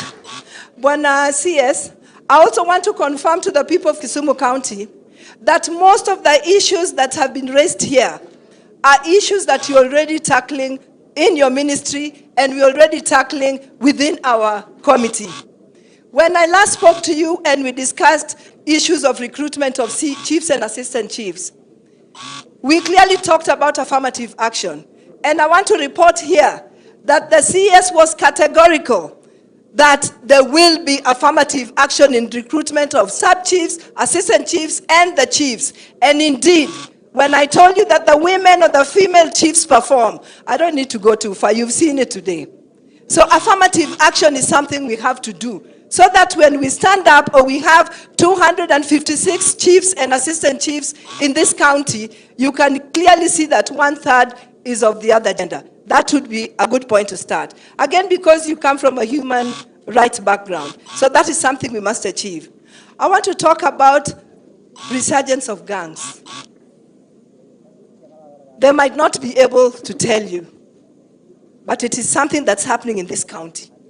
And we cannot allow it. We cannot allow it. But unfortunately, the people fueling that resurgence of gangs are leaders. When you see border fighting Mambogi, what their leaders behind them.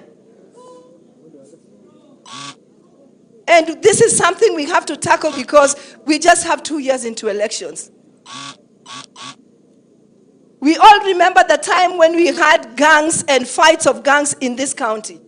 There was the Americano and there was China squad and things could not move. We don't want to go back there. So I just want to request you to give your security organs good support, because it will be the breakdown of this county. And we will also do our part as leaders, me included, so that we know that even if we want to be elected, it's the people who elect. You speak to them, they listen to you, they either vote you or don't vote you, but you cannot use violence. Because when there's violence in Kisumu, the whole country catches violence. It all begins with us. Look at how peaceful we were during last demonstrations. The demonstrations died. Because nobody has passion and stamina like the people of Kisumu County.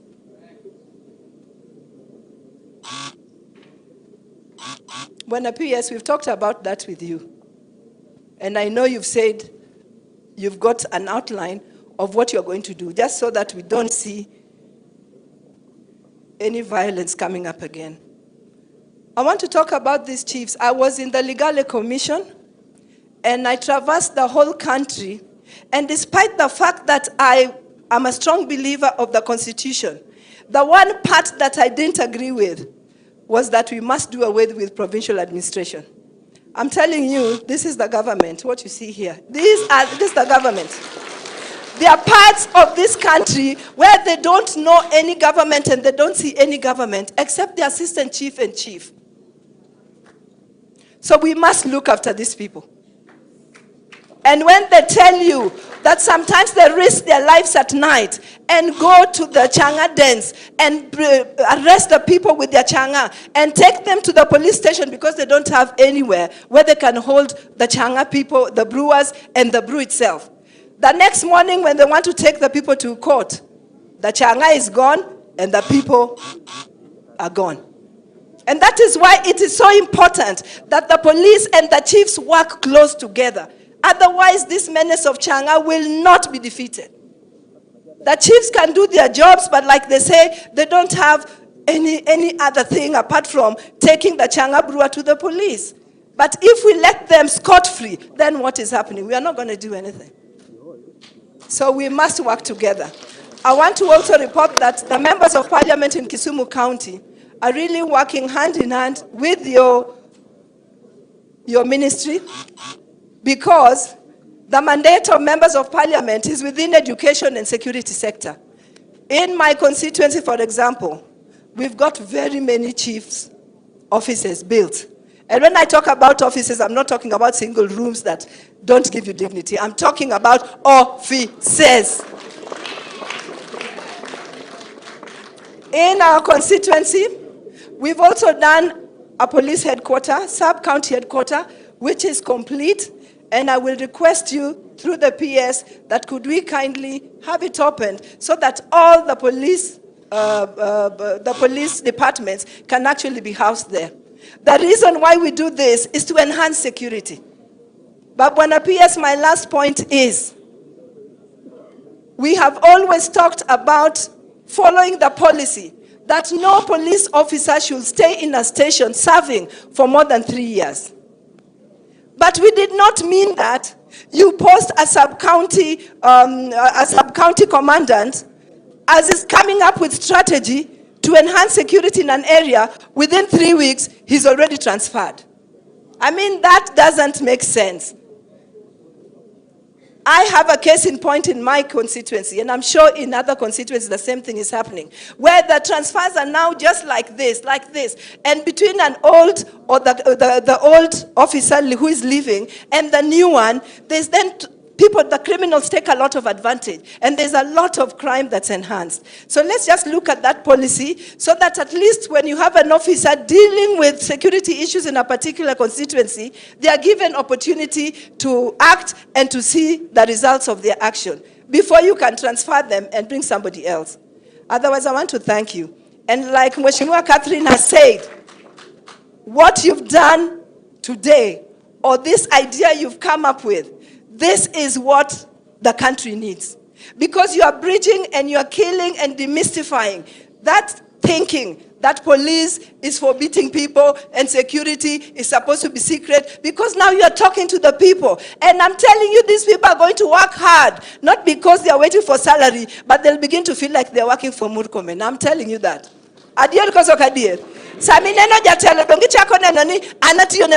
Because now they know you. They've seen you. They've felt you. And I think this was a big plus. Apart from this, what you also did on the TV station the other night, I've already told the PS that. That was a big plus too. Because you demystified everything. You talked to Kenyans. You allowed them to ask you questions because you have no secrets to hide. So on behalf of our Committee of Security of National Assembly, I want to thank you for this step you've taken, and I want to thank you for the support you are giving us, but I also want to thank you on behalf of all these people that we hope you will come again. Thank you. Bwana Waziri, allow me to acknowledge the presence of former Nyakach MP, Honorable Ochieng Daima was in our midst. Is he still there? Bwana Daima is seated at the back there. Thank you very much. Thanks for coming to give your contribution to this. Allow me to invite my brother, MP for Moroni, Honorable Onyango Koyo, the brother from the same mother.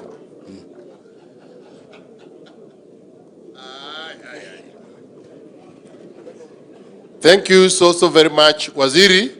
The day has been long. I'm very happy that the day was meant for the stakeholders, the sub-county security, various sub-county security teams, and you have been equal to the task. We have dedicated the day to them.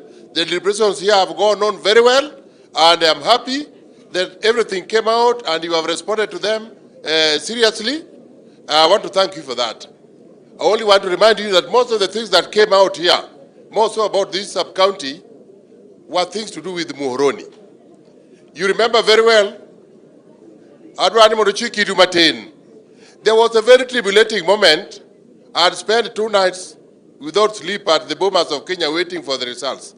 He had done so. I think he was doing his 3rd night. Then we met. There were mixed reports coming, false reports. He was excited, I was excited. Then he told me, Koyo, the way you are excited like this, I think Arab Ruto is winning. Because they always think that I'm Kalenjin, I'm not Luo. So I want to thank you very much and to tell you that most of the things that came, the reasons that came out of this meeting were true. You are a modern administrator. When you go back, study them properly, make sure that those that are implementable, you implement them. These people may not know, I want to remind them today, that the government is like a stool with 3 legs. During the colonial government, there was the colonial governor, then there were the provincial administrators. And these are the ministries, health, education, they were subcontracted, mostly to the missionaries. But there are a few areas the government cannot subcontract. It is security, it is justice and finance. Those departments belong to the president and he gives them to the people he trusts most. So you check in President Ruto's government where finance, justice,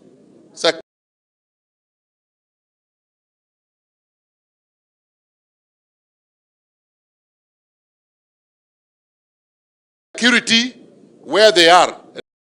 And then you know who are his most trusted workers.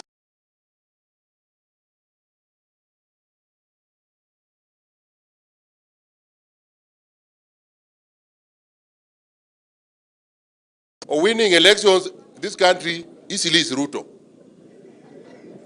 And he has worked out one. Don't doubt this one, 2027, even now we are looking at 2032. Who is coming after Ruto? And that is why the people will succeed him. And he will be a Kenyan. We will put an enabling infrastructure that will bring any Kenyan. It can be a Turkana, it can be anybody. And you must support him. We must support him. When you go back, remember that there's a sub-county that has not been actualized. It's in Moroni. And those other few divisions and whatever. Go and do your best. You know, between you and me, I can't report you to President Ruto. He will tell me you can't report your brother to me. Go and fight him. So when you go back, you go and do your best. In Kisumu sub-county, we are working very well. More so after the president he agreed to work with his brother Raila Odinga. We have no qualm. Because we are followers of Raila Odinga, and Raila Odinga is working with the younger brother who helped him some other time. And we also always owe Ruto something, which I think we will pay through thick or thin. So I want to welcome you and to tell you to come back again. And these people may not have, each time you see us to office, around the office, we are not idlers. We have come to present to you the interests of these people. Always allow us to and the two of you here, don't let President Ruto down. The two of you don't let President Ruto down. You know you hold the key to this country. Every morning, you and Molo can tell Ruto what happened in the border of Kenya and Tanzania. Because you have the facility, you have the infrastructure. These chiefs are your people. The DOs are your people. The DCs are your people. So I want to thank you so much and invite you to Moroni very soon for what you know you must come to do. My people do not have a lacking transport. When you have processed this new procurement of vehicles, I would like new vehicles for the RDU, for the DCC, and for 2 police stations. At this time, I don't want to have an experience I had last time during Matiang'i. He pledged to give me vehicles. He gave me one very good Land Cruiser, but it came through the RC. When it reached here, the RC returned it and gave one to Moroni, one that was not serviceable, the one that he had always been using. So this time I want one marked for Moroni, and it comes to Moroni, a new one. Thank you very much. Thank you, Honorable Koyo. Bwana Waziri, a lot has been said. I don't want to say a lot more, but I only have 2 or 3 points that I wanted to raise. One, majority of the people here have talked about the insecurity. They have talked about the youths and the young people. What I've not heard is the root cause of some of those insecurity. It's like wanting to cure a disease that you don't know what is causing that disease. Majority of our crime here, majority of the youths involved in the petty crimes is as a result of unemployment. Bwana Waziri, we are now in broad-based government. We've seen affirmative action in projects, roads, health, and other things. It's my request that we have affirmative action in employment within the security sector for these young people. Bwana Waziri, the army recruitment is coming, police recruitment will be coming. Our people here have lagged behind for many, many years. This is an opportunity for you to rise above and give these people some of those opportunities without limiting it to the numbers that are given across nationally, but giving them additional more, especially in Kisumu Central, where we have the majority of the unemployment of the youths. By the way, majority of the counties of Luo Nyanza recruit informal security and youth from Kisumu Central in particular. This is something that I would want you to take back and to look at. Secondly, you spoke about, originally about operationalization of some of the administrative units because of resources.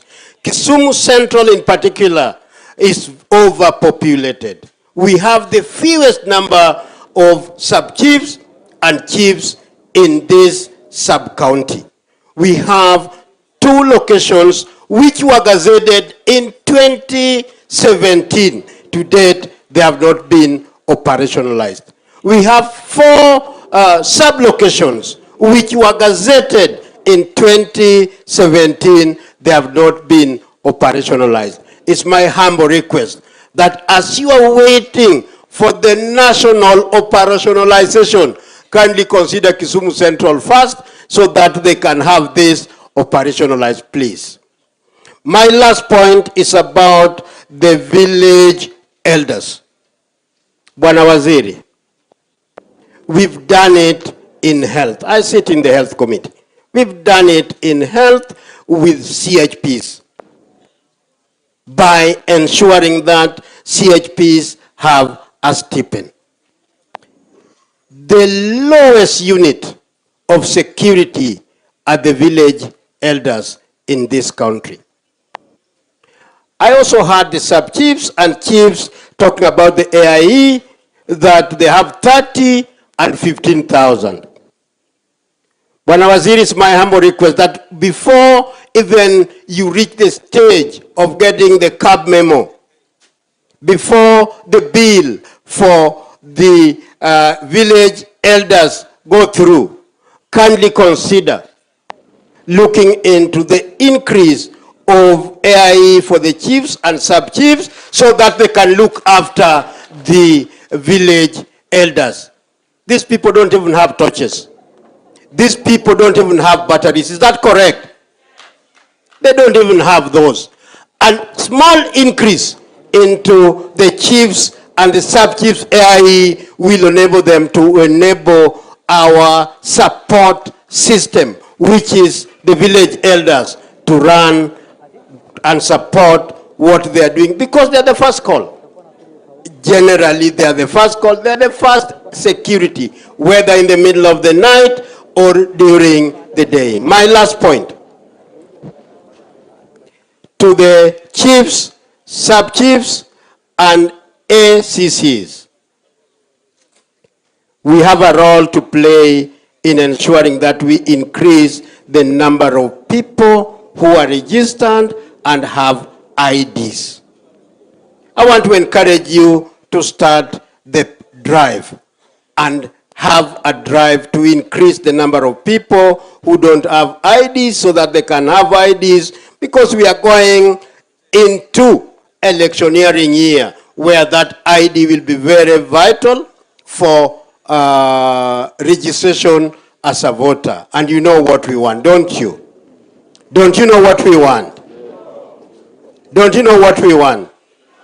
Otherwise, take our salam to His Excellency the President and tell him that these people are happy with him. And I said the other day that for me, I review the 3 years of His Excellency the President by what is going on in Kisumu County, what is going on in Homa Bay, what is going on in Siaya, and what is going on in Migori. And it's different from other government that we've ever seen. Jotura untie, kindly look after our brothers and sisters who are in President William Ruto's government. Thank you.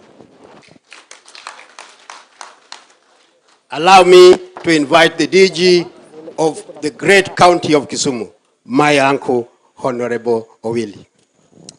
Thank you. Let's give him another round of applause, ladies and gentlemen. CS Interior, the Honorable Onesmus Kipchumba Murkomen, our brother, the PS Interior, Dr. Raymond Omolo. Allow me to recognize the presence here of the leadership of the national government and the county governments. And to greet you, I know it has been long here, good evening. We had a session with the CS this morning with the governor, and so we were able to consult at that point, so I will not be long. But allow me to make 2 observations, CS. One is that the idea of this kind of engagement all over the country is noble. You get to sit, and you've been very patient to listen to your people. Here in Kisumu, the speaker did say that we have bunge mashinani, assembly mashinani, and we also have huduma mashinani. And so we know what it means for this kind of engagement. The second one is to note that this team, CS, are doing a good job. Right from the regional commissioner all the way to the assistant chief and any other level that they have at that point. That we have to recognize as the county leadership of Kisumu. Now, you have listened to them, CS. They have been very candid with you in terms of what needs to be done to ensure that service delivery is enhanced. On behalf of the county and on behalf of the governor, please listen to them.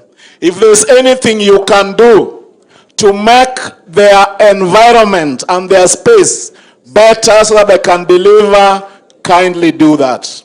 The constitution that you helped craft of 2010 recognizes 1 national government and 47 sub-national. And then it gives responsibilities. One of the responsibilities is land. That very constitution, CS, also recognizes the sanctity of titles. And I know it came up here, land is a devolved function, but what belongs to the national government belongs to them. What belongs to the county government also belongs to them, but the interdependability that the constitution is asking for is such that, like what you can see in Kisumu, we are sharing offices with the Ngao fraternity. And so issues of land, we can always talk about it at the 2 levels of government. We've talked about lighting in residential areas. As the county, we take note. We've talked about liquor licensing and the fact that we need to consult with you before we do so. We have taken note. We've talked about the rescue center for GBV cases. We have taken note. CS, allow me to request you. I know that part of your team is here talking about peaceful coexistence between our counties. And Reverend Kobe has been here and will be here through to Sunday. This particular administration has the best chance, in my view, to resolve the border issues that we've had with Kericho, both at Sondu and Muhoroni. So we are relying on you 100% to help us on that front.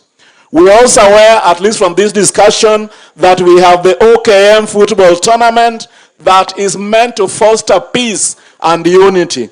If you may consider extending the same to Kisumu County and Kericho, we need to play football and do some marathon, because we can also do marathon, so that we can foster that peaceful coexistence. The border sector is born out of necessity. CS, in the border sector, you have graduates such as the one who spoke. You have people with master's degrees in that very sector. We need to listen to them. And you can see even from their presentation, they were very, very candid. But CS, it seems to me that the border sector may have been infiltrated. Now we have thieves in Kisumu here, they call them Jodimbo. They will follow you in a motorbike. They will, actually they kill. They don't just steal, they kill. So we need to have a candid discussion. The border sector need to help our security agencies with information, because the last time I checked, even the border people are affected.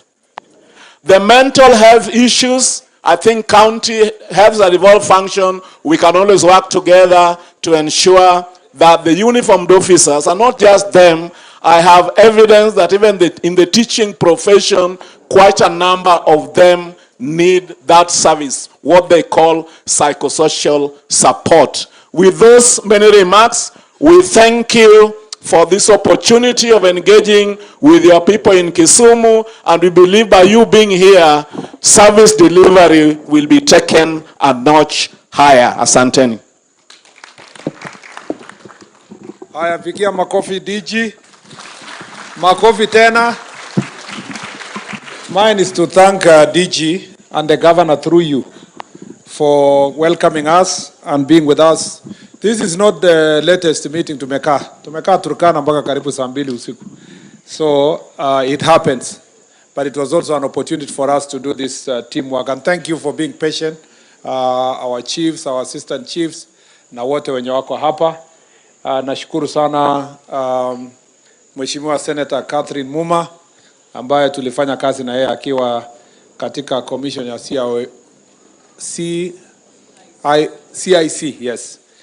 Tukifanya mambo ya devolution, and I was in Senate, but of course I've known his other housemate for many years, because he was my teacher. Thank you very much. And then Mheshimiwa Koyo, asante sana. Nimejua huyu pia sana, ataki niseme, lakini nimejua Rosa also for many years. For those years tulikuwa students in some leadership course for many years before. We were dreaming that one day we will be leaders. Na siku hiyo nilikuwa mtu ya mkono ya baba. Rosa akakuwa faithful, amekaa na baba for all those years. Ndio mimi nimerudi juzi. Thank you very much, Mheshimiwa Oro. And then Speaker, thank you very much. You know how to reach me. I want to thank the MCAs in a very special way.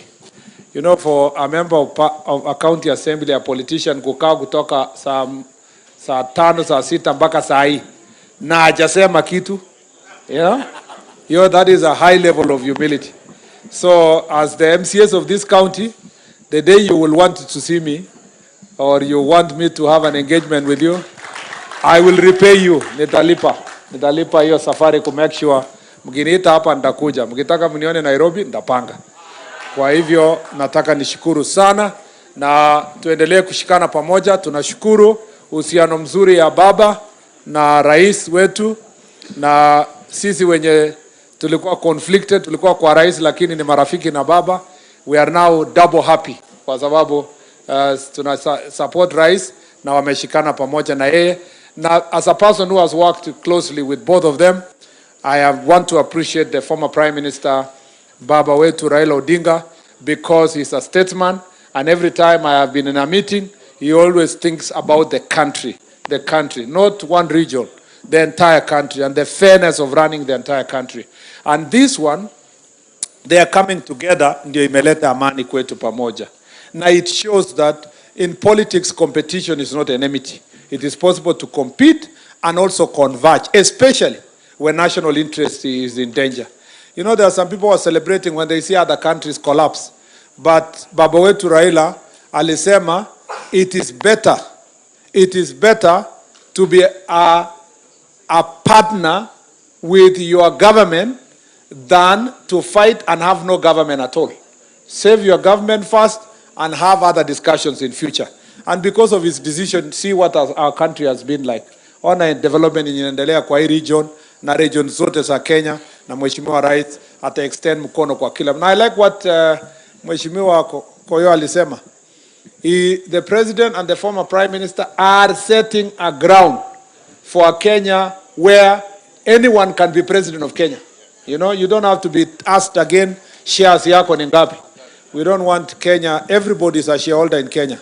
There are no people who have greater stake than the others. Na washukuru sana na Mungu wabariki. Thank you very much.